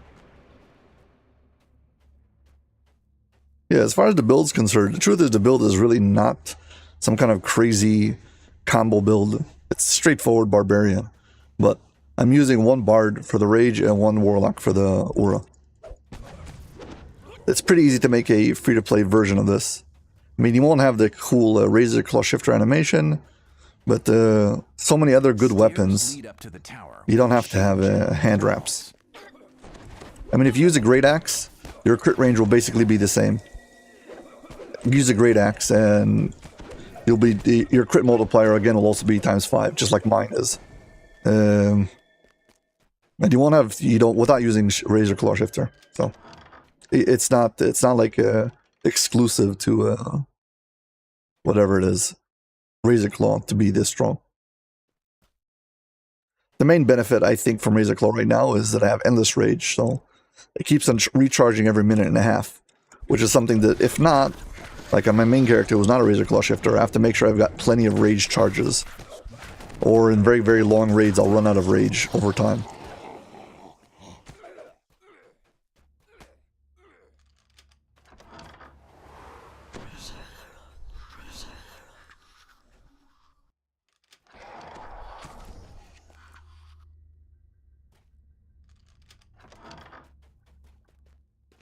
I'll take the dungeon lord, it's fine.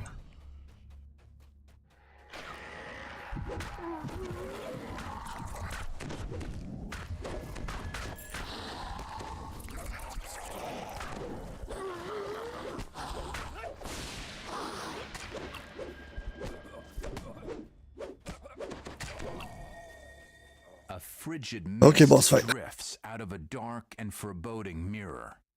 This must lead to the Shade General turns to greet you. Here we go again.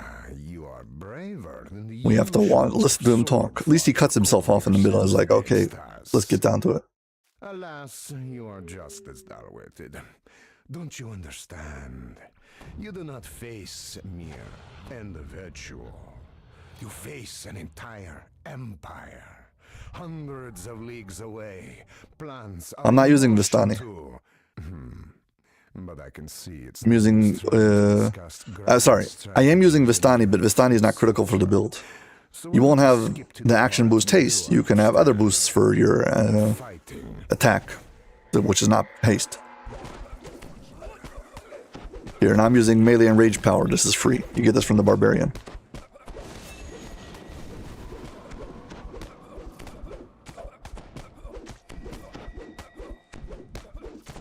The Shade breaks off his attack. All things that walk the shadow. Haste boost is one of the greatest boosts in the game. But if you're gonna go into whatever it's called, Dread, I forgot his name. The melee DPS version tree. It's you have an option over there to make any action boost give you 10% to your attack speed. And from my experience, it's pretty good. It's not 30% action boost, but that 10% plus your melee attack speed is just fine. You'll do plenty of DPS, don't worry about it.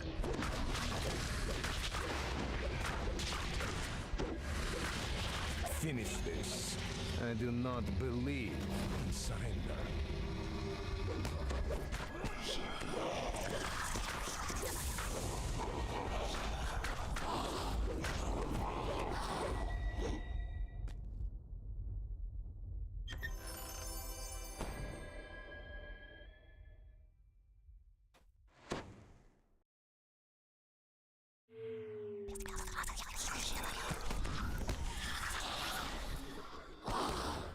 Yeah, I'm going to be calling it this stream. First, I'll just level up, though.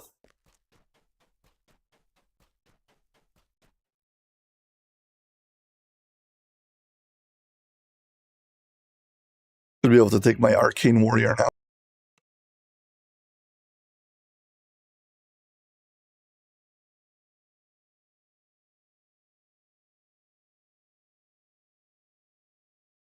Oh, sorry, I'm going to level 27, not 28. My bad.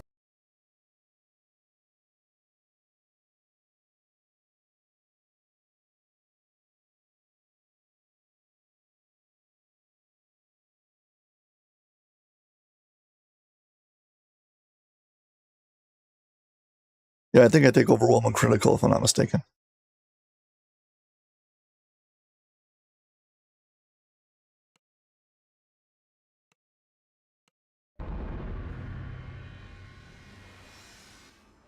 And there we go. Well, folks, that's going to be it for this stream. Again, thank you all for participating and being guests on my show, Ask Aldbar DDO Live. Hope you all enjoyed it. And I hope to see you all in my next live stream. Take care. Bye.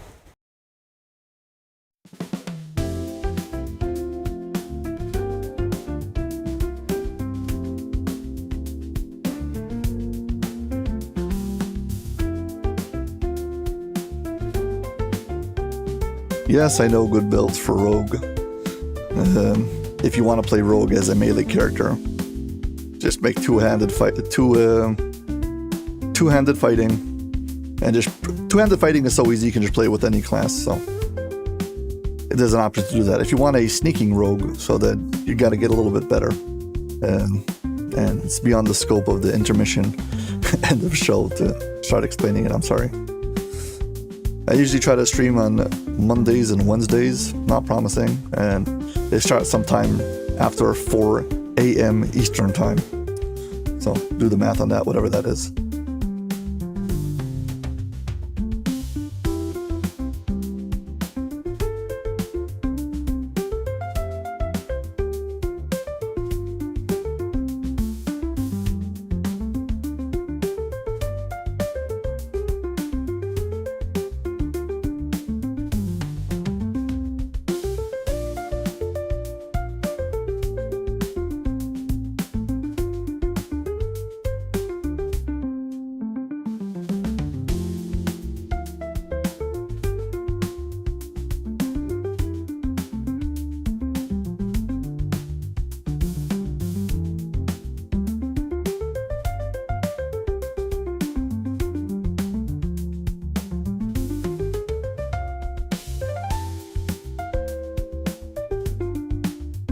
Yeah, hopefully I'll be able to help you out next time. Yeah, but well, take care.